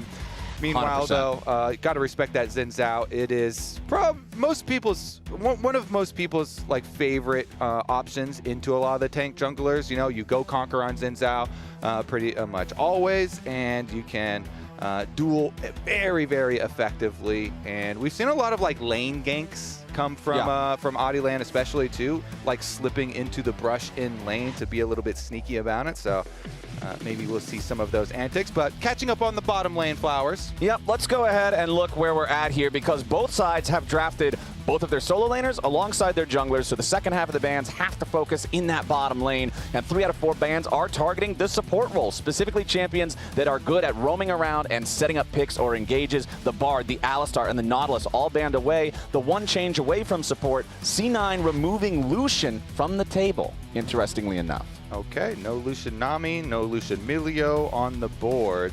They don't want that to go over to Hannah. Let's see. What do they want, Kobe? Because we've got the Varus and the Ezreal both banned out. Exactly. So then you're down in like the Misfortune, Corki, Kaisa territory here, and they still really like that Corki, like that burst damage coming from it. Honestly, Sven has definitely impressed with it and delivered dividends. So like the mobility of it, because anytime you're facing a Rumble and a Taliyah, especially the Rumble though, like you want some sort of Valkyrie, some sort of mobility to get off that Rumble ultimate very, very quickly. And it's a double Freljord lock-in on the side of Lyon. The Braum and the Ashe picked up for the bottom lane. I really like the Ashe pick here because I feel like this team is very limited on their hard engage. The arrow is going to be an absolutely critical tool for them being able to pick fights that they want. Yeah, there's one thing common with Freljord champs, and that's crowd control. Yeah. And it's team fight, you know? A lot more structure to the team fight with an Ashe Braum here. So huge peel. Braum is can be a pretty good tool versus an Mbessa. Try and keep those melee carries down by stunning them up with the ultimate as well. With the knock-up, a lot of area you can try and control. So we'll see how well Lyon can team fight here because they've rounded it out. Both these comps honestly look quite good to me. So game number 1 here does look like we've got some pretty even footing heading in, but on Summoner's Rift, really going to have to lock in here for Lyon versus Cloud9 because Cloud9 have not been giving a lot of openings or a lot of mistakes to for their opponents to capitalize on. All right, non-subscribers, we're going to see you guys in 30 seconds. But for everybody else, a quick stat here because I'm like, you know, I feel like for as long as Vulcan's been in the league, we've seen a lot of Rakan games out of him over the years. And I just checked, and yeah, he's got 56 Rakan games, so lots and lots of experience on this champion. Does have a positive win rate on it, but it's just about 54%, so nothing crazy. But I feel like with how well Sven and Vulcan have been playing, putting Vulcan on this big engaged champ, especially when your opponent's engage is much more limited, I think that Sven and Vulcan have a chance to really just run the show in this one. All right, let's pump that up to 56, 57%. Yeah. You know? Yeah. Right after this game. I don't know if one game does that. With I mean, this if he has 50 size, games, you're going to get 2%. Okay, all right, sure. Let's see if we can do it. Let's see if we can pump those numbers up. Get them past the rookie numbers. 54? Hell no. We need a 55 at least. At least. All right. Let's see what we get here at the start as Adiland's just going to step up, place down that super common chicken ward in the enemy jungle there as Vulcan will see Lions and Henna stepping up. Yeah, okay. Just a couple of counter wards I do see a Xin Zhao kind of hovering behind the red buff there. I don't think he's going to do anything crazy, but at least drop the ward towards Raptors. And Blabber sees it go down. That's always the key, though. Now Blabber can work around that known vision that the opponents have. Lyon also warding up the blue buff, though, so they'll be able to track that Sejuani, no problem. I love how Sven uses the Pepega Frog, not just on others, but on himself. Fires the Phosphorus Bomb into the Pixel Brush, misses completely. Oh, that's a Pepega Frog. He is very liberal with his Pepega Frog usage. He'll use it at any actually convenience, you know? Yeah, it's just any instance, good, bad, him, anyone else. It's got to be bound to like his middle mouse button or something. Like it's a very common usage there. But you know, you can bind it. You can just bind it to the same keys as your abilities too, and just always have emotes going. Yeah, I know specific. I'm pretty sure that's common specifically on Yasuo players. Like Yasuo players like to do that whenever they ult or something. That tracks. That tracks. So that you know that they're doing it. They're feeling it in the moment. All right, so let's go ahead, see where we're at here with the early lane trading as Henna and Lions want to try to use the power of the range there with the Ashe. Just keep that volley spam going on. Both junglers starting off in their bottom side junglers will be pathing towards that top half of the map, and that leads me back to kind of what we were talking about in draft a little bit, the Sejuani and Mbessa and how scary this duo is, especially considering it's Thanatos and Mbessa, and he's already winning early trades. Yeah, he got the early level 2 there, jumped in for the quick little trade onto Licorice, nice little bit of damage, and he went with the Electrocute Mbessa, because you're trying to go for those quick trades. Get in there, big burst damage with the Electrocute, back out before Rumble can burn you too much, and stack up the Rumble Conqueror. All right, so we really still need to see if Lions got what it takes to end this streak that they have been on, which has not been their favorite one that they've been on for a while here. Started off really Mark, good. What are you doing? Mark's just running across there. The longest streaks of 2025. Oh, Mark, put your clothes on. We also don't talk about the Mark streaks. No, those are not the ones we are looking for. But I think Lyon is looking to get rid of everything on that graphic. You know, he was so happy though. He was having a great time. Yeah. I'm sure we'll not get a talking to at all after this. Guess we're using that. No, we didn't make that. No, yeah, I don't know how to do graphic design. But, okay, let's get back into where we were at as Thanatos. Yeah, focus up. Focusing right back up. Don't be distracted by the graphic elements as Thanatos is keeping control over this top lane. And with Thanatos having control there, that enables Blabber to have control over the river to try to secure the crab, but it's going to be a fight for the crab. Neither jungler has their smite. So this is going to come down to a full-on brawl, potentially. Both top laners also at about half HP. Adilan wants to start it up here with the third talent strike onto Thanatos, and there's the Flame Spitter, a ton of damage to the Cloud9. First blood over to Lyon as Adilan is still alive, trying to turn it back around onto Blabber. Licorice flashing away, needs a little bit more damage. Sane has made his way up to the fight, and Lyon just got 2-0 up here on the top side river. Now Loki wants to get one back. Licorice has already flashed, so he's going to die there. Loki still trying to get another. Flashes over the other way back towards the river, but now he's going to die too. Feet of Warfare claimed. 4 minutes and 9 seconds into the game for Lyon. Today is a good day to watch the LTA. We are in combat nonstop. Yeah. The last series was like 50 minutes straight of combat, and this game immediately into a river skirmish, and Adilan gets the flash over the wall. He was prepping it next to the wall. He gets over there, and Thanatos is not able to finish him off, so they get the early lead. His Conqueror is stacked up. He gets the kill there. He gets the triumph there. So when Loki commits the flash inside the pit, he knows. Just chase him down. He had his fully stacked up. Able to get that last talent strike as well. And the Xin Zhao, this champion is so good at snowballing, so good at dueling. Already, you know, you have this advantage for 1v1s versus a Sejuani. Now the Sejuani it's an Aftershock Sejuani with a Giant's Belt, and you are Conqueror Xin Zhao with plenty of early lead here. So Adilan definitely will have priority in jungle in these duels. And from this point, you always think as a jungler, I need to play as aggressively as possible as is allowed by my laners. So playoff laners that are going to be able to push in and support you, because you will be able to win. He's doing just that. He's going for the Raptors. He gets some of them. Blabber was able to get about half there, plus the smite.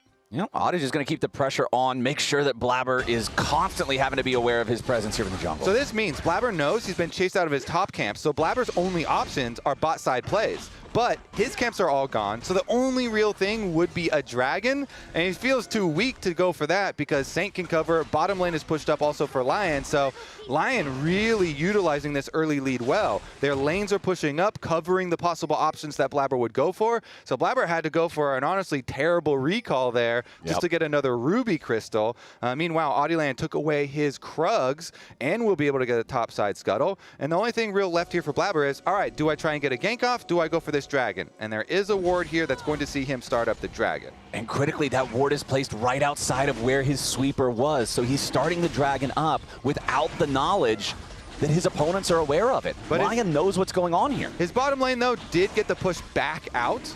And so we did get kind of the reverse scenario where Sven and Vulcan got to push the wave backwards. And so they do cover here, and at least allows him that little bit of out, even though he had to take the kind of suboptimal recall before. He waited, you know, waits the timing for his bottom lane to like regain control. Once Sven and Vulcan can get the push back, then he goes to pick it up. Adilan, though, kept his focus on clearing out the camps. So he did the Scuttle plus the Gromp plus the Wolves, getting more money for himself. Yeah. Which is like further, you know, selfish / greedy, you know, jungle play, which is actually just, you know, correct play, trying to get more resources on yourself. And he's early to his level 6. So we'll see if the Xin Zhao, once he goes back and spends some more of this money, he already has 1,000 gold in inventory. Will be very formidable once we start to get to these objectives, Flowers, with the Void Grubs coming up in 30 seconds. It will be very dangerous to go try and fight that Xin Zhao. Exactly. The Void Grubs are what I'm looking at, because look at the individual gold leads on the scoreboard right now. The two largest are in the jungle, nearly 1,000 gold there for Adilan specifically, and then 350 gold up for Licorice in the top lane. That is two of the key players that are going to be involved for a grub fight. A big equalizer, Xin Zhao jumping in when he's already fed, plus you have Saint on Talia who can join so easily with the Weaver's Wall. I really want to see Lyon play for these grubs. And they have gone for their swap, but Sven is still bottom side, so does look like Cloud9 are going to say, we'll make a play somewhere else. Oh, Saint getting caught off guard as Loki makes the engage here with a Shurima shuffle. Blabber ready to follow him up, but here comes Lions on the defense. Save! Lion rallying the troops, bringing everybody together. They're going to keep their mid laner alive as Blabber is now the sacrificial Sejuani, and it's a 4-1 game for Lion. Saint is able to flash his way out there. He lives. Licorice on the bottom side. Not too scared of the dive, hugs his tower. He avoids death for now, but he's probably going to have to back off because Vulcan's coming as well to really force that dive. And Lion, no, our strong side is all top side. All our resources are there, so just back off Licorice. Don't give anything up. His cooldown on the Rumble ultimate, if we could click on that. It's too long for this wave. Yeah, but next wave, he will have that available. He's trying to like toe the line here and kind of stay in range. But they got the Void Grubs flowers. They defended the mid play as well successfully. And I feel like that was Cloud9's attempt to stop them from getting the grubs by finding the pick on Saint, but as soon as it fails, their hopes are dashed. Audieland again, just trying to contest Blabber in the jungle, steal away some of these camps. I did want to point out the ward dropped by Vulcan down there in the bottom lane between the two turrets to keep an eye on wherever Licorice is at as he kind of does what you were talking about, hanging back, seeing how close he can get before it's too dangerous. And that means that C9 is always going to be aware. But man, what an awesome first 9 minutes of gameplay here from Lion. The only thing they've really lost out on was that first Drake, and I don't think they're too worried about it, as here's another look at the attempted play on Saint. Yeah, so they sweep him in. Blabber's able to follow it up with the Sejuani ultimate, but the flash away, and because he has phase rush for Saint, he's able to walk over to Lions, who jumps in with the defense here, and then once that Xin Zhao arrives, that is very far ahead. Easy for them to lock him up. The Braum ends up taking it. Sorry. I was just about to mention. He knows he ends up taking it. The Braum ends up taking it, and what do you have to say for yourself? My bad. Sorry. Hey, my bad. But he was getting hyped up. He was getting hyped up. You know, he jumped in there. When you're Braum jumping in, trying to save a teammate, you feel kind of like Superman. You come in, or save the day. You know, if they put it onto Audieland, then Audieland would just be out of control. He's still very far ahead, though. He has enough to finish the Sundered Sky, so he's got that extra auto attack crit at the beginning, and it just gives you so much survivability in the skirmishes when you get your attacks off on the individual champs. Licorice, though. Thanatos coming in looking for Licorice, doesn't find him there with the public execution. The Rumble's got to try to get away, but Vulcan's ready to back him up. Thanatos grabbing a critical kill here for C9, as now they're backing away. Audieland shows up, but it's too late to keep Licorice alive this time. Also did want to point out when we were watching the previous replay of the attempt on Saint in mid, they tried to make another attempt on him in the little picture-in-picture in the bottom left, but it ended up in Thanatos losing his flash. That doesn't end up affecting this bot lane play here, but it is something important to keep in mind as we keep going forward. Lion's gold lead has been about 1,000 ever since that first big fight in the topside river 7 minutes ago. So while we're praising them for having a solid early game, I do want to see them continue building it up more, because the longer they just keep this stagnated, the longer Cloud9's just going to have a fairer and fairer fight. And I am going to look at Henna for that. You know, the Ashe arrows and the Hawk shots are what you use for so much mid-game control. Ashe is really famous for this. So annoying for Blabber, for Cloud9, to try and pull off those surprise plays. Keep that Hawk shot tracking, and then utilize your Ashe arrows very, very frequently here. Objective is up, so they're in. They're going to start it up. Audieland, no problem there. So they're going to start burning that down. And while Cloud9 fish around, you know, let's see what kind of cross map could we get. At least there's a crab up here. Oh, they're teleporting. They're going to try and dive. Can they actually stop the recall, though? Saint cancels it himself. Now he's surrounded. Yeah, he's going to try to get away from this one, but Blabber and Vulcan both ready to try to stop him. Blabber stepping away from the seismic shove. Saint taking a ton of damage here, but honestly not enough. C9, they try to make the move, but with only a Sejuani and a Rakan, you don't have the threat you need. Loki tries to go in for the engage, but Saint with a flash out keeps himself alive yet again. Cloud9 now finding themselves overextended behind enemy lines as Loki just gets cooked. C9 go for a sloppy play and get punished. Hina flashes over the wall, ready to keep him slowed down here with a volley. Saint arrives, but he's completely out of mana. There's nothing left here for the seismic shove. Audieland wants more damage onto Thanatos, and a beautiful equalizer welcomes him to hell. It's the red carpet straight down as Lyon win another fight. Lyon with the trap. Everyone comes in to defend the play from Cloud9. The cross map goes poorly for them.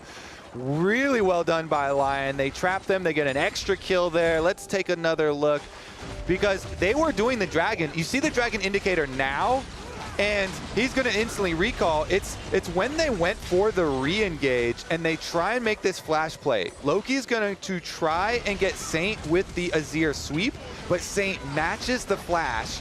Even though Loki barely gets away from that seismic shove, still gets trapped. Lyon are still able to chase down a couple of kills for it. But Cloud9, they overreached a little bit. You know, they had the right cross map play initially, but when they didn't get it, you kind of just have to let it go at that point. It's a little bit much to go for the Azir sweep there. They match flash for flashes. Audieland, by the way, nice W flash on the Zin as well. each other, guys. Tell you, flash. Yep. Sounded like a little bit of comms frustrations there for C9, trying to get everybody on the same page to make these plays work. Thanatos taking a significant amount of damage up here, but it's only Saint and Lions. He's still Ambessa underneath the turret. He does not have his ulti, though, so you don't have that full outplay potential to punish a dive, so Thanatos wisely stepping away. We are past 14 minutes. These Ash arrows haven't really found a big value one yet. A lot of them have come very close, but just slightly off. Yeah, if Thanatos was truly window shopping there, that would have been a sick one. I like still going for those, you know, at the recall positions, because there's a huge reward if your opponent doesn't cancel recall and move. And the cooldown, not too big of an issue, not too big of an expenditure there for Lyon. So they get their top tower. It is traded. Cloud9 answering on the bottom side, you know, as they should. They're continuing to try their cross maps and continuing to try to make the plays necessary to stay in it. And the important part is, even though they trade the turrets, since Lyon got it first, that's the second feat that they needed. Now they've got the powered up boots, which remember also got the buff in this patch. So much better. When you buy the new ones, they're much cheaper, so they're going to feel that much more effective later on. And honestly, checking in now with Lyon's early game here, it's been good. They're 2,000 gold ahead, plates have fallen, we're getting into the mid game, and they've got a good shot. This is honestly one of the better chances I feel like this team has had to take down a team that everybody's got so much higher ranked than them. True. We've seen some real sparks of brilliance from this team at moments in the LTA, but it would be a tremendous feat if they could take down Cloud9 here in a best of 3 in stage number 2. We're a long way from that actually happening. Yeah. And they've got a lot of work to do, but they are taking the necessary steps here. Licorice and Audieland continue to push on bottom side, and since they got the Void Grubs, even though they give over Rift Herald, they already got the outer turret on bottom, and they're going to force down the secondary turret too. Secondary turrets worth so much more for your team. Really, really effective here for Lyon to continue pushing through and get the extra gold value right now. Really like the call here, recognizing, hey, we might not want to fight for that Herald, but there's so much value that's so easily picked up down here in bottom lane. They might as well cash in on it. 3 turrets to 2 for them, 2,500 gold lead. And the Dragon coming here in 48 seconds, so it's recall time. Everybody get your resets. Spend your money that we just earned in all these trades for both teams, Cloud9 included here, to be able to set up for this one. And you look down, most people are still on their first item power spikes and the parts of their second ones. You know, of course, Lyon are a little bit further along on that pathway, but it's not something that Cloud9 could not overcome. So if they get a good setup here, you know, Blabber in the brush and Vulcan in the brush, and they look for a very quick play, that's a possible opportunity. I will say a lot of deep vision, though, that Lyon left behind. Vulcan discovering some of it now, so they're trying to clear that out and be a little bit more cautious, because mid tower is so low. Lyon could just force mid tower first before Dragon and then use mid priority to be able to leak down into the Dragon. Looks like they will just do that. This thing goes down super easy. And so now it's very hard for Cloud9 to even approach Dragon, and they might just have to give it up. Yep, C9 doesn't have everybody in the neighborhood. Vulcan just recalled right there anyway, goes back to base, gets himself a quick shop as Lyon going to go ahead and start up the objective. It looks like you're right, man. I don't think Cloud9 is too interested in this. Instead, they're just going to take the opportunity with Lyon down in the bottom side river, use the Herald mid, try to guarantee the tier 1 turret take. I believe it needs a little bit more damage for the Herald to actually get the kill. Nope, not quite. Had just enough to take it down. Nicely done there. So C9 is going to trade evenly on those tier 1s mid, but it does come at the cost of the second Drake for Lyon. C9 getting that first one at least means that Lyon is not on soul point, so they've still got a little bit more time to play with and not have to answer the next dragon. But yeah, I'd say Cloud9 are probably looking at Muramana plus Trinity Force for Sven, and then also the Nashor's Tooth added to Loki. Once you have that, you feel a lot more comfortable, you know, solid in taking these team fights. Then your DPS is a lot more formidable. Plus you have like a couple of poke options there for Sven, you know, as those rockets do come out. If you can, you know, soften up a couple of the members of Lyon and look for a better moment to like fully fire on your Sejuani, Ambessa, and Azir ultimates.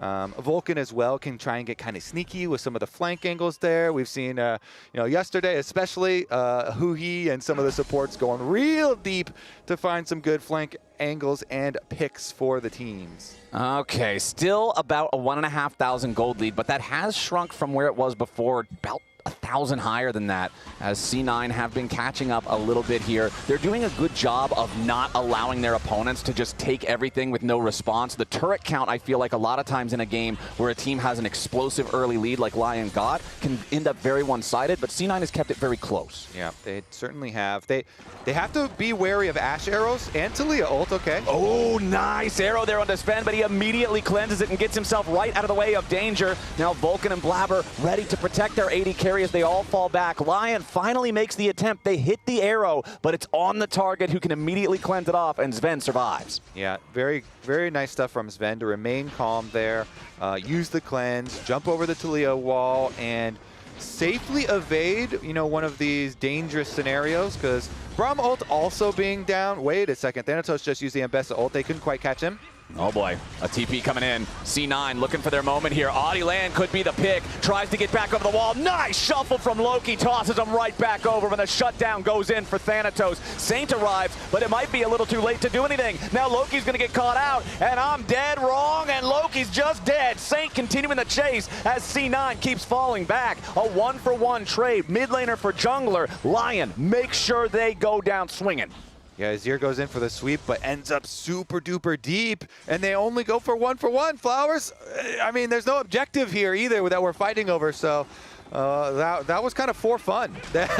We are having a good time. We are looking at the teleports come in, and you saw early, the Rumble was walking from bottom side, so when Loki goes for this sweep, and he does get 2 of them and force Lion's Flash also, but then he's so far that even with the dash, he can't get back to the rest of the team. And so once Saint's teleport arrives and once Licorice gets in range for the Rumble ult, Lyon can just make it a 1-for-1.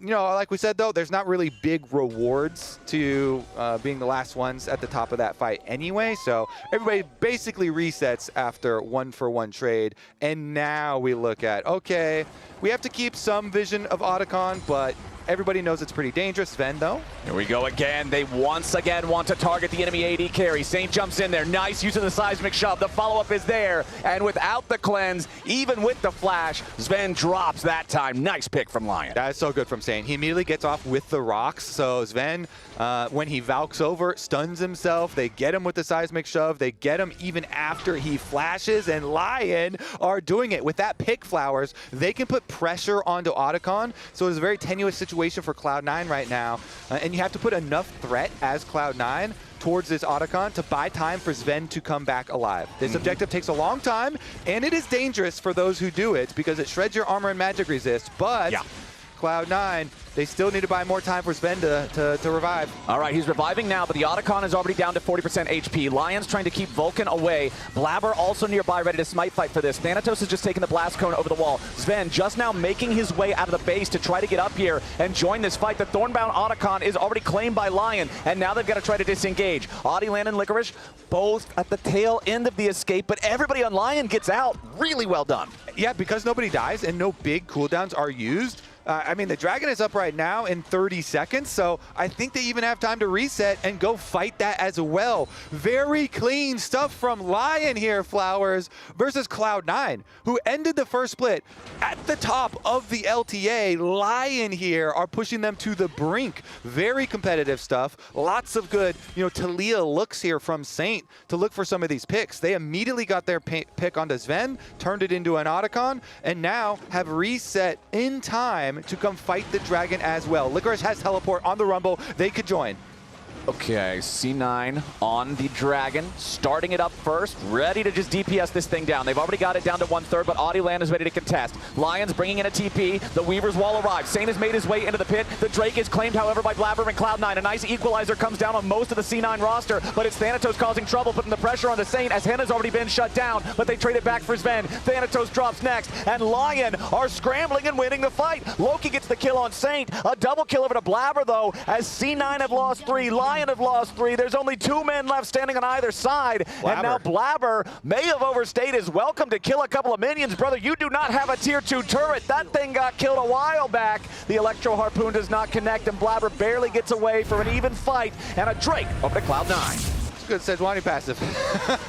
Fury of the North keeps him from getting slowed. He walks away, but look at the fight, Flowers. Blabber secures the smite. He gets the objective for the team. Then you have kind of 2 fights. Up on the top side, you see Sven get stunned on the Rumble ultimate, but the bottom side, Thanatos is just ripping up Saint and Audieland. He draws them deeper into the pit so that then by the time they get back to the actual fight and they flash in, it ends up being a 3-for-3 with the shutdowns going over. So the distraction and kind of pulling this fight in 2 different directions ended up with Cloud9 still getting the objective, scrapping 3-for-3 on the fight. Very fun one here. Here's Lyon, though, in the past that we had in the best of ones versus the top 4 teams. Right, and when you look at this, a lot of times it starts falling off when the minutes are not even at 20 yet. When you start looking at this 14-minute, 16-minute mark, it starts falling off in a lot of the matches, particularly in their one against Cloud9. It's 24 minutes of the game now, and they still have a lead. Yes, it is the same lead they've had since 4 minutes, but it is still a lead, and they've been really making Cloud9 work for this. They've still got an advantageous spot here in this game. Very tense situation here because we're about to have Baron join the map, and there is not a big enough lead here for Lyon to be able to force it. So it has to be about the next pick. Again, we're still looking at these Ash arrows. Can Henna get a quick snipe there for Lyon to make another meaningful pick? So far, Saint has been quite good with the Talia walls, and they have found focus onto Sven, but Sven's cleanse is back up, and the flash is a pretty small cooldown left on it. Here we go, though. Fog of War is big. Plus, there's Mikhail's on Vulcan. I feel like this is such a good purchase for him as that first non-support item because the enemy team really only has the Ash Arrow, and now Vulcan has the response no matter who gets tagged. This is going to create a lot of pressure for Lyon to find just a perfect surprise engage. 100% agree right there. So they're going to have to play the side lanes. Thanatos pushing on bottom side. They just had Loki finish up on the top side as well. So Cloud9 get the first move. Looks like it's not going to be too meaningful as they still need to collect their blue buff on the opposite side of the map from Baron, but still fishing around. You can tell how dark the map is for both sides. Nobody has really deep vision. It's a little bit shallow still, so you have to be cautious, and nobody really wants to push across the halfway point of Summoner's Rift because the next big pick has way bigger rewards for the game than we have seen for the first 25 minutes. And the Dragon's still very far off, but we're already trying to group up and do our vision prep for it. Okay, everybody just waiting on this Dragon to spawn. I really want to see Lyon continue to make proactive moves. I feel like a lot of times when we see our lower ranked teams get a lead versus our higher ranked teams, this 20 to 30 minute mark is where the problems arise when they fail to figure out how to keep the game moving forward with their lead. Also, not even about the ranks, but about the comps too. Cloud9 have really good scaling here, so you are a little bit scared of like late game Azir and Bessa and Corki with some really good utility on Sejuani and Rakan. So like the Cloud9 comp also does have a lot of good options as we progress, and Cloud9 have been so solid in not letting Lyon run away with the gold lead and not really snowball it or balloon at all. And constantly they've been able to whittle it down. One wave at a time, Flowers, of minions here. They've been catching up, and prepping here for the next step. We're well past that step that we were talking about before with the Azir and the Corki as far as carry items. Yeah, we've been on that step. We're almost at the death cap step for Loki. So we're halfway up the stairs, brother. we are far. So Lyon, they're feeling like, I don't want to see that death cap completed. So Lyon here trying to make some early move before that happens. Let's see if they can get a pick. Seismic shove. They want the seismic shove, and they find it onto Vulcan. A lot of damage, but not enough to kill him here at the very start. He uses the quickness defensively to try to get away as Audiland now has to want to escape as Blabber leads the charge, and Thanatos has found the flank, but now he's in the middle of everybody. He dies before he can do anything. Loki wants to get the shuffle, but now he's dead too. Cloud9 have already lost both solo laners. Vulcan now drops. Everybody in C9 jerseys ain't breathing no more. Sven, the last man standing, a triple kill for Henna. A beautiful trap laid and sprung by Lyon pays off. Great defense from Lyon there, defending around the Talia, and Saint had an arm guard. That arm guard bought some extra time. The Braum ult goes off. Lyon are able to defend that dive that was kind of surgical from Cloud9. They get all the kills on the way out, and that's going to be not only the Dragon Flowers, that is Baron as well. Lyon Gaming, they are doing it. Huge moves from Lyon. That was beautiful. I was wondering, how are they going to be able to deal with this team fight? With their limited engage tools, how is it going to work? That's okay. I'm okay. Wait.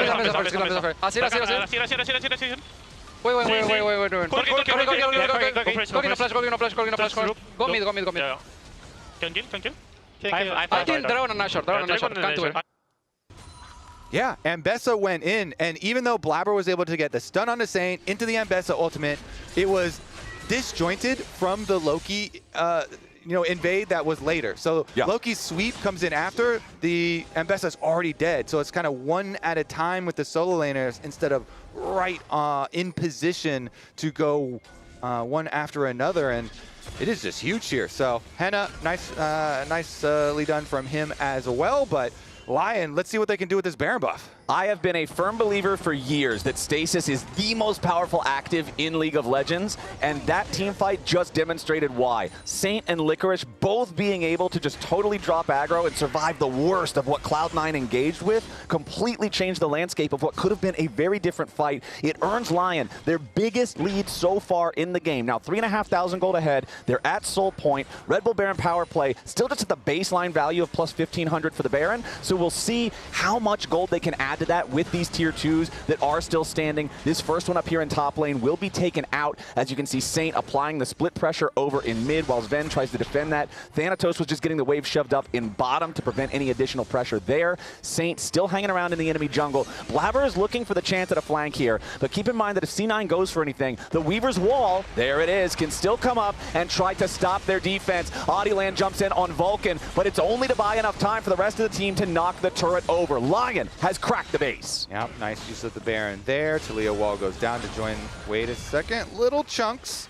Have to be a little bit respectful here of Cloud9. But Lyon, they open up the base here. They do take down the tower. Cloud9 still trying to defend. And, well, they're trying to catch people on recalls. Trying to catch people on recalls here. Doesn't quite find it. But, yeah, the cooldown at the moment isn't that crazy. So we'll see, though. Lyon, honestly, right back out onto the map. You have open top side here for yourself. So next step is take away jungle resources from Cloud9 while you're waiting for the dragon to spawn. Yeah. That's why Cloud9 right now, they're trying to rush them down. They're like, okay, you're resetting. Get this stuff fast. Get as much out of our jungle before Lyon get back. So they at least get their own buffs for themselves. I believe Blabber should be able to get the red buff for them too. So that is very important once you're past that 25-minute mark, because the buffs going on to every team member is actually fairly high combat power. Lyon, though, right back to pushing duty with their Baron. They get another tower, and Licorice is up to the bottom side inhibitor tower for himself here, too. Little sidestep there. Thanatos was kind of thinking he was going to run away quicker, so that's why he led with the Ambessa ult. But no Ambessa ult means there's not a lot of scary stuff from Cloud9. The Sejuani was a bit of a whiff. The Ambessa was a bit of a whiff, and they actually answered the split push. Arrow to... There's no way that hits, right? Yeah. I like the attempt, though. If that does end up hitting him, he's stunned for so long, and Vulcan's not nearby, so there's no Mikhails to actually save him. But unfortunately, doesn't quite hit. The nice part, at least for Cloud9, is using those ultis like they did from Blabber and Thanatos. They are both going to be ready in time for the Drake fight, which is where the next big confrontation should be. Less than 1 minute on that one now. If Lyon gets it, that's Ocean Soul for them, which just makes Cloud9's difficult job that much harder. They're already down so significantly in a matchup that I think everybody was predicting to be very much in their favor. Yeah, definitely so. Lyon here, though, showing up so well and fighting their way back through the mid-game where Cloud9 had been closing it, but that fight that pushed them over the edge and grabbing the Baron as well for themselves, pushing their gold lead just up over 4K in preparation for this Dragon. Now we're looking at Ash Arrow ready to go. Braum as well has everything, and Braum brings so much structure to these team fights of Lyon. So Loki and Thanatos have to be very careful when they go for their dives. Sometimes on the Azir, it's better to not even go for sweep plays and just try and DPS from the back line and play it a little bit safer, a little bit slower. Ooh, Ash Arrow dodged there. Sven able to juke it with the Valk. And Hannah's already critically low on HP. Lyon bungling their engage here as Cloud9 has total control over the pit. Audieland has already lost his Sterix. Lyon, they really wanted to stop him. They really wanted to try to get the soul, but it all ends up falling apart as now Licorice might just get picked off by Thanatos. The stasis buys him a little bit of extra time, so Vulcan's quickness can't follow it up properly. But the soul point is now the status for both teams. 3 Drakes to 3. Next one's got to be soul. Ooh, what a clutch one there for Cloud9. They get to the objective first, Flowers, earlier so that you're forced to come check them. And then some fancy moves there. Corki goes for a poke. Corki avoids the Ash Arrow attempt at his life. And even though Sven has to use all summoner spells there, they get the Dragon. I think it is worth it to deny Dragon Soul. They didn't get actually money out of it, or a lot of money out of it. So we'll see, because Lyon's still in a very good spot, and you're still going to have Baron to be able to fight around in 30 seconds. So Lyon now could just come back and have a big team fight for themselves to get a Baron number 2 in this game and get them right back on track towards winning. Cloud9, though, we'll see what they do. Sven's got to be way more careful now that he has no flash, no cleanse. It becomes so much more difficult for him to avoid, especially the Talia rocks, because flash is very critical in avoiding Talia combos, obviously, since his Valk is going to be able to stun himself over the rocks, and Saint has really been on point. So the big worry for Lyon here is you still have mostly the Ash Arrow for engage. Vulcan is still going to Mikhails whoever it hits. Now, you've already did the thing earlier where you were able to set the trap, hide around the fog, find the surprise engage anyway.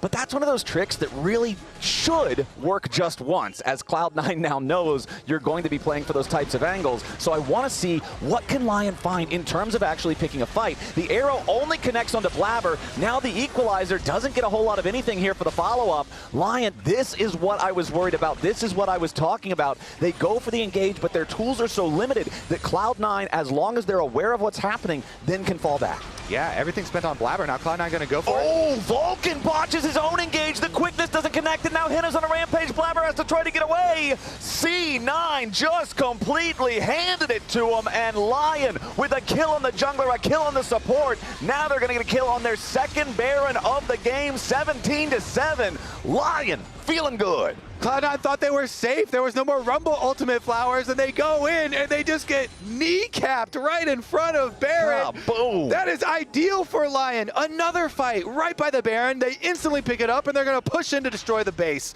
Inhibitor here is going to fall very quickly. They've got Saint with teleport pushing through mid. The Talia actually is going to go bottom side to push that wave even quicker. Oh, is he going to Talia wall towards the Azir? He's chasing Azir down while the rest of the team ends the game. They're going straight for the Nexus turrets. The first one's already down. The teleport's coming back from Loki to try to defend the second. Lyon's 4-man squad has taken an inhibitor, taken an Nexus turret. The equalizer's already off cooldown as they continue to force C9 back, and Saint's getting the wave set up over in mid. 6,500 gold lead. Inhib down. 1 Nexus turret standing. Lyon are this close to winning game 1. This is what you want to see from the teams that were ranked lower. These bottom teams of the LTA rising up, Flowers. very good game from Lyon versus Cloud9 here in the opener of this best of. And with this gold lead ballooning off that Baron, off that fight right in front, let's take another look at how they punish Vulcan. So they think, oh, there's no Rumble ultimate, it's not as dangerous, but the Braum just cued Vulcan as he was coming in, and Henna was able to proc it. The Braum is just so punishing there. And since Blabber was clearing a ward at the time in Baron, he was like, whoa, bro, now I'm caught too. And the front line is just instantly deleted. Really good move there from Lyon. As a group, they just collapse onto him. And heads up play, Lions was like, okay, Vulcan, you're going to come straight at me. I'm just going to Q you. That thing stacks up, and they knock him down with that stun. And you could see a little bit of frustration there in the player cam. Obviously not for the first one. Coach staff for Lyon, they're ecstatic. They are loving this. But Vulcan recognizing, hey, that was a pretty big blunder. That might lose them this game. But there is still one more big fight that has to happen before Lyon can win it. The Cloud9 base is not so decimated that you can just win based off of minion pressure. You've still only got the one lane of super minions spawning. They've got the Baron for another 45 seconds. They're going to try to use it to force down the tier 3 turret over here. As Loki gets caught out, he's instantly dead. Vulcan isn't close enough to try to save him with the Mikhails. The Mikhails is actually still on cooldown from earlier, and Lyon with a pick on the Cloud9 mid laner. Now with a 5v4, knocking on the door to the Nexus itself. The Equalizer puts pressure on Sven, who has to try to Valk away. The remaining members of Cloud9 want to stand and fight, but Vulcan and Blabber are already down to 10% HP. A little bit more damage will finish the job. Lyon are gonna take this first game, 20-7. They're up 1-0 against C9. Lyon, they've done it. Game number 1 is theirs, 20-7. It starts out with some good skirmishing. Credit to Adilan on the Xin in the river fight there. He flashes over the wall. They get a couple of kills on the top side of the map. I thought Saint had a bunch of really good Taliyah plays. In the last one, you're thinking, oh, he's just going to use the Taliyah wall to push them off of the tower like they did on topside. No, he rides it all the way into Saint's face, or into Loki's face, and drops his rocks right on front of him. Beautifully done by Lyon to take this first game, upset expectations. But hey, NACL Open Qualifier signups begin this week with no ELO requirement. Anyone is able to register for a chance to qualify into the NACL. That includes you, Twitch chat guy from earlier that was playing solo queue. Climb your way to the top to face off against the likes of W5D2 team near airport, and even have a shot to take down Disguised and make it all the way to the LTA. For more information, check out x.com/watchnacl or use the QR code to join the NACL OQ Discord. Registrations close May 9th. That's soon. That's like 5 days from now. So sign up today as we head back over to the LTA Lounge to break down Game 1. 아지라. 노플스. 나이스. We can end. 미드. 보고. Nice, guys. Nice game. Oh. See. Oh. Wow. This is Audi. Let's go Lion! Woo! So 3-0 start, 0-6 middle, current 1-0 streak. Let's go! They started a new streak. Wait, what is this? That's supposed to be a lion. I'm sorry. We're going to move that one on. We're going to move on from that I just have the crab. That looks like Flowey. It looks like Flowey. Oh, it does look like Flowey, actually. That's terrifying. Okay, before this series started, I showed a bunch of clips of how Lyon had been in winning positions, and as Raz put it, keep doing the good stuff, stop doing the bad stuff. And that's what they did. That's what they did. Because we need to remind people of what happened last time when they faced off against each other, right? Because there was a lot of heartbreak when Lyon went out against C9, and there was a bunch of blinking red HP bars, and they could never get the job done.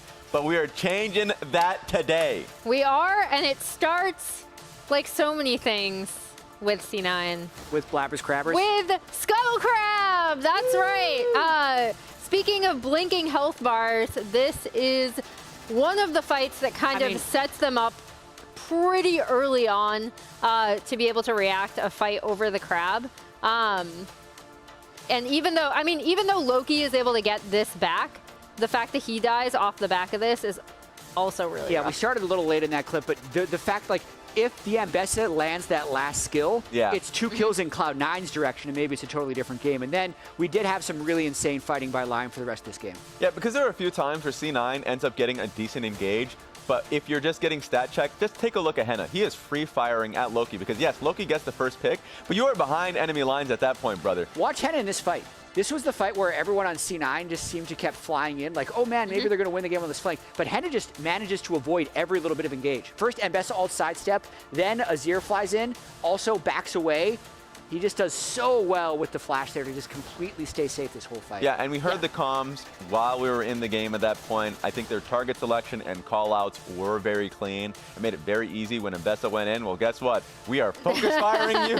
Every bit of damage is on you. And that's so that was clean. I remember when I got to accidentally listen into their comms and I was waiting for an interview because I like ran in. I thought they were going to end, and then they didn't, and then they did end up ending later. They're really, really focused like that. And I think they're also, like, that's the most frenetic I've ever heard them. They're also, like, pretty calm. You could hear it at the end of that game as well. Yeah. Which really, again, speaks well. And talking to a lot of people behind the scenes, too, they are like, no, Lyon are still pretty good. Like, they've looked really good in scrims, and they've had a very unlucky stage schedule. Yeah, I mean, Coach Sam from 100 Thieves, like, who was just walking right by us after his game, was talking about, like, Lyon are good like, in scrims and everything. People keep talking about how solid this team is, but the strength of schedule has not worked well for them. This should have been the worst part of their strength of schedule, and they're already coming into this series with a win. So it's pretty exciting to see. It's a matter of what they can do next. You can see Lyon looking pretty calm. You can see Cloud9 all hands on deck trying to bounce back and win the next two. They select blue side. They were red side going into this. So they lose the game. They get selection in game 2. It's going to be interesting, potentially very swingy for this overall group. If Lyon can win one of the next 2 games, it'll throw things into a lot of uncertainty. So game 2 is going to be coming up next after the break.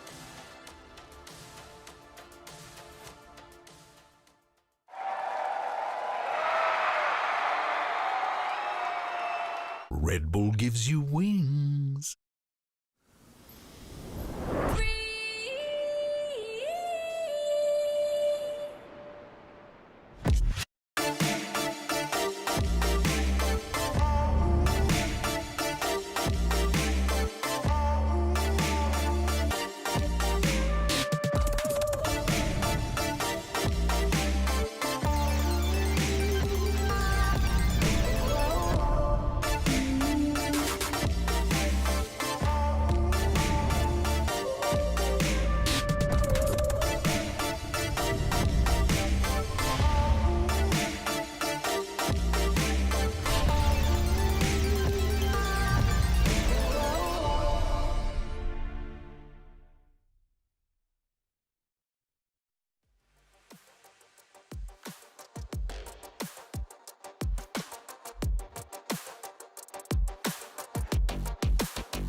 Ladies and gentlemen, welcome back to the LTA. We are in the middle of our last series of the weekend here with Lyon versus Cloud9. And game number 1 was certainly a surprise and a welcome one for Lyon fans as they got ahead early and they stayed ahead.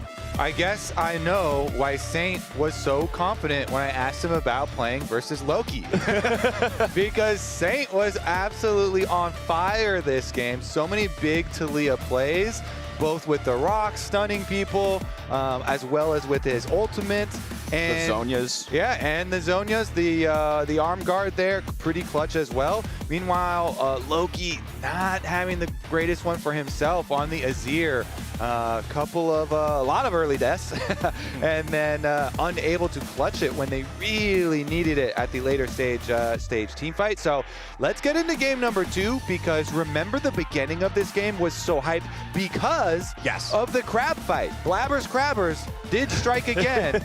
We had that sick crab fight, and it came down to a very close flash and a couple of 100 HP either side, and Lyon were able to snowball so nicely off of those early kills and really utilize that momentum. It did not determine the whole game because it was still very competitive and close from them. You know, Cloud9 fought back, they kind of mitigated a lot of the losses, but that was the origins of it. And now that we are in Fearless, we get to wipe away all of those champions. Okay. And it looks like Cloud9 are very worried about split push right now. Lyon is a team that has utilized Nocturne and Rise and a lot of long range. You know, they even did the Nocturne plus Xerath combo for assassinate. I'm not saying that one worked, but they did use it. Okay. And so Cloud9 are scared of a lot of this long range, you know, split push, you know, assassination stuff. So they just, you know what, we're taking Nocturne off the table there. They also take off the Rise. Yeah, we might have to remake a, you know, champ select or something, or maybe just the graphic. It's all maybe fine. It's just a little, you know, keep you on your toes, Flowers. Yeah. Just keep making sure that I'm paying attention. But the Nocturne, the Rise, the Jace, another one of those split push type champs that they want to remove from the pool for Lyon. Lyon, however, they did continue banning the 2 perma bans of Varus and Vi on the red side, but they decided to let Yone slip through. They wanted to prioritize banning the Gwen instead, and that means C9 is fast to lock the Yone. And Sejuani is blocked for Fearless, so at the very least, you're not as scared about like, oh, well, we have to steal the Sejuani now, because it was used in the last game, so that one's blocked out. You don't get that mega synergy with the Yone, but still no hesitation from Cloud9 to slam that one. And it looks like Licorice will just go with the general pick here, the Renekton, after the old buffs. Everybody pretty happy with slamming this one anyways. It's always been a very good blind pick. Even though you could rotate Yone, we're expecting that one to still stay mid. Yep, they'll fast lock the Croc. And the stats at the bottom there, when he got locked in, 12 wins, 4 losses. You like them stats? Yeah. Good numbers? That Crocodile doing good. Those waters are scary. Good looking percentages. Yeah. All right, so they got the Maokai with it. We've got 2 different point-and-click CCs. This is some really solid setup here for Lyon. It certainly is. Some good beef as well, some good front line for them. So Meatballs. Seeing that meat, they're going to go with some percentage HP damage. Okay. Lilia brings a lot of that. Plus, you want some AP to go with your Yone in mid lane. So no-brainer here for Blabber Lilia into the Maokai, into the Renekton.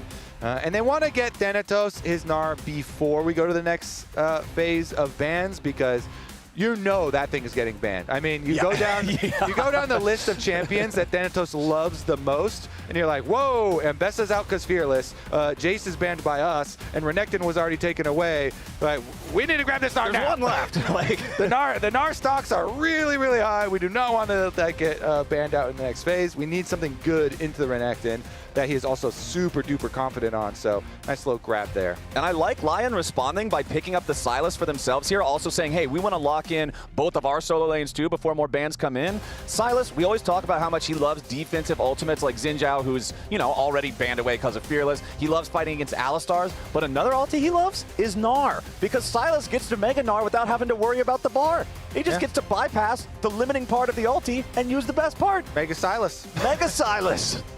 And does he shout his own name when he does it as well? Sylas! Yeah, exactly. Yeah, or does he also shout Gnar?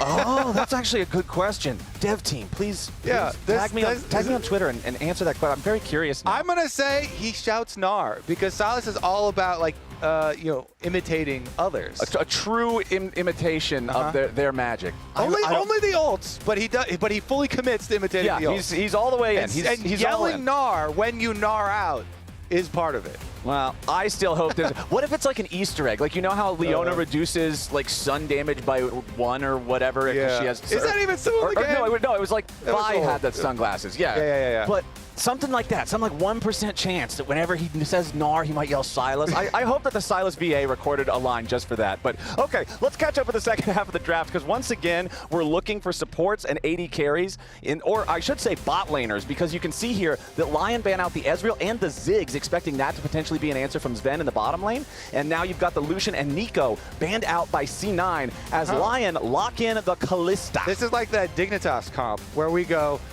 as short of range as possible, bunch of meatball brawlers and Kalista. Send it. But since Dignitas had that longest game versus Shopify Rebellion with this comp, and they did win, Kalista has been nerfed.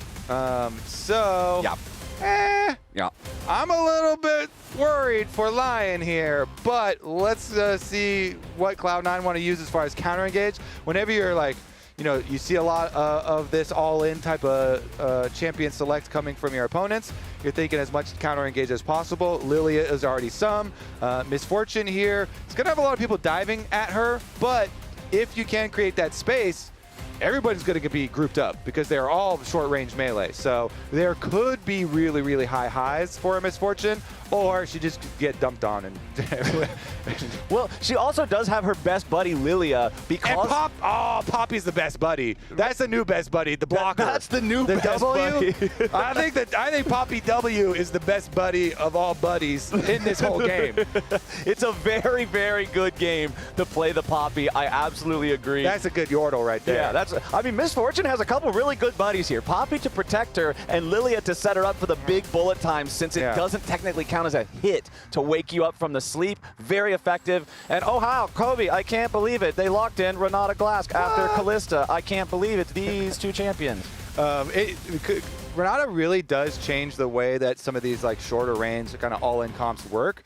So, it is a clutch pick, and that one still being left up, I think, is very valuable for Lyon, because it does allow so much more as far as now you have to worry about also the huge area that Renata ult can sweep by. That can be one of the longer range answers to Misfortune ult. Even though Renata ult moves pretty slowly, you can still answer very quickly with that, and the bailout is dream scenario for all those frontliners. Non-subscribers, we'll see you guys in 30 seconds, but for everybody else, honestly, I love both support picks in this draft. I think that what you said is spot on. The Poppy just has so much value against all of these guys that want to dive in on the Lyon side. You can stop Renekton, you can stop Silas. Kalista, who just has hopping as her passive, it's pretty hard to hop in Steadfast Presence. I might even say impossible. Impossible. You might have to just auto attack and stand still. Impossible hoppable. Well, that's not why are you even picking Kalista? If you're standing still auto attacking, what is the point of your champion?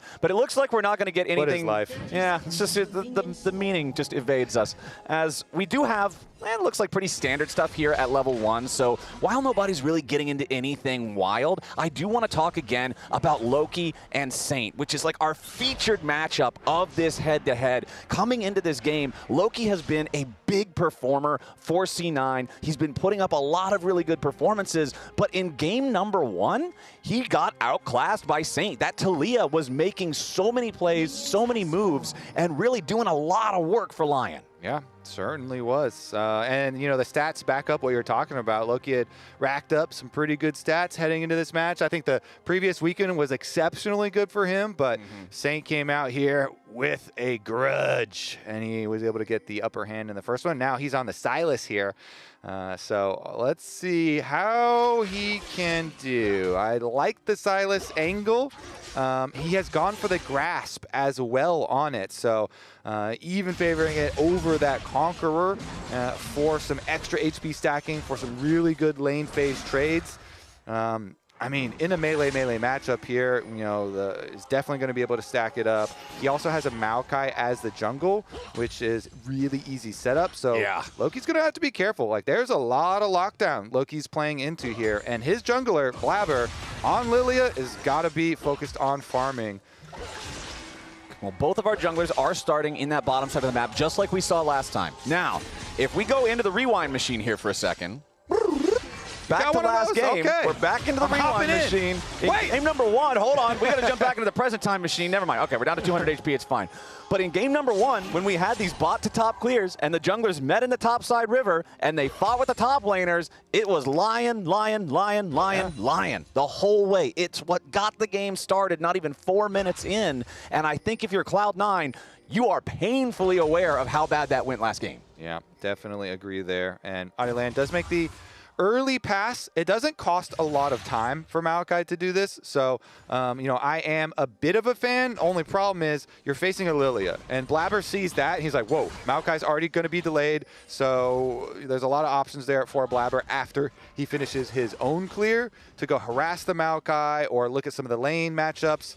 Fortunately for Adilan, he does have some priority in both solo lanes at the moment that can help him deal with that. Plus, as you see on the minimap, he has both jungle entrances warded. So they are preparing for a Blabber move right now. Yes, thank you, observers, because they showed the Maokai, but they have preemptive wards to see where will Blabber go afterwards. Topside Scuttle Crab will probably be the first stop, and then after he's done with Scuttle Crab, he'll have some options. Okay, well, that top lane is totally dominated by Licorice right now, who does have the early push. Blabber will hop, skip, and jump his way towards this mid lane now. Saint saw him on the ward, and Blabber's bowling ball just barely hits the gutter. Yep, hits him with the S right afterwards. Stop in front of him, dodge the ball. Oh, wait, we got bottom lane coming up. Bottom lane coming up. Are we going to get another Blabber Crabber? Blabber could be in a Bambi situation. No, he's fine. Okay. He got both of them. He got double crab. Feels Goodman. You were talking about like the unseen, like little passives, 1% things in League of Legends.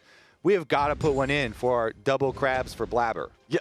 Like, Blabber just has a 1% chance to get both crabs no matter what. We are always, you know, Blabber crabbers right now. Let's see, with this tremendous early lead on the Lilia, he's got the Faded Ashes plus the control ward. So yeah, a little bit of extra vision there thanks to Mr. Crab number 2. Extra cash, crab cash. You can transmute crabs into wards.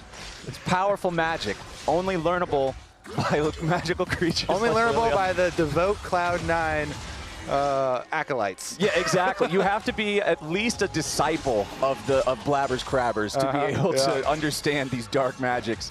But back in mid lane, Saint versus Loki here, you can see they've both already used the teleports to return to lane. It is a slight HP advantage for Saint on this Sylas. Getting closer and closer to level 6, though, that's where I expect the action to break out because Yone's ulti is super strong. And you know who can also have Yone's ulti? Sylas. So that's 2 of them. Okay, Blabber comes to help get the push for Loki to get his recall a little bit earlier. But really, I'm kind of looking at bottom side because I'm a little bit of a Kalista hater. I'll say it. Hey, I'm in the club with you. Especially after the recent nerfs, okay. But Henna and Lions, you know, when you've got the Renata by your side, I think my love of Renata overcompensates for my dislike of Kalista. Ah, okay.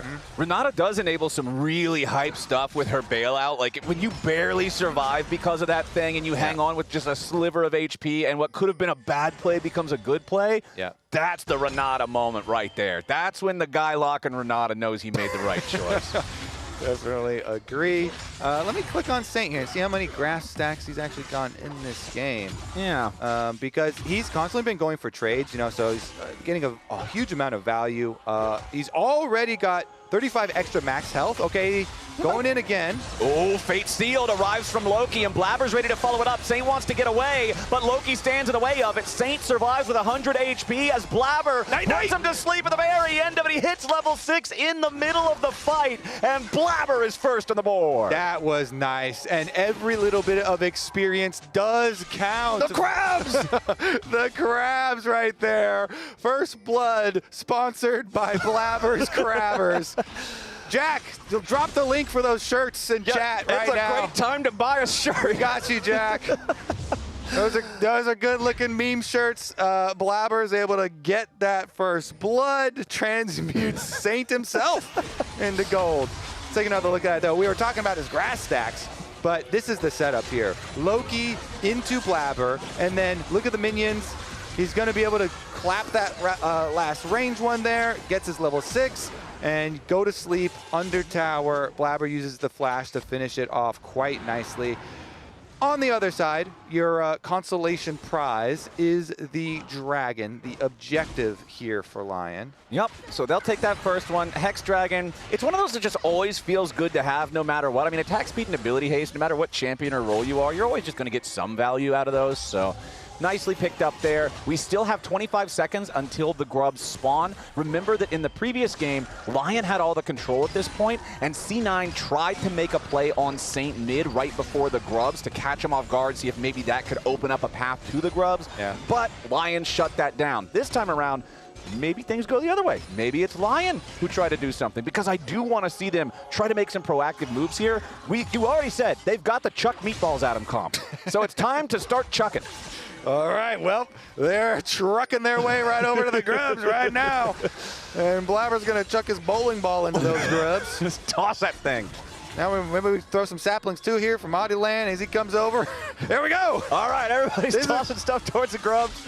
Bowling ball misses, rolls right by Saint. Those grubs are fast. They are running right back into the pit now as Adiland and Lions are going to start doing the work on these two. Remember, because of the changes to the grubs and the fact that there's only 3 of them now, whoever gets 2 of the 3 gets credit towards the neutral objective feat, and you have to have all 3 to summon the little void buggies. So nobody gets any buggies, but it's a 2-to-1 lead and a point towards the feet for Lyon with the grubs. Oh, look at the mini-map. Cloud9 are sending defense over. So this is taking so long. It might go bad for Lyon because Blabber is coming over, and they also have Vulcan tackles over the wall. Adiland and Lions in a bit of a bad spot now. Licorice needs to pop the Dominus, ready to join up on the fight. Vulcan locked up, beat down. Ruthless Predator claims a victim, and Licorice makes it a winning trade for Lyon. Yeah, okay, never mind. It's not going to go bad for Lyon at all. That's totally fine. Because just the Poppy goes in there early. So while theoretically it could be a 3-on-3, realistically, it was a Poppy alone. Yeah, taking a bunch of extra damage, and like Blabber was kind of close, and Thanatos was kind of close, but Licorice goes down, so turns out not anyone's best buddy there. That was a dead fast presence. Yeah. That was just I like that. You saw him and then he was dead. That was good. It didn't take very long. I like that. We're having fun with the game here today as Saint and Loki, they're scrapping again. Loki ready to go in here with that Soul Unbound. Saint having no mana left. That is not a happy Silas. It's time to go home. Yeah, he's got like a couple extra CS, but the kill was really painful when they delivered the first blood over to him. Ever since then, though, it's still fine. You know, still remaining pretty constant here in the mid lane, still stacking up his grasp, stacking up that max health. Meanwhile, okay, he's still at 0 mana, so dude, he really wants all these. Oh, the fate sealed, Saint! Man, we were just talking about how this felt a little audacious, and now it's really audacious. I kind of like it though, because round 1 went to Saint. Game number 1, he blasted him, right? Okay. So this is round 2.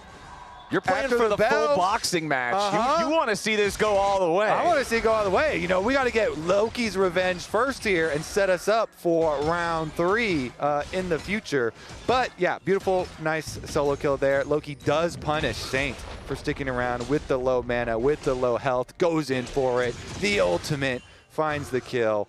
Now he doesn't have flash, but definitely worth it. IMO. Let's take another look at how he does it. E forward. And Saint's like, you know what? I'm going to go in and get one more grass proc while I finish off these minions. And I'm chilling now. One more minion. Man. That's 1 minion. Not chilling. That guy's worth, what, 15 gold? Yeah, I mean, we've seen people die for cannons. Yeah, if it was that a cannon. Wasn't even a cannon. If it was a cannon, I would understand it. That wasn't even a melee minion. That was a caster minion. That is worthless. No respect for that Yone ulti. No respect for that damage. Oof. Well, Saint is not going to be able to get that one back. Just going to have to live with it. 600 gold lead for C9. So nothing super crazy, but feels way better than last game did at this point, as we have 30 seconds before our next Drake spawns. Still a long way off on the Herald. Lyon going to look for an opportunity to at least put some pressure down here on bottom lane. Sven backs away, but it's still going to afford Henna and Lions enough time to take some turret plates. Yeah, I mean, we were talking about it earlier where Lions and Henna, they've kept up that pressure. They are doing the Callista and Renata players proud. Turret plate money, CS lead for themselves, constant pressure over to the Dragons as well. They can just go over here and help Audieland out with the objectives on top of it. So bot lane doing their job quite nicely for Lion so far. And that will be Dragon number 2, and it will be objective number 3, Flowers, as you pointed out with the double grub pickup. Oh yeah, that's the first feat claimed. Okay, so Lyon have that one. We're seeing work being done on the turret top side for C9 and the turret bottom side for Lyon, but it does seem like still its most damage has been done to that bottom lane tier 1 by Lyon. So if they can keep that pressure up, they might be able to claim that feat for themselves. Cloud9 is closer to getting the one for kills, as Thanatos really doing a lot of damage to Licorice here, who pops the Dominus to survive. It looked like he actually popped it after the Frenzy procced, and so it didn't get the kill, but ooh, and he even gets his recall interrupted. Licorice being a little bit lazy on the recall here. Come on, man. Saint already made this mistake of overstaying. Do not overstay, brother. Yeah, he's out now, and they got Lions on the reset, so he'll have plenty of time to come teleport back. He even gets the minion, so the delay doesn't even drop a minion. All good. He's got his support clearing out his vision for him. Okay. Clean up that top lane. Tidy home is a happy home, Flowers. Yeah, got to make sure all the dust is out of there, clean the cobwebs out of the corners, pick up all the junk on the floor. Yeah, you're going to have a much happier top laner. Yeah, yeah. All right, well, if that's the clean part of the house, down here in the bot lane is about to be the party room, because these two guys never stop That's where fighting. I'm hanging out. Yeah, this room needs a lot of work, because these guys are always making a mess, breaking the furniture, knocking stuff off the walls. It's a real rowdy problem. But that's the best kind of room to hang out in. I agree, because there's always entertainment, and I feel like these two are going to keep this up for probably the most of this game. And I feel like Saint wants a little bit of revenge, you know? Yeah. He has the flash advantage for now from the previous time. He also knows that ward in the Tri-Brush was just cleared by a Poppy, so probably not going to go for any trades anytime soon, since we just saw that Poppy there. But once his team gets down here and Audieland does arrive too, he goes for 1. This is not a particularly close trading pattern at this point in time. Saint wanted to jump in, but then Loki just smacks him around with this completed Blade of the Ruined King. Feeling real good with that. This has been like the strongest dueling item in League of Legends forever, and for good reason. It is we got so a skirmish powerful. possibility. Vulcan showing up. Oh, a beautiful stoppage on the chains comes out from Vulcan with a steadfast presence. And now Loki just runs away with a Fate Sealed. Vulcan using the Keeper's Verdict to knock Audieland back so we can't keep him contained. Still flashes away from the handshake at the very end to guarantee they don't give anything back. And C9 are up 1,500 gold. Vulcan turns that one around. What I tell you, best buddy for everybody on the map. That Poppy W, he actually had the perfect positioning, slipping into the lane brush. Love lane ganks like that. Did not expect it on the side of Lyon. And so Vulcan comes in, the hero. Meanwhile, with all that focus on the party room, Flowers. And now back up in the attic, they knocked over one of the support beams. That was actually really clutch for Cloud9. They took that top lane tier 1 turret just faster than Lyon got the tier 1 bottom like I was talking about. That's the race for the turret objectives. C9, now the ones who get to claim the feats, the empowered boots, and to top it all off, they're going to grab the Herald no contest. This early game is feeling great for them. Yeah, they barely got those feats just in time, that little tower race doing it for them. So now you get the nice, fresh, new, cheap upgrades for your sneakers for everybody. I love nice, fresh, cheap shoes. That's just let me go to the store, buy a pair of shoes for $15. So, okay, when we say cheap, we mean the price, not the quality. The quality is still high. Okay. But the price is dropping. It's just like, why is the price so low? The shoe is so high quality. They're not cheap make. They are on sale. They're name brand, but they're just. It's a new season. They're so overstocked. They're on sale. Yeah, Because they made them last season. That's last true. season's fashion, It's but they still last look year's good. shoe. Yeah. Okay, but it's discounted this year. All right, I can get behind this. We're not buying bargain bin shoes. Yeah. We're just buying shoes from last year. Sven is. He's still sitting on the brown bag bargain shoes. Okay, so. yeah. Sven's not doing so great in his footwear department, but Saint's not doing so great in the 1v1 department. Loki is just firmly in the driver's seat right now, and if Saint doesn't watch it, he's about to get stuffed in the trunk. What? Dude, he is not doing very good. That's morbid. Yeah, they're going to have to go bury him in the woods. Loki is absolutely messing him up in these 1v1s. Monka. Licorice, though, down here in the bottom lane against Thanatos, he's having a similar experience. The solo laners for Cloud9 are both winning their matchups and winning them in a strong enough way that Lyon is going to have to start sending some help over there. As Hina puts a lot of spears into Blabber, a little bit more damage might just get this done. The rend is his end as Hina gets a kill critically there to try to keep Lyon in this game as Cloud9 keeps building leads. I always think it's comical when somebody pops out of the Rift Herald and then instantly dies. Henna was like, where are you going, Bambi? Get over here. Henna chasing him down. This Kalista, you know what? Maybe I'm not that big of a Kalista hater anymore. Anyways, Blabber jumps in. He's like, uh-oh. Henna's right next to me now. Henna was hopping on over to the ejection site.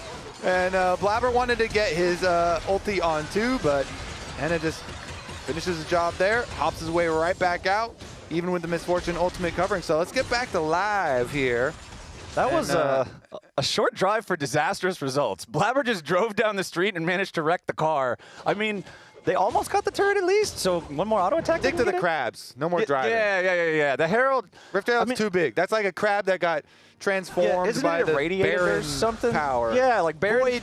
Void energy. Irradiated the crab, and then it became Shelly. Oh, Henna in trouble. Vulcan dives in with a steadfast presence, and Loki follows it up with a Fate Sealed. Henna wants to try to get one back onto Vulcan and use the bailout, but he can't quite do it in time. It's still a 1-for-1 trade as Vulcan falls, but it's not fast enough to save Henna. C9, they knew the Kalista did not have the flash after he had to use it after the earlier kill on Blabber, and they immediately jump on him.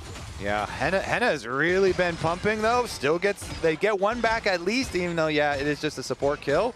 But yeah, Henna is really trying here for Lyon. He is their hope, and he does actually finish the Rage Blade with a little bit of extra cash there. So maybe that's the hope, you know, continue to play around it. You got all the meatballs, flowers you're talking about, group up, and make engages for Henna right now. See if you can get chase down kills. He is the person on 2-item power spike. They're going topside with 3 members. Twisted advance to lock up Loki, follows it up with a handshake, but where's the damage? Saint's the only man that does damage, and he needs to do a little bit more than he's doing right now. Saint picks up the kill. Loki drops. Now Saint, Audieland, and Lion's got to get away. You could see right there that Blabber wanted to try to use the sleep on Saint, but the McHale's completed first for Lions. Azael always talks about how much he loves this as a first support item. I wholeheartedly agree with him. It gives you so much power to stop your opponents from being able to make plays or even counter plays like that. When you're playing versus stuff like Ash Arrow and Lily Asleep, I 100% agree. So much value there in that rush. And I will say, even though Cloud9 still have their gold lead, couple of picks here for Lyon really will start to add up because they've already stacked up 3 dragons. So you give them a little bit of money, you know, you give Henna a little bit of room to work with. That could easily be a Dragon Soul very soon for Lyon, and then Cloud9 will truly be sweating. They might already be sweating a little bit as Lyon are starting up the Otacon, though. This is definitely dangerous. Okay, Lyon are really pushing it. Let's see if C9 can try to stop them. The Lilia throws the bowling ball in, but it only finds the objective itself. But now Licorice has been caught out in the river. The Crocodile needs to try to get away from this. He's just distracting C9 while the Thornbound Otacon is claimed by Lyon. Now Loki's arrived, but he's all alone. He tries to go after Licorice, but his Fate Seal can't make it back over the wall. Loki dies. Saint picks up the kill. Now Vulcan goes over to try to get something back, and the bullet time can't get any kills. It's a disaster for Cloud9. C9, and Lyon finds a miracle at Otacon. Lyon are gonna do it again, Flowers. This is actually crazy from them. They've got the Dragon Soul point. They've got the Otacon Flowers. They want Blabber himself. Oh, they hit him with a handshake, and now they got the smite too. Hostile takeover, and that deer is out of here. What about and Thanatos? picking up another one. They're gonna go for Thanatos next. He's got a recall, got to get out there. Can Licorice stop him? Okay, they don't go upriver. The rest of the team does not chase. Thought they were gonna go for more because Lyon have just been on a tear. They're ripping Cloud9 a new one. Kobe, I'm looking everywhere. I can't find Cloud9's lead. What happened to it? It's gone. Lyon stole it. All right, let's look at this. So many spears. The no hesitation from Lyon is just crazy. They immediately start the Otacon. They burn it down. They rend it. And Cloud9 are just slow to the play. Loki teleports in. Audieland gets in front of him, so the ult does not take him over the wall. By the time he gets out of the CC and tries to queue over, they already have enough damage to finish the kill. So on top of getting the Otacon, on top of getting the empowered pedals all cleaned up for themselves, they also get the teleport and the life of Loki. Look at the drop off there from Cloud9 blue into Lyon red here. Beautiful stuff at Otacon for Lyon. Now with the gold dead, even the advantages they have in terms of those dragons you were talking about are much more of a difference maker than money is. And Lyon is all grouped up for this 10-second Drake spawn that will be Ocean Soul if they secure it. That is an early Ocean Soul. 23 minutes into the game, Cloud9 has to try to stop this.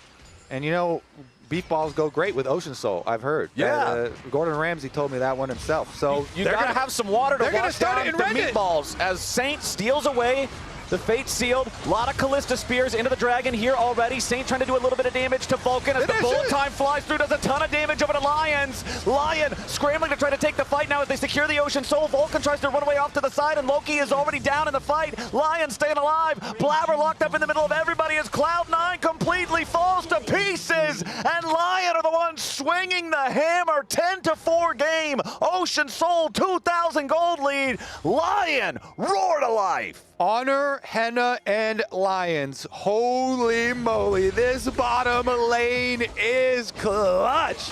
They are carrying it. They force the objectives. They're going to tower dive Thanatos. He flashes to escape with his life flowers, but for how long? This is crazy, man. Cloud9 had a 2,000 gold lead for a lot of this early game, and Lyon, with their Otacon play into their beautiful Soul team fight to follow it up, have just been smacking them.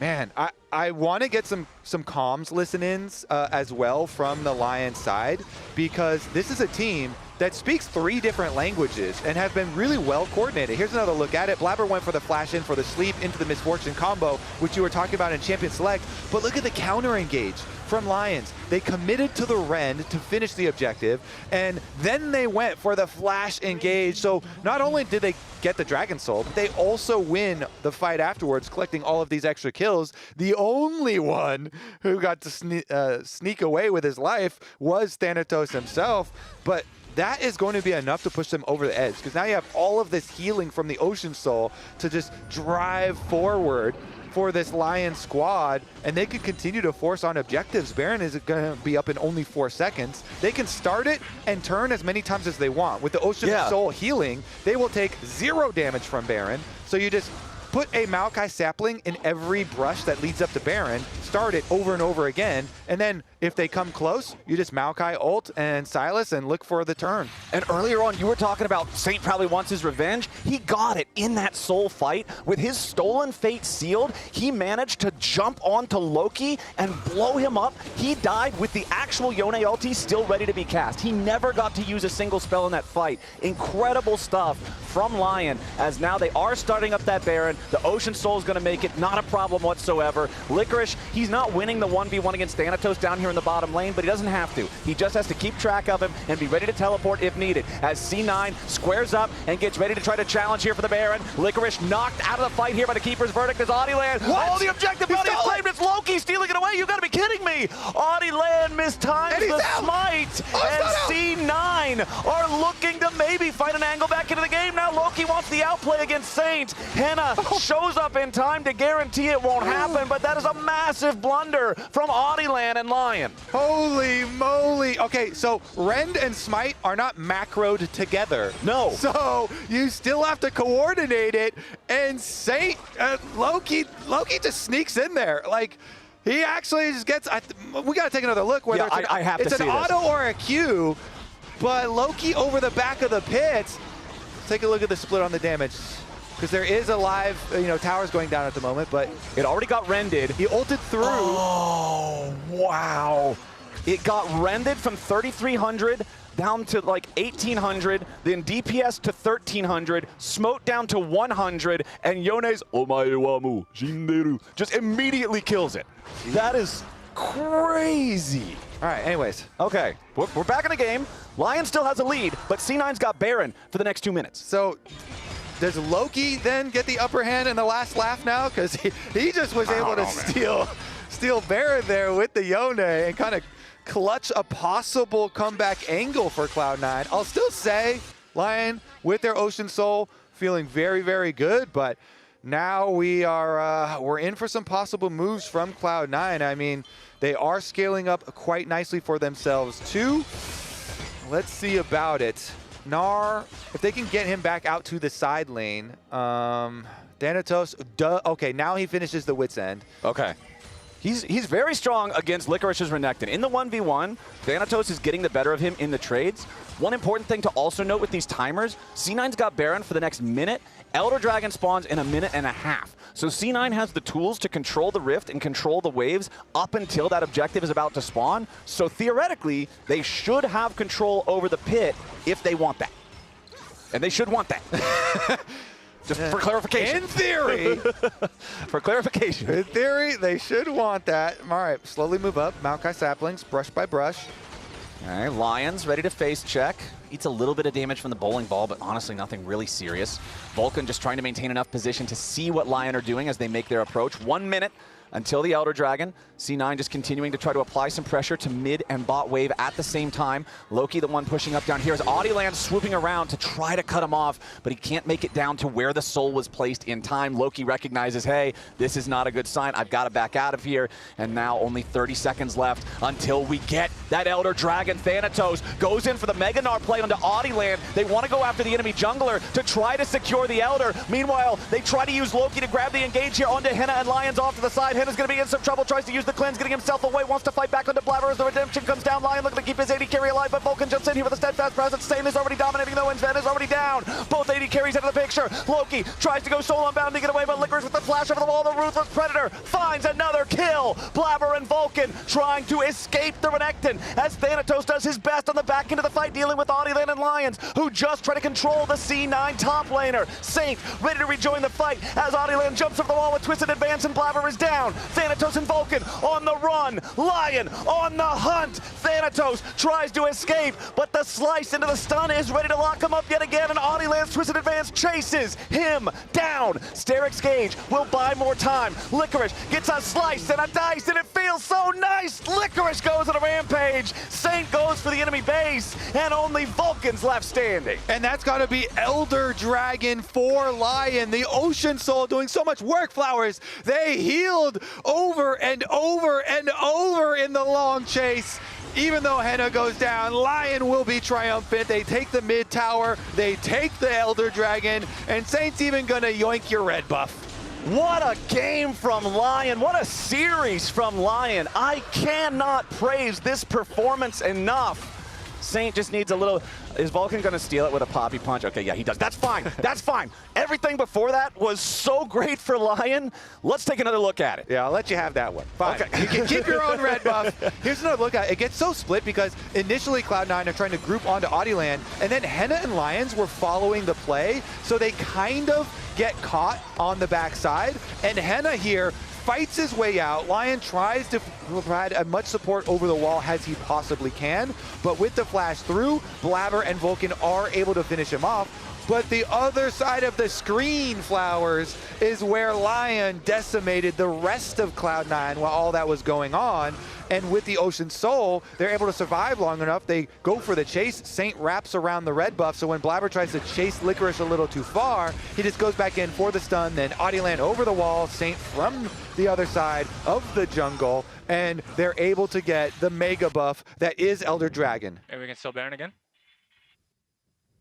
Yeah, that's the hope. Maybe we can steal Baron again. Maybe we can just steal something again. That's pretty much it, man, because Lyon with the Elder have made their way into the enemy base. That first inhibitor is going to fall in mid lane, and Licorice has the wave ready to push up bottom. Now, at least they don't have Baron, so the wave can be cleared pretty easily. Vulcan, though, caught up a little bit as Audieland tries to provide the CC so they can get the kill. Hostile takeover, forcing the rest of C9 back, and C9 are now staring down the barrel of a 4v5 of an Elder Dragon team for the next 55 seconds still. Lyon have knocked down 2 inhibitors, and they're ready to keep going. Saint has stolen away the Mega Gnar ulti. He slams Thanatos and Sven back into the Nexus itself as Licorice is going to be shredded by the bullet time, and Saint uses the Zhonya's to immune it. Lyon continue their push, and C9 have lost their mid laner. The Elder Dragon doing a lot of work as Saint will finally die. Lyon have gone too far as their support will now fall as well. Thanatos should be able to pick that one up. No bailout, no way. Lyon will crack a couple of inhibitors. They will take a single Nexus turret. Another one. But it will cost them so much. Henna wants to try to turn it around onto Thanatos for the Elder Dragon execution, but the Mega Gnar transformation keeps him going. And C9 are now barreling down mid lane. Henna's the only one left alive. Blabber might just be able to kill him, but he can't quite find the damage. The damage over time isn't enough. They don't have to steal Baron now because C9 just earned it. Yeah, they earned it. They defend their base. The remnants there under the Nexus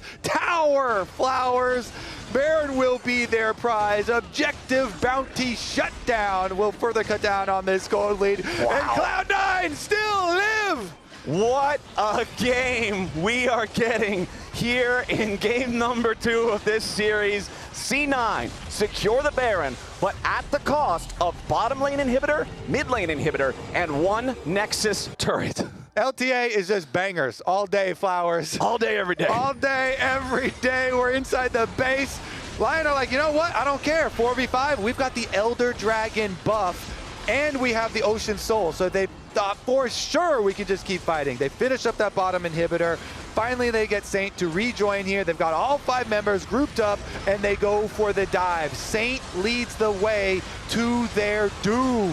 It is the counter of the Misfortune ult over the top that is so much damage they can't recover their fight from it. If you count how many tower shots Cloud9 took in, or Lyon took in this sequence, counting that inhibitor turret at the very beginning, it'd be double digits. They took so much damage from that, plus the Misfortune ultimate cover from, yeah. It's a little bit of a head scratcher. Oopsies, we might have gotten a little too hyped with our lead, with the Elder Dragon buff, with the Ocean Soul buff, but now Cloud9 with the Baron buff. Let's see if they can do it again. Can they defend? Okay, Vulcan finds a slam onto Audieland, but he immediately jumps in with a twisted advance. Keeper's Verdict, though, launches Audie and Saint right back out. Hostile takeover finds Vulcan, but Lyon using some tools here without finding any great advantages. Blabber chasing after Licorice. Lyon just trying to continue to scrap as Audieland goes forward. He wanted to find Sven, but he can't quite do it. Now he's drowsy with the redemption, looking to heal him up as Lyons is going to get popped by the bullet time. Sven is shredding health bars right now. Lyon makes a counterattack, and they'll kill Loki. It's a 1-for-1, and Lyon's not done. Into the back line goes Audieland. He wants Vulcan, but he won't find him. Cloud9 just got everybody! Go Nexus! They've got Baron barrel down mid. Go Nexus! Go for the end! Cloud9 did it again! They defended, and they will storm back over Summoner's Rift to push us to a game. No, wait a second. Wait, there's no minions. Oh, there they are. There they are. Okay, minions. The minions have arrived, but the minions are in the enemy base. C9 should be able to brace. Okay. All right, I thought we were about to have a FlyQuest Team Liquid moment here for a second. 10 seconds on Lions. What is your faith in just a Renata to be able to defend? The TP's coming back now. Thanatos cleared the wave, so now he's ready to join. Renata, you have to pull off the most amazing play of all time right now, but it's not going to happen. Ladies and gentlemen, we are going to a game number 3. Not even close, baby. Wow. What a series. What a series. Ben is cracking up, tripping over himself as they exit the arena. What a series we have on our hands here. Lyon are showing up so well versus what came out of the first round of this split of the LTA as rank 1. Cloud9 were at the top of the charts. Lyon are pushing them to the edge, and now we get our final say, Flowers, a game number 3 to top off our great weekend of League of Legends. This has been one of my favorite series here in the LTA all year. What's up? This is great. If you're not tuned in right now, I don't know how this message is reaching you, but you should be tuned in right now. I am having the time of my life with this series here. C9 versus Lyon. It's going to be going to game number 3, and it's going to be going there right after the break. Don't you go anywhere. Game 3. Yeah, what kind of flash? I'm holding both. Slowly, yeah, guys. From base, guys. Yeah. Try slow him in base. Hey, no. Yeah, slowly. Slash null now. Yeah. I'm coming. Come here. Yeah. Look size. Look close to me. Yeah, one kill someone. Nice. We can maybe end mid. Win. Yeah, 40 seconds, okay?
What? Can we do rear me faster? Hey guys, it's Blabber here, and today I'll be 1v1ing Thanatos, my top laner. And yeah, it's just the normal Howling Abyss 1v1 rules. First 100 CS, first to first blood or first tower. And yeah, we'll be 1v1ing in the mid lane. And we'll decide our champs now. Yeah. You want to play same champion or different matchup? Same champion is boring, bro. Okay. You can play Akali. Okay, I play Akali. Yeah, you're one trick. I'm one trick. You want to play Sylas? Your Sylas is good, you said. You think so? Or I can play Sylas. Okay, you can play Sylas. Okay, I can play Akali. Okay, let's go. Yeah, let's go. Hey, I have TP.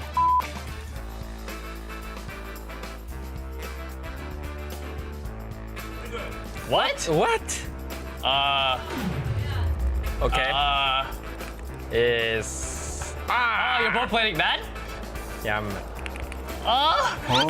Ooh. Oh, it's good for me. Run. Hey! Auto. Oh, I can't even auto. Hey, don't kill me.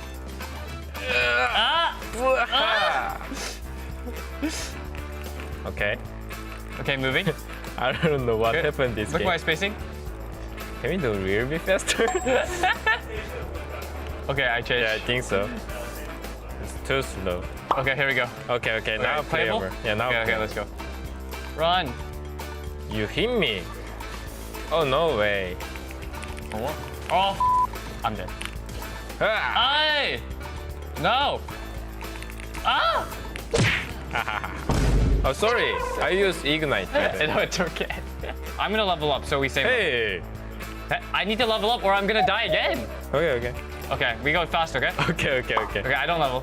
Okay, I'm coming. Yeah, sounds good. What the f? I can't even use my spell, by the way. Oh, I use minion. Oh, yeah. How can I focus, by the way? I can't focus, by the way. I agree. Oh,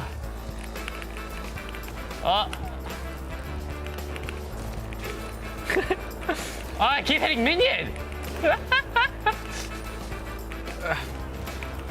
Oh, you got me. Dude, I W minion like 4 times, by the way.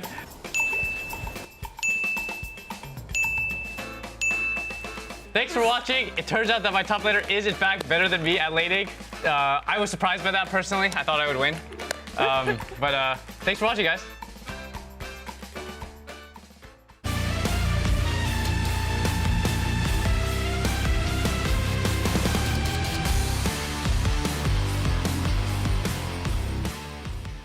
Welcome back to the LTA North Lounge. What happened in that game? That's a good question. Because not only we're gonna show the 2 base defenses by C9 against Lyon against an Ocean Soul Lyon. Remember, this is also after Yone stole Baron from Kalista Maokai. They take an unimaginable amount of turret shots as they're trying to dive with Elder. Also, we just went from a content piece with Blabber inting on Silas into Saint now full sending on Silas when his team is not there. I just want to point that out, make it very clear, because then, like, the MF ulti just layers on top of them while Henna was not even able to really auto. And so you've now lost a few team members. You've just been pushed out of the base completely. And you're right, tower shots did not help It's at such all. a tilter. I think if they actually just play that slow, I feel like because they had Elder and Soul, I think they just thought it was over and they were potentially KDA farming. Yeah. And then by this point, because the objective bounty's been given over, the game is actually kind of close. It is. Because of items, but Lyon's still playing extremely aggressive, and they just get wiped in this next fight. Sven's positioning here, to me, was awesome. The Mega Gnar straight into the MF combo for me was it. Yeah. Oof. Yeah, there we go. I was gonna say I was waiting for it because Thanatos is the game changer in this particular fight for me. Even with Lyon going so deep, that's really what sets up everything. And the C9 knew that he was so close to Mega Gnar as well, so that's something that Lyon really should have been watching out for. And like just taking a step back, and maybe the tilt is very real. You can see it from the players, but also throughout the game, you saw it from the coach. Like Coach Keem was very tilted as I was walking back, because I was like pacing back and forth thinking I was going to be doing a winner's interview, into coming right back and be like walking past Keem, who was clearly tilted about the team not being able to end it when it was just what looked clearly like a 2-0. It was a 2-0. Yeah. And they reset is the real question. No. I mean, it really, really depends. I feel like it's going to hinge on what happens in the early game, because we did see this happen in a 100 Thieves match against TL before. Yeah. And they actually were able to regroup and win. So. Oh. We're seeing smiles, guys. I'm smiling. We're seeing smiles. That's the only thing you can really do after a loss like that. I mean, they have... I'm just saying it's possible. Smiling through the pain? They're going for the 3-0. They're going for the 3-0. Currently, the official score is 1-1. So let's see if Lyon has that type of 2-0 to 3-0 confidence as we send it to Flowers to get us into the third and final game. How tilted would you be? Very tilted. insanely tilted. Chat, thank you very much, Lounge, and welcome back, ladies and gentlemen, to what has turned into, I think, the most fun I have had with a domestic North American series of League of Legends in a long time. This Hell is yeah, just brother. Pure good stuff, man. That last game was madness. It was insanity. It was cinema. And I can only hope that the sequel here in Game 3 will be even better. Let's get into it. Lyon is back on the blue side. We have 10 more bans thanks to Fearless, Ezreal, Gwen, and Sion banned out by Lyon. Meanwhile, C9 keeps up the red side traditions. It's Varus and Vi taken away.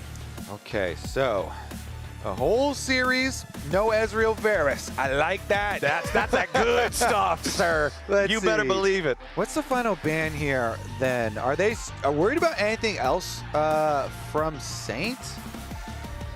Taking their time, because now Thanatos is definitely someone that people have talked about in Fearless that they are a little bit worried about because he's so good on a fairly concentrated pool of champions. And so they're hesitating on the J-Span a little bit, but I think they knew if they left it up, then Lyon would probably take it away. And then like, there's no way Lyon are going to let Thanatos have that this time around. So he is going to get pushed a little bit deeper. Thankfully for Cloud9 and Thanatos, I mean, he could go super deep and go all the way to red 5 and get the counter pick with something spicy that he's been cooking up. But all of the other stuff that he usually takes already off the board. Speaking of spicy, you know what I like, Kobe? Spicy hot dog. I hope that that's exactly what we're getting here in this one, as Lyon will lock in the Nefiri for Adiland here. And it is a flex pick because Licorice also played in the top lane already. Yeah, okay. They can get you with the sneaky spicy hot dog. Note. Yeah, that's a double spicy hot dog. There's all kinds of toppings on that thing. I would say, maybe I don't recommend that top lane one as much, but it is there. Stomachache afterwards? Yeah, it's there. You know, it's one of the options on the menu.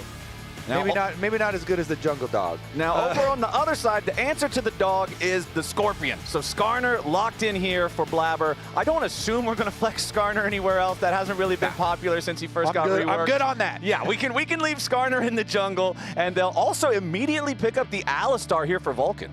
Yeah, Vulcan. I mean, honestly, this is one of the champions that he's honestly iconic with. So let's see if Vulcan can be a difference maker. I will say that Henna and Lions, for the majority of that previous game, did so well. Like, they were crushing it. They got Lyon into the point where they almost won the game even, off a very good Kalista and Renata play. But we're in a new game, new territory here. So what are they going to play into all this front line that Cloud9 have? Cloud9, with their first 2 picks, might be some of the lowest damage and highest CC champions that you can have in the entire game. And so they're going to go with a very stable Victor for mid lane here for Saint. After a lot of the more volatile picks are already off the board because of Fearless. Right. He feels like versus Loki, you know, and since Yone is gone, since Silas is gone, since all this is gone, it's just going to be a control mates matchup. So I'm fine, you know, either side of it. And it is answered there. Yeah, we're just going to get the Hui versus the Victor, which is honestly, after those last Hui buffs, you know, very comparable in my mind. I slightly prefer a Victor nowadays, but it's much more competitive now with Hui. And there's been a couple Victors already so far in LTA, but you could see when Loki locked that in, 0% presence in the drafts thus far, this split. He's had no picks, no bans yet, so Loki's going to be the first pilot here on the Hui. And now for the 3rd game of 3, the roles drafted in the first 3 picks, assuming the Fury is not going top, are identical. It's mid, support, jungle this time. So top laners and AD carries, or bot laners, I should say again, as the Ziggs ban remains constant like it was in the last game, are going to be the targets now. Lucian continues to be banned in the second half of the draft as well. Let's see if C9 wants to look at that top lane pool at all, or if they just want to continue focusing on the marksman types. No, they are going to switch it up, banning away the Jax from Licorice. And yeah, so we expect just the AD pick here for Cloud9 so that Thanatos can have his counter pick. Yep. You know, that hides things like, ooh, does Thanatos want to do a Camille or an Aatrox or whatever into Licorice shows. So whether Licorice shows tank or a little bit more you know, aggressive top lane pick, that will determine the type of counter from Thanatos. Meanwhile, we expect, let's see here, we are kind of deep on those 80 carries now too. I like the Xayah ban as well from Lyon, since you already have the dog, and the dog needs to get a reset when she dives in. I like getting rid of the Xayah. And I feel like... Whoa. Oh, we're going to show the Camille early. Yeah, okay, this so the is Camille is very one of the ones I was unexpected. listing because it was going to be a little bit more dangerous, but they're actually going to hide the AD pick. I'm very confused. I think they want to see, where is Kai'Sa going to go? Like, are you going to pick Kai'Sa? Because then we'll try and lane stomp you. If you don't pick it, now they'll evaluate, oh, do we want to be the ones on that side of it? And Lyon say, you know what? We're going to forego this Kai'Sa question altogether. Get our Jhin. We have plenty of damage already showing because we're flexing this Naafiri up to top lane. Well, honestly, they could switch to the Wukong too. Either one of them could go either place. I think Naafiri is better for Camille, playing into Camille, but Wukong's clone is also pretty nice for it. But I think we might get the swap again for Licorice. Okay, he's sitting on Wukong for now. Okay. The clone interaction is definitely very favorable for the Wukong, so we'll see about that. But it ends up being Sivir farm on the bottom side of the map, so a lot of farming focus for the side of Cloud9 this time around. Okay. So it's not going to be nearly as much early playmaking for this Cloud9 lineup. Maybe we're probably spoiled by that last game. Maybe we need to take some deep breaths and calm down a little bit for the beginning of this game. Yeah, the last game was crazy. This one, I definitely do expect way more farming early. Maybe the Jhin and Nautilus can like set something up for Naafiri going around, but yeah, I definitely expect this one to be a lot more calm in the opening for both sides, honestly. Maybe there's some angles for Lyon. Naafiri can always go for invades, especially if you have pushing lanes. And a Jhin Nautilus lane always has plenty of CC and setup for you. So, all right, non-subscribers, we'll see you in 30 seconds. But for everybody else, Kobe, I am also loving the fact that both teams have some pretty powerful engage mechanisms here. Wukong and Nautilus for the side of Lyon, with Jhin there to follow it up with a deadly flourish. And over on C9, Camille, Alistar, Skarner, all capable of setting up plays. That means if either one of these teams is hungry for violence, and they have been so far this series, they should be able to sate that appetite. yeah, I'm definitely looking forward to it. I think we'll be tracking Audieland very closely on the Naafiri early, because I think he's going to have a few more options. Okay. I mean, Blabber could, I guess, go for something with Thanatos, but like at the most, first Wukong, you're probably just getting flash, and you don't want to spend like a lot of time. So definitely expect just full clears from both junglers for sure. Then maybe looking for something after Scuttle Crab, but probably not investing too much time at all, so you can keep your farm up just fine. Sven and Vulcan, especially the Sivir and the Alistar, is mega focused on farm, similar for mid lane. So. And you know what? Honestly, I know we were giving them a lot of props last game, but I really just want to make sure that, again, we're praising Henna and Lions, because not only are they having these strong performances, they're doing it against Sven and Vulcan, who have been like a top duo, if not the top duo in bot lane, in recent play here in the LTA. So it's not like you're just popping off against like a lower tier team and you're kind of like making yourself feel good, getting the warm up in. No, this is the real deal. They're going round for round with some top contenders in the bot lane, and they're looking good doing it. They certainly are, and they don't waste any time getting right back into it. They trade Aftershocks, slightly more favorable for Henna and Lions there on the health trade. All right, they'll take the early control over the lane. Ooh, the ward kill, that's good. Yeah, I like that. I like that. Sometimes big ward kills can be a little tricky with Jhin because of his slow gun. Nautilus had it covered though, no problem. He'll pick up the extra auto. You remember back when the control wards had 5 hits on them, and then when they changed it to 4, the Jhin players all rejoiced? That was different times. Classic. The super invested Lions. That was a little close there. That was a little dicey. Getting close to the tower, yeah. I like to live dangerously too. Yeah, so does Lions. Right there on the edge. Right there on the edge as Licorice just going down, places a ward in the tri-brush there as he is shoved up early in this lane. Wants to make sure he's not giving a free angle over to Blabber. It is so easy for Skarner to find these creative angles too into the lanes because each stall impact allows him to dig through the wall. Honestly, though, nothing too wild happening in any of the lanes. A little bit of trading back and forth for both of the solos as Licorice just wants to keep grabbing these snappy trades against Thanatos. Yeah, stack up your passive, get your grass proc, Clone out if you are worried about the sweet spot of the W sweep. I mean, the clone is just so good. You wish it was still the old super short cooldown, so you can just try and use it on everything. Spam it all the time, If Camille tries to go for sweeps, if she tries to go for stuns, but easily continue to utilize that regen, utilize that push for yourself up here, and it's nice, another nice little grass trade for himself as well. Plus, we've got the Nefiri ending top side. Meanwhile, Skarner ends on a bottom side, so they know they have the difference in jungle pressures. But like I said, probably neither jungler will waste too much time afterwards. Yeah. Could be like a quick little look and then go into your second clear again. Yeah.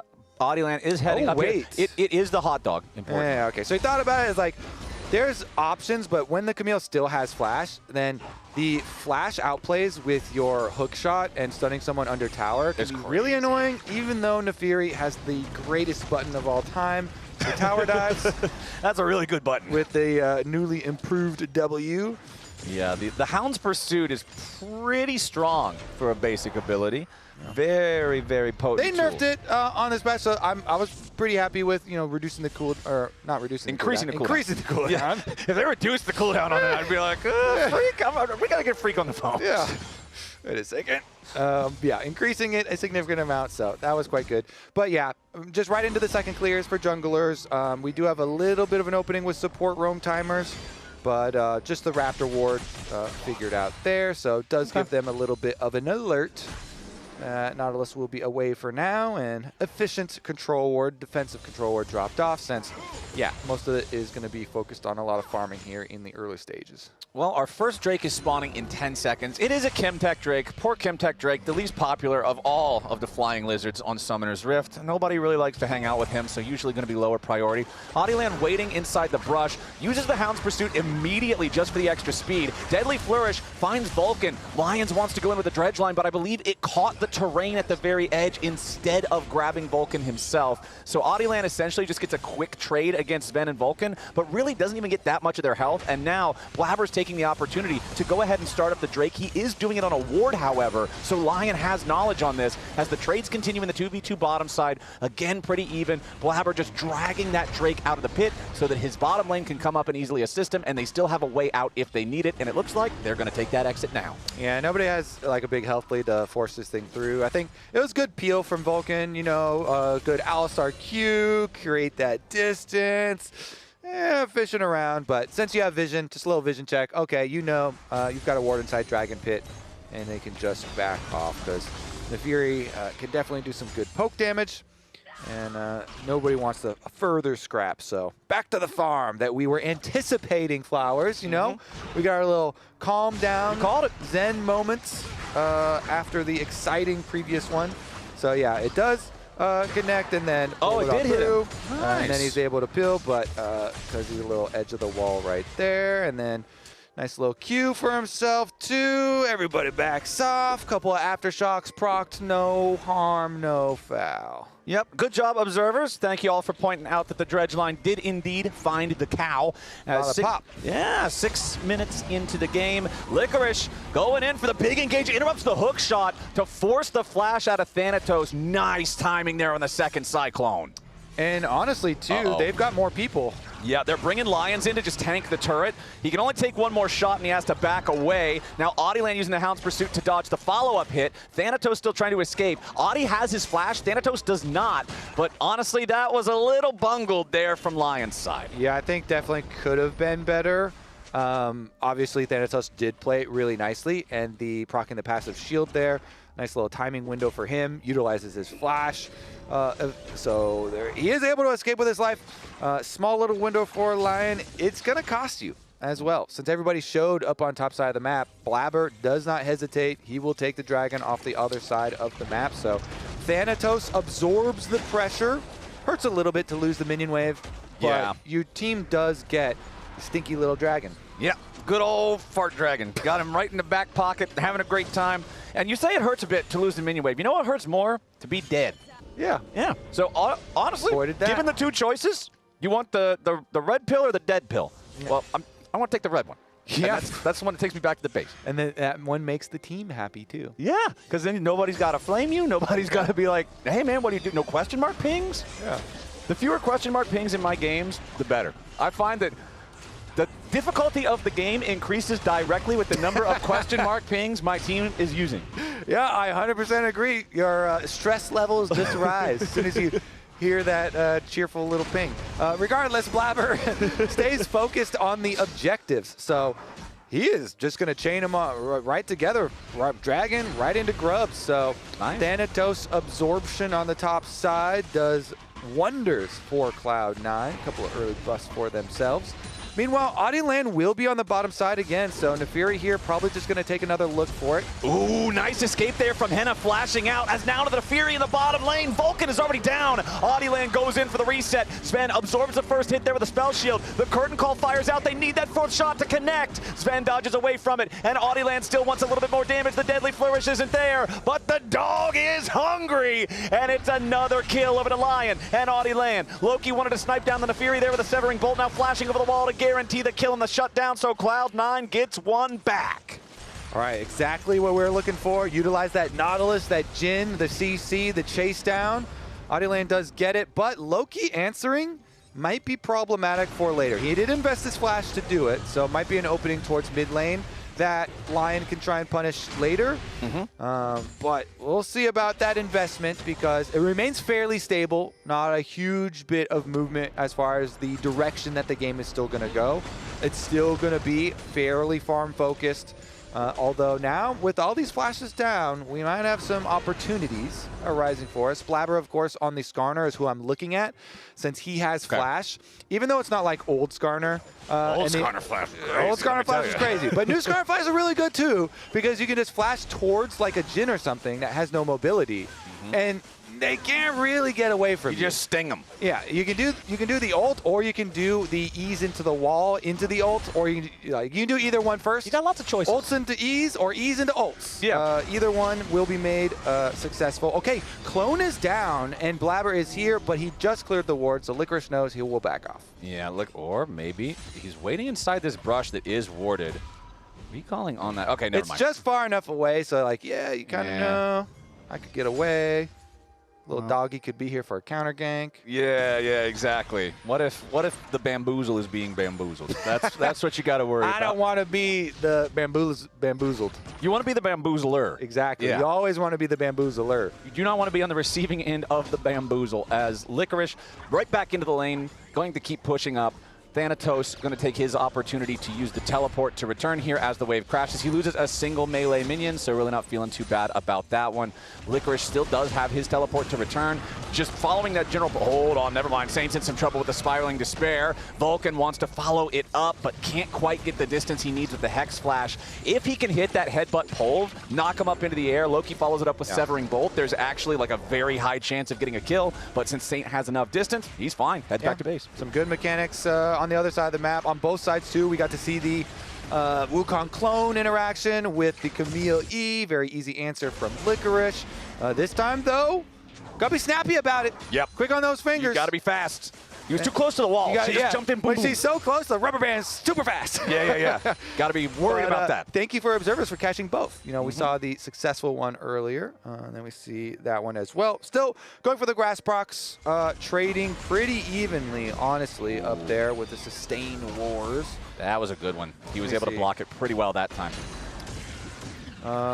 He has 50 extra HP max for Thanatos, and Licorice is sitting on 135 extra max HP. He is a blasting. So Wukong, your stick gets bigger when you Q. And so Wukong can always like Q these grass procs, and it's just not a fair grasp fight.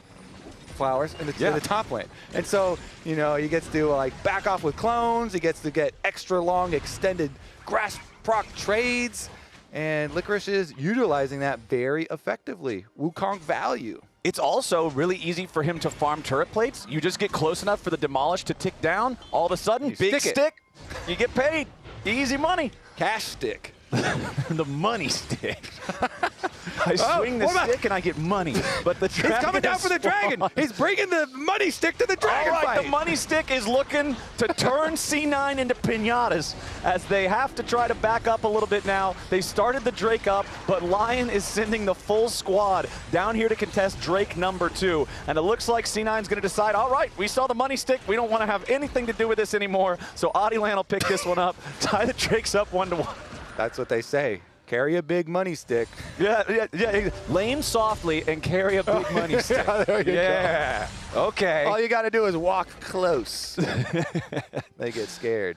Okay, so Licorice has made his way back up the top. And honestly, the roam down there doesn't cost him that much. Like, the big wave is just now crashing into the turret. He makes it back up there in time to pick it up. And his presence, his pressure, was enough to guarantee that dragon for the side of Lyon. Since Thanatos had already used his teleport, he couldn't join. He was still stuck up in the top lane.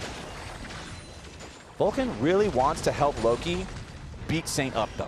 Like, he is just really happy to hang out in these brushes. The cow is just grazing the brush. And honestly, it makes sense, too, because these two definitely have a little bit of extra ego in their 1v1. You know, we saw it a lot this series, where they're going for frequent trades.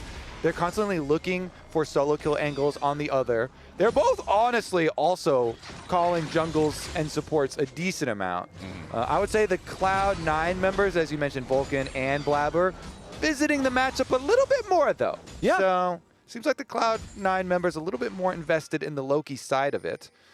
Well, with right some now, of the extra help. Loki is the only one on Cloud9 who has a gold lead. Most of that gold lead was the instant shutdown that he got on Adilan after he got the 2 kills in the bottom lane. So it's not like he's been completely smashing Saint in lane or anything. The farm pretty much dead even in almost all of the roles. The most meaningful difference is the top side, where Licorice is up a couple of waves. Yep, the farm game playing out as expected. We got a little bit of action. Yeah, you know? yeah, we got the scrap in bottom lane. We got a couple of attempts here and there. It is 3 seconds until the Herald spawns. I'm kind of hoping we can get a big fight for this. We've got a lot of summoner spells available. All of the combat sums are available for C9. Loki's teleport is the only thing not there, and he just used it to move up into the top side. Over on Lion's side, they've got everything except Saint's TP, and it's about to be ready to go again. So with everything ready on both sides, I'm really hoping that both teams want this objective. But right now, Lyon are just ready to full send after this. This is one thing this team has been doing throughout this series, particularly around these top side objectives, just going in after it, pulling the trigger, no fear. And now again, they're going to find what they're looking for. Henna with the flash away from the Skarner as Blabber tried to go in for the Impale, and now Lyon is collapsing. Blabber's got to try to get away as Adilan immediately jumps in with a Hound's Pursuit. Top laners fighting off to the side on the other side of the map, but Blabber is still very low. The curtain call blocked up by the rest of C9, so Blabber can escape. It was an attempt from both sides, but we don't get any kills. And the setup for it was pretty nice. So the idea was Lyon are like, okay, we'll keep Licorice topside because he is going to use his teleport after we force this Rift Herald and after we finish the objective. But then that's why the picture-in-picture came up. Licorice teleported down to the tower. Well, Thanatos wants to punish him already. Yeah, Thanatos immediately jumping in with a Hextech ultimatum, but the Wukong can survive. Licorice using the Cyclone defensively, but now he's got to be careful because Blabber and Vulcan have arrived. Skarner's not going to do a ton of damage, but he can do enough to set it up there for Vulcan, who knocks Licorice up into the air and kills him with the trample damage. Trampled. Meanwhile, topside though, actually they're going to get 2 charges out of this Rift Herald. They get the one into the secondary turret, cash in, so they sacrifice Licorice on the bottom side, but they put the Rift Herald to very good use, getting a bunch of gold here to swing it a bit back towards the side of Lyon. It's instantly answered by Thanatos after they had already killed off Licorice, and I mean, it's probably just going to be a recall interrupt. Okay, yep, that's fine. So we've got, it's 2 kills to 2. Next kill gets the kill feat. It's also 2 neutral objectives to 2, with Grubs and Herald going opposite sides, 1 Drake going opposite sides. So next neutral objective gets that feat. Lyon have already claimed the first turret one, but C9 could still steal away the name brand designer shoes if they can get the next objective and a kill with it. And this is what you want for the deciding game of a series that has been exciting like this one has.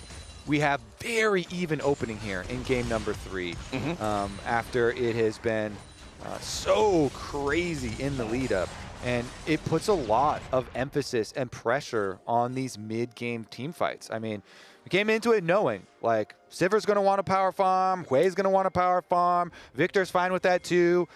So we're scaling up on both sides, and we're going to head into these team fights on even footing. And with how crazy the fights were in the previous game, I'm expecting it to be explosive. Now, it's interesting because they have to mismatch the split push right now. Saint, with his teleport ready, has to go top side. So he's the one to go answer the Camille at the moment, while Dragon on opposite side of the map is started up. But Licorice is also pushing bottom side with nobody from Cloud9 catching the minion wave. So Licorice gets a flank angle, and the minion wave is into the tower. Okay, curtain call is open. Sven has already taken a good chunk of damage here as the rest of C9 tries to get out of the curtain call. Topside the 1v1. Saint against Thanatos isn't going to turn into a whole lot as Sven has to try to escape. Licorice looking to make the entry into the back line of Cloud9, but instead the Spiraling Despair catches the Wukong out, and the first kill of the fight goes over to C9 as Licorice does not get what he was looking for. Now Adilan has to try to escape, and with the kill on the enemy top laner, now it's C9 with control over the bot side river, right back after the objective. Summoner spells are everything Flowers, because Licorice didn't have his from the early tower dive on the other side. Wait a second, they're going to keep the fight going. Vulcan dodges that one. Okay, but a TP's about to arrive from Saint. Vulcan stepping away from the deadly flourish, and he still had Unbreakable Will, so Lyon can't just burst him down. But now Thanatos has used his teleport to join the fight, and he's ready to help Blabber try to finish off this dragon. Whoever gets the dragon gets the free boots as well. As Adilan jumps into the pit, he's ready to try to contest it, but he already used Hound's Pursuit, and now he has to jump back over the wall as Blabber just swoops on through with the Estral impact. Adilan walks up, and it's going to be slain by Blabber. He'll secure the Drake for C9. He'll secure the boots for C9, but he'll give his life to do it. And now Lyon want more. Saint going over the wall. He's got Lions right next to him, and it's a double kill for Adilan as they pick up the kill on Loki. Lyon come out on top in terms of gold and kills, but C9 get the objective and the feats. Let's see about the aftermath too. I guess they go for the instant recall because Otacon is actually coming up fairly shortly, and they sustain so much damage, it's untenable to stick around. The dog also does not get found, so Adilan also will get the reset. With the extra vision planted on the resets here, they're going to hex skate right back over to the Otacon fight side of the map. Maybe there'll be a fight, but we'll take a look at this one again. Adilan had to use everything to get away after trying to go for the smite, but he still walked back in, and it was a straight-up smite fight. So Blabber clutches it with Adilan being back in range.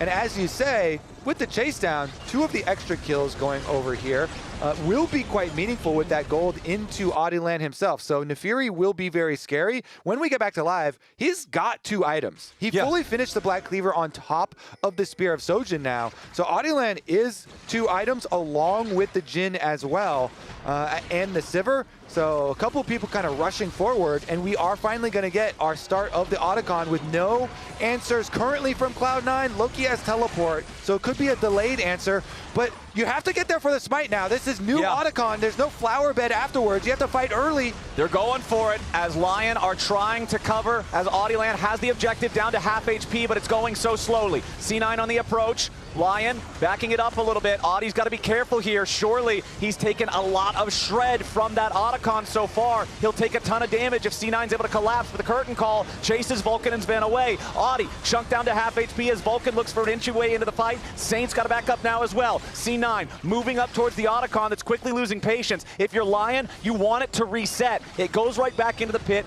Now recharged about 80% of the HP. Licorice wants the angle, ready to dive in, but Vulcan denies the engage. Lyon's surely going to be first to die here as Adilan is locked up inside the Hextech ultimatum. He can't get away just yet. The Boomerang Blade can't find him, and Licorice is still looking for some kind of an angle. Only Lions has died, but it's Adilan who can't get involved in the fight. Licorice's Cyclone doesn't do anything as Loki gets the kill on Saint. Licorice is in the middle of everybody. So close, but so far. Sven takes him down, and Lyon have lost 3. Make it 4 as Hui paints a masterpiece, and Lyon are wiped off the canvas. Where's that dog going, Flowers? What's the dog doing? What's that dog doing? All right, take another look at this. Now, it is going to reset, and Saint makes the mistake of re-aggroing it. So Otacon right now, when it's casting spells outside of range, guaranteed, gonna reset, gonna get very healthy. But Lyon want to trap them, and Saint goes to auto attack it again. So it's gonna start attacking and shredding you again while you go for the engage on Cloud9. Definitely mistake there, but you called it out on the engage. Cloud9 countered it, and then they trap Lyon on the counter and run them down. Loki forced Saint's flash there with the Hui. They finish it off, and they chase down so many members. And I wonder what Audelian was thinking when he was coming over this wall. I guess he was looking at who was low health over there. Was it just Alistar was super low or something? Yeah, he must have been trying to pick off the straggler and lost track of Hui.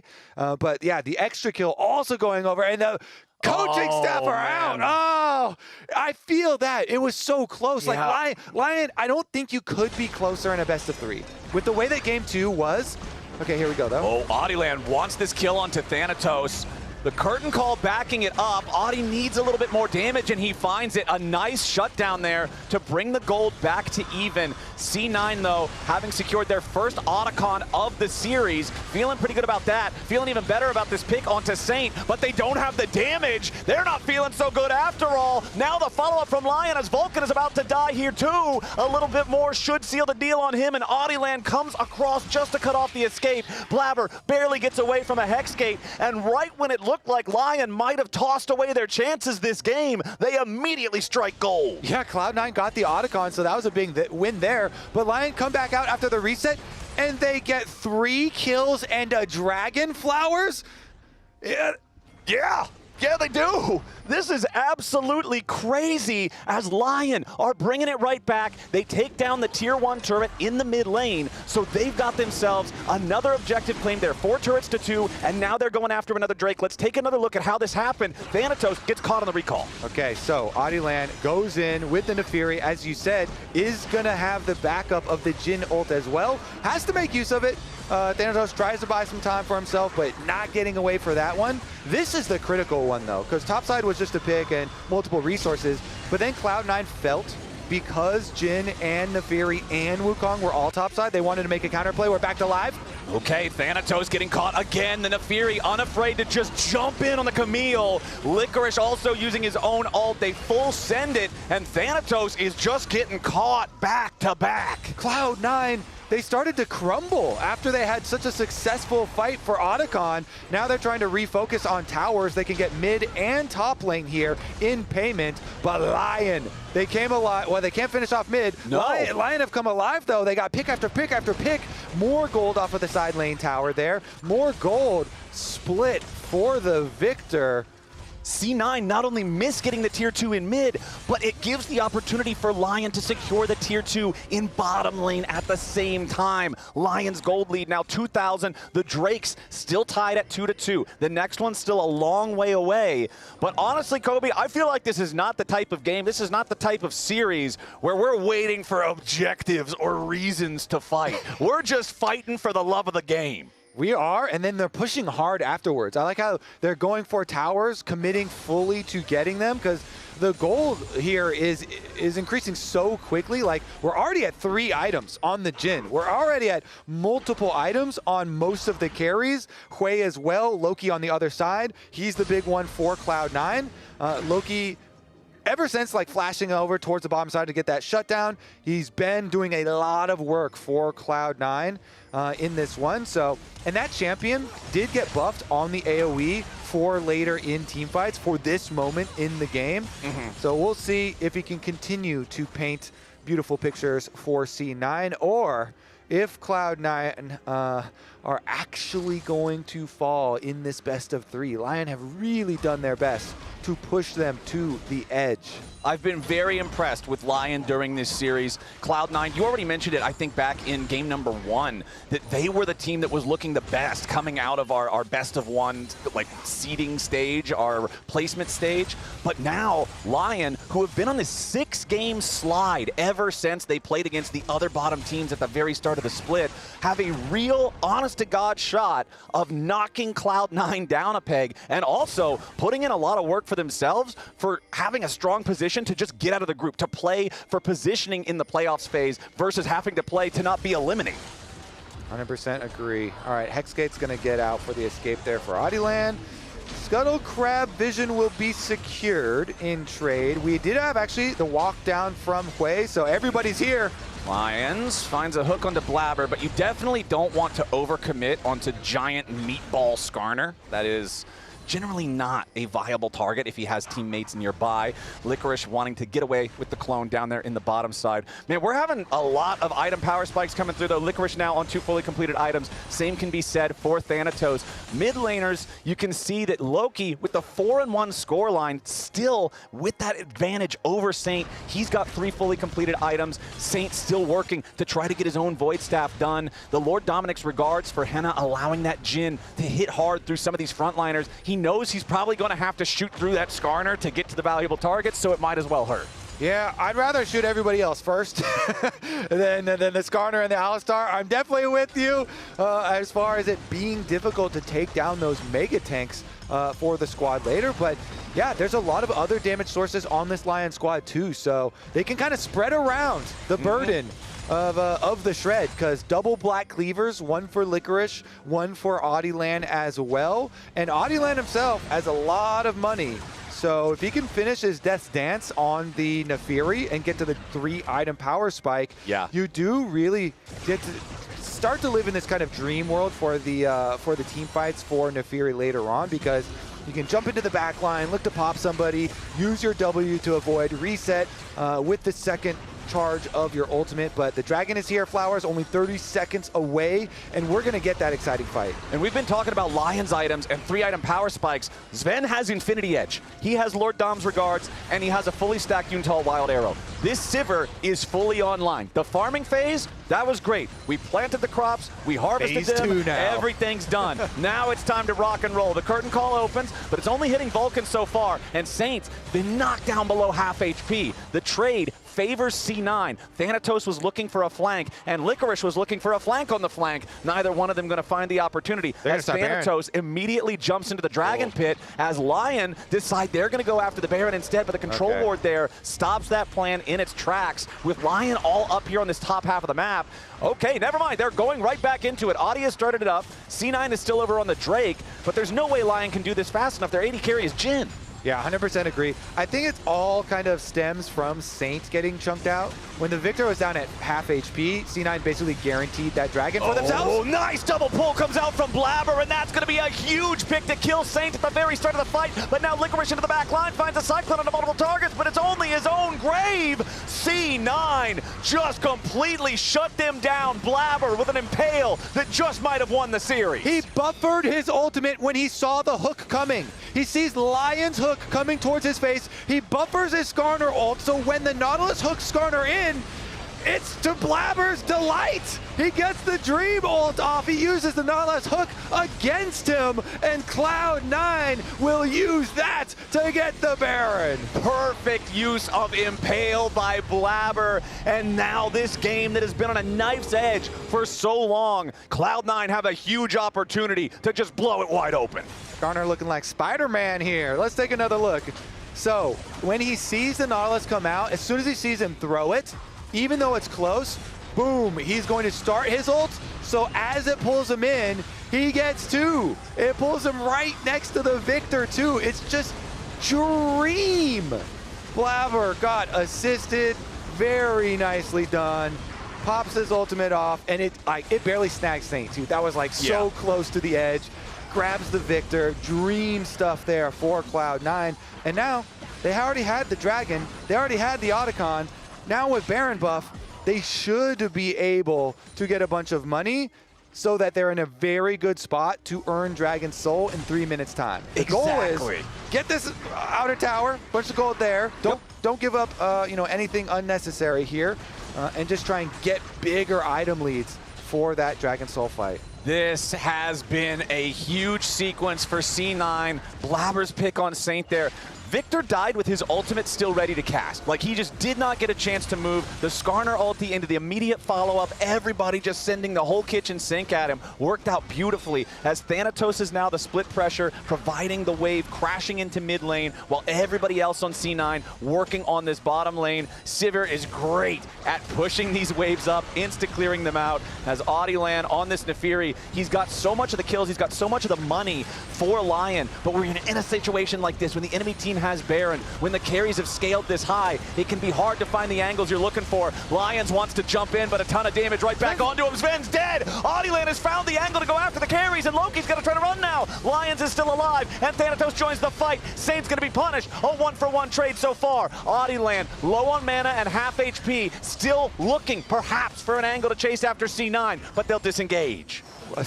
Just assassinating Sven there. Thought they were possibly going to be able to chain for more, but Victor, no flash, and dead now for 30+ seconds. Puts a stop to everything. Both carries on both sides gonna have to leave it at that. We have plenty of time still before the dragon fight though, Flowers. Yeah. So it is gonna be kind of a tense, minute and 40 seconds here as we lead up to it. You're looking at a lot of these flashes that were just used now. Those things will not be back for the Dragon Soul fight. So it is going to be very dangerous for both Saint and for Sven and for Loki.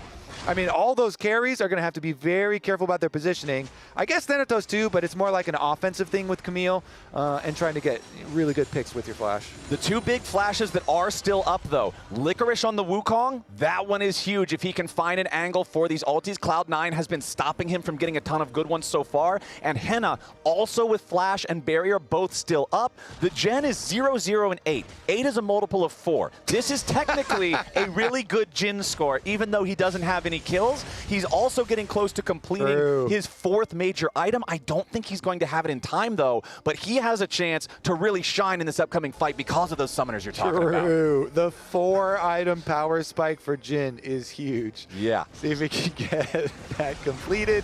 As we tensely await the arrival of the Dragon Soul. Hex Tech at that. Very desirable one. Jungle priority achieved by Cloud9 though, so vision coverage will be to their advantage. You have to worry about the Camille flanks. Camille flanks are going to be looking towards Saint. This Victor with no flash has to be so careful with his positioning. All right, Saint. Let's see what you got. Audiland just trying to throw a couple of those darkened daggers towards the C9 lines. Lions goes in, finds the dredge line onto the Skarner, but they've learned their lesson last time. They do not want to go in too far after this. Blabber with another shield there, making sure that they're not doing a ton of damage to him as Licorice forced to fight Thanatos here in the Hex Tech ultimatum. The Q2 goes through and Licorice is going right back to spawn. He does not want to have to participate in this fight without healing up first. He does have his TP to join. You'll see Thanatos making his way over. He might have the angle towards the curtain call here, but the Hex Soul is stolen! The Jin got it. Henna with a curtain call shot snipes it away from Blabber. Dude, what is this series? That is insane! Yes, we got more time, Flowers! I am loving it! We are going the distance! Oh my goodness, Henna is insane. This guy did so much work in the previous game, and Lyon barely could not clutch it. He comes up huge again. Here and we fight, okay? Yep. 2K, maybe do it. Nice! Oh, nice! Mid. Yeah. Nice. They can still fight. Nice, Nice! Yeah, it is. Hype him up, yo. That was clutch. He got the dragon, so we are still soulless, Flowers. Well, it's another game where we're going 3-3 on the Drakes. Soul is guaranteed on the next one. If you got a friend who's thought before about watching some North American League of Legends and you never knew what series to show them this one. Yeah. This has just been nothing but entertainment, start to finish, man. I love this series. Start from the beginning, too. You need the whole story of the best of 3. All right, though, it's about to culminate very soon because Baron onto the map, and it's dark. Cloud9 have controlled the vision. They swept out everything, so Lyon have to come over and check. Okay, Blabber and Vulcan going to step out of the brush first. Very tanky front line here for C9. Blabber's got like 5,000 HP. Dredge line from Lions, but it only finds Vulcan. That's not the target they want. That's not the target Blabber wants either. Lions trying to flash away the Spiraling Despair. He does not want that stuck on the rest of the team as Loki's already unstoppable. Nice engaged follow-up there from Vulcan. Hannah's under pressure. Thanatos is after him. There's nobody protecting the Jhin. Sven gets the kill, and Lion are not where they need to be. C9 get the engage. Saints the next to fall, and Audieland runs into the enemy jungle. He dodges Severing Bolt with a Hound's Pursuit, but Thanatos is ready to hook shot over the wall for an easy kill. And C9, with 4 dead on the enemy team, start the victory march down mid lane. What a series! Cloud9 will do it. They clutched it out so closely in game number 2, and now in game number 3, they're done farming flowers. They're ready for destruction. C9 are at the finish line, and Licorice will not be able to hold them at bay. Lions respawns, but it's only as Licorice dies. All 5 C9 players still standing strong. The ace yet again. Nobody on Lions gonna respawn in time. It was a battle here on Summoner's Rift, but C9 are still standing. Wow. Nexus defense all the way to win in game number 2. Game number 3, farm it up and clutch out some fights. Wow. What a series, man. If you don't like that, you don't like League of Legends. That was the most fun I have had with a domestic series here in North America in a long time. Like, what a fun series. And you gotta feel for the Lion players, for the Lion coaching staff. Man, we could see it in some of the reactions from the coaching room, just how close they got. But Raz looks like he is ready with his interview with Blabber. I'm just gonna start with a simple question. How do you feel after that series? I mean, I'm pretty happy we won. I think like we haven't been practicing the last like 2 or 3 days, and my support landed from on the airplane this morning. So yeah, our first 2 games were kind of scrappy. So yeah, I'm just happy we won. Cause like, walk me through the feeling of game 2, the fact that it was almost over. You almost basically lost 0-2. Then the base defense goes through. Like, what is the thought process in the team? What is the comms like in those moments? I mean, we definitely should have lost the series. Like, game 2 was over. I don't know how my Yon stole Baron, but he did. And then even after that, like, we probably should have lost as well. I think they went a bit too deep, like at the Nexus. But we're kind of just like still playing the game. We're like, it's fine. Just, you know, try our best. And then we call good. We had good comms and team fights, and I think that was about it. And now just kind of looking forward, you guys are now at least solidified top 2 in the group with alongside Team Liquid. They're going to be your next opponent. What are the takeaways coming out of this series going into the next one? I think we had like a couple of big mistakes this series. Like we were getting caught out too much, especially me like in game 2 on Lilia. I think we would have won that 3rd Drake fight, and then we probably would have won the game if I didn't get caught right before it. And then I think just in general, we were kind of just playing bad. We were losing skirmishes today.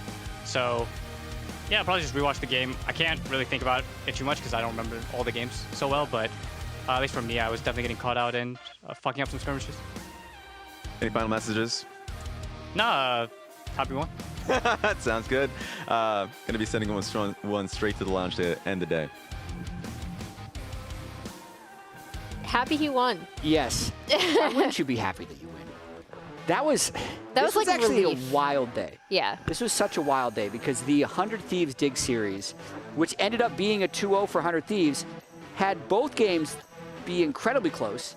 It felt like a 2-1. And then this one felt like Lyon could have won all 3 games, ends up losing the series 2-1. And I feel like we're going to look back at this day and be like, I hope we're not too reductionist to say, oh yeah, by the way, the top 4 beat the bottom 4 again. Yeah. Just like any day that there's ever been. But the actual games were so incredibly swinging close. Yeah, and I mean, I think, again, it still comes down to not just team fighting, but like presence of mind while team fighting. Like there were a lot of situations where like just one thing goes wrong. Yeah. And then it is a watershed of everything going wrong in that fight, right? Like And once things start to snowball out of control, I don't know. I feel like I saw so many team fights that were decided by like one thing that then transformed the fabric of the entire fight. Yeah, or even the game. Like Yeah. the very first fight of this last series, which was the 3 kills for 1 at the Scuttle Crab. Like that was one Ambessa ability that flew wide because Audi flashed in the direction of the pit that Thanatos didn't expect. Yep. But it was for nothing in the end of the day because Cloud9 won the series like we all expected. So let's check out the players of the series for this weekend. Masu, Jan, Ayla, and Thanatos must have won a quite contested vote. Yeah, it's always, I always have a hard time in those types of series trying to decide like who the player of the series is going to be.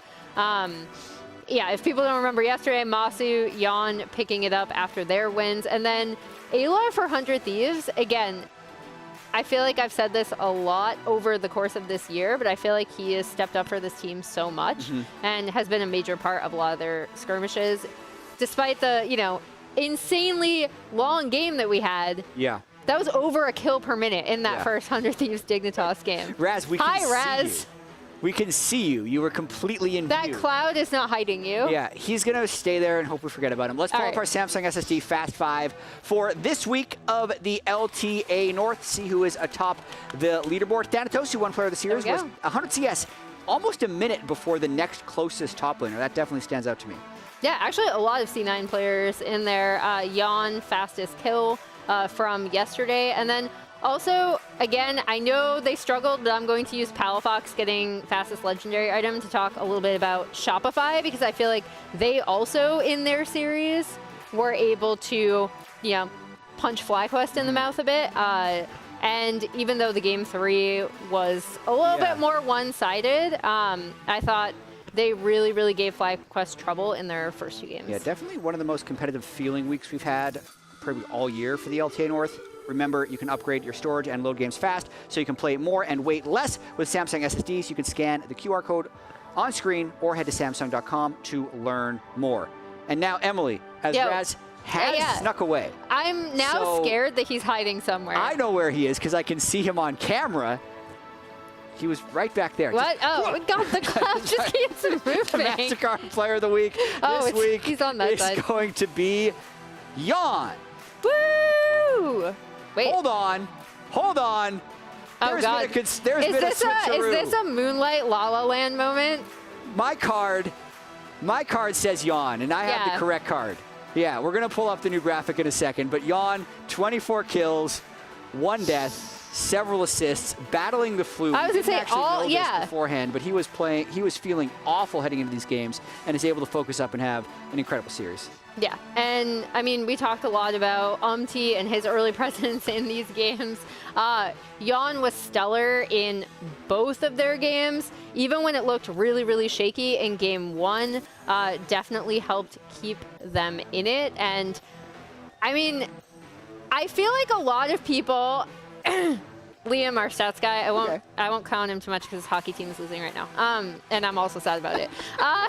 He was saying that, like, oh, you know, I don't think Jan and Masu have been performing as well as people have been giving them credit for. Jan absolutely stepped up in this series. As you see, his numbers coming through: 39 KDA, 20% of his team's damage, and 75% kill participation was just absolutely crucial to their victories. Yeah, congratulations to Jan. Hope he feels better. Also helps Team Liquid move to 2-0 in the groups. Let's look at the standings to remind ourselves what we have seen the last 2 weeks in the group stage of LTA North. This is the schedule. We got C9 versus Team Liquid next week and Shopify versus 100 Thieves to close out their respective groups. Yeah, and this will decide top in that group, because I believe both, with the C9 win, both C9 and Team Liquid have secured those top 2 spots in Group A. Both be top of their groups. Here are the standings. So Disguised and Lyon, that group's mostly sorted in terms of who's advancing. Cloud9 and Team Liquid are going to guarantee themselves top 4 in the playoffs. Disguised and Lyon are going to end up cross-playing against 3 and 4 from the other, but they're going to be jostling for seeding to see who gets the 3rd and the 4th seed. And then the other group is still a little bit up for grabs, depending on if there's going to be an upset. If still a possibility for a 3-way tie for first if teams all end up or no, there would not be based on the schedule. But either way, FlyQuest in very good position. Shopify down at the bottom of that group. And also, we will be celebrating the launch of Season 2 all of next weekend. And tickets are still available for Sunday, May 11th. Enjoy music, festivals, food, LTA team activations, free Spirit Blossom Yasuo, and Yone skins, and more. Click on the QR code you see on the screen to join the party. I will be there. What a week. Yeah. I'm still waiting for Raz to do something. But I'm going to say really quickly that that's it for us. We'll be back next Saturday at 4 p.m. Eastern, 1 p.m. Pacific for C9 for the Team Liquid. And we're running away before Raz can pull it. Yeah, I was like, we're getting stuff thrown at us. He almost got you with the ball. We're done. Bye.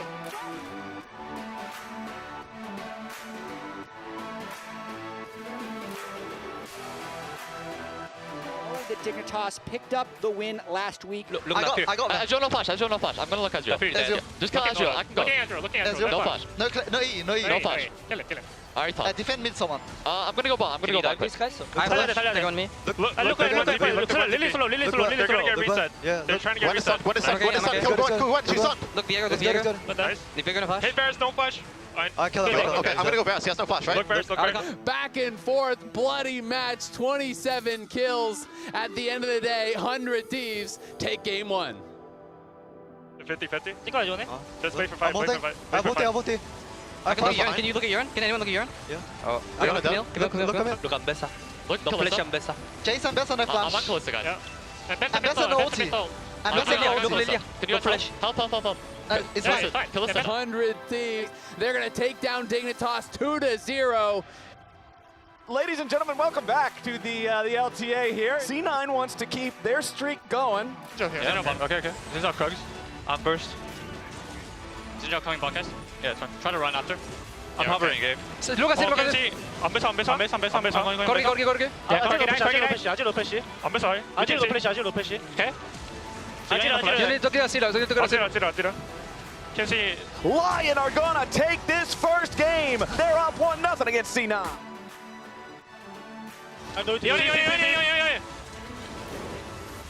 I see Esports. I can kill Lilia. No flash. I'm coming from base, guys. Yeah.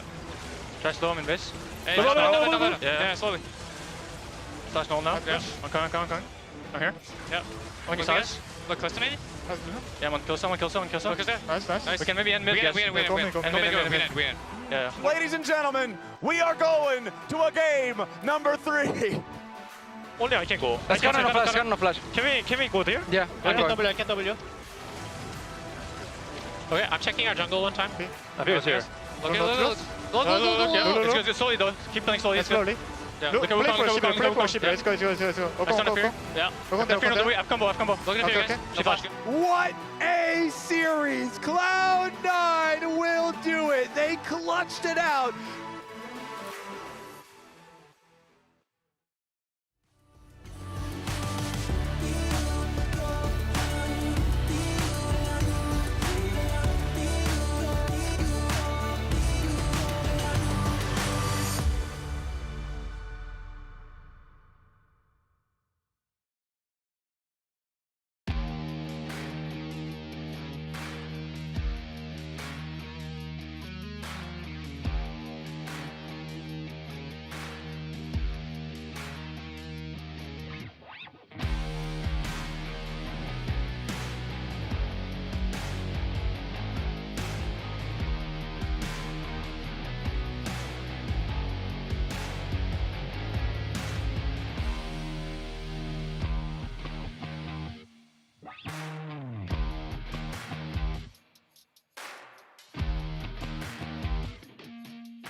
cannot ever be stopped. Put that on everything. You gon' remember the name, remember the date. Look at the gameplay, made it mine as a name change. Ain't a game that I can't save, only win-win, that's a landscape. I cannot be stopped, I'm like a savage. Shooting for your spot, I gotta have it.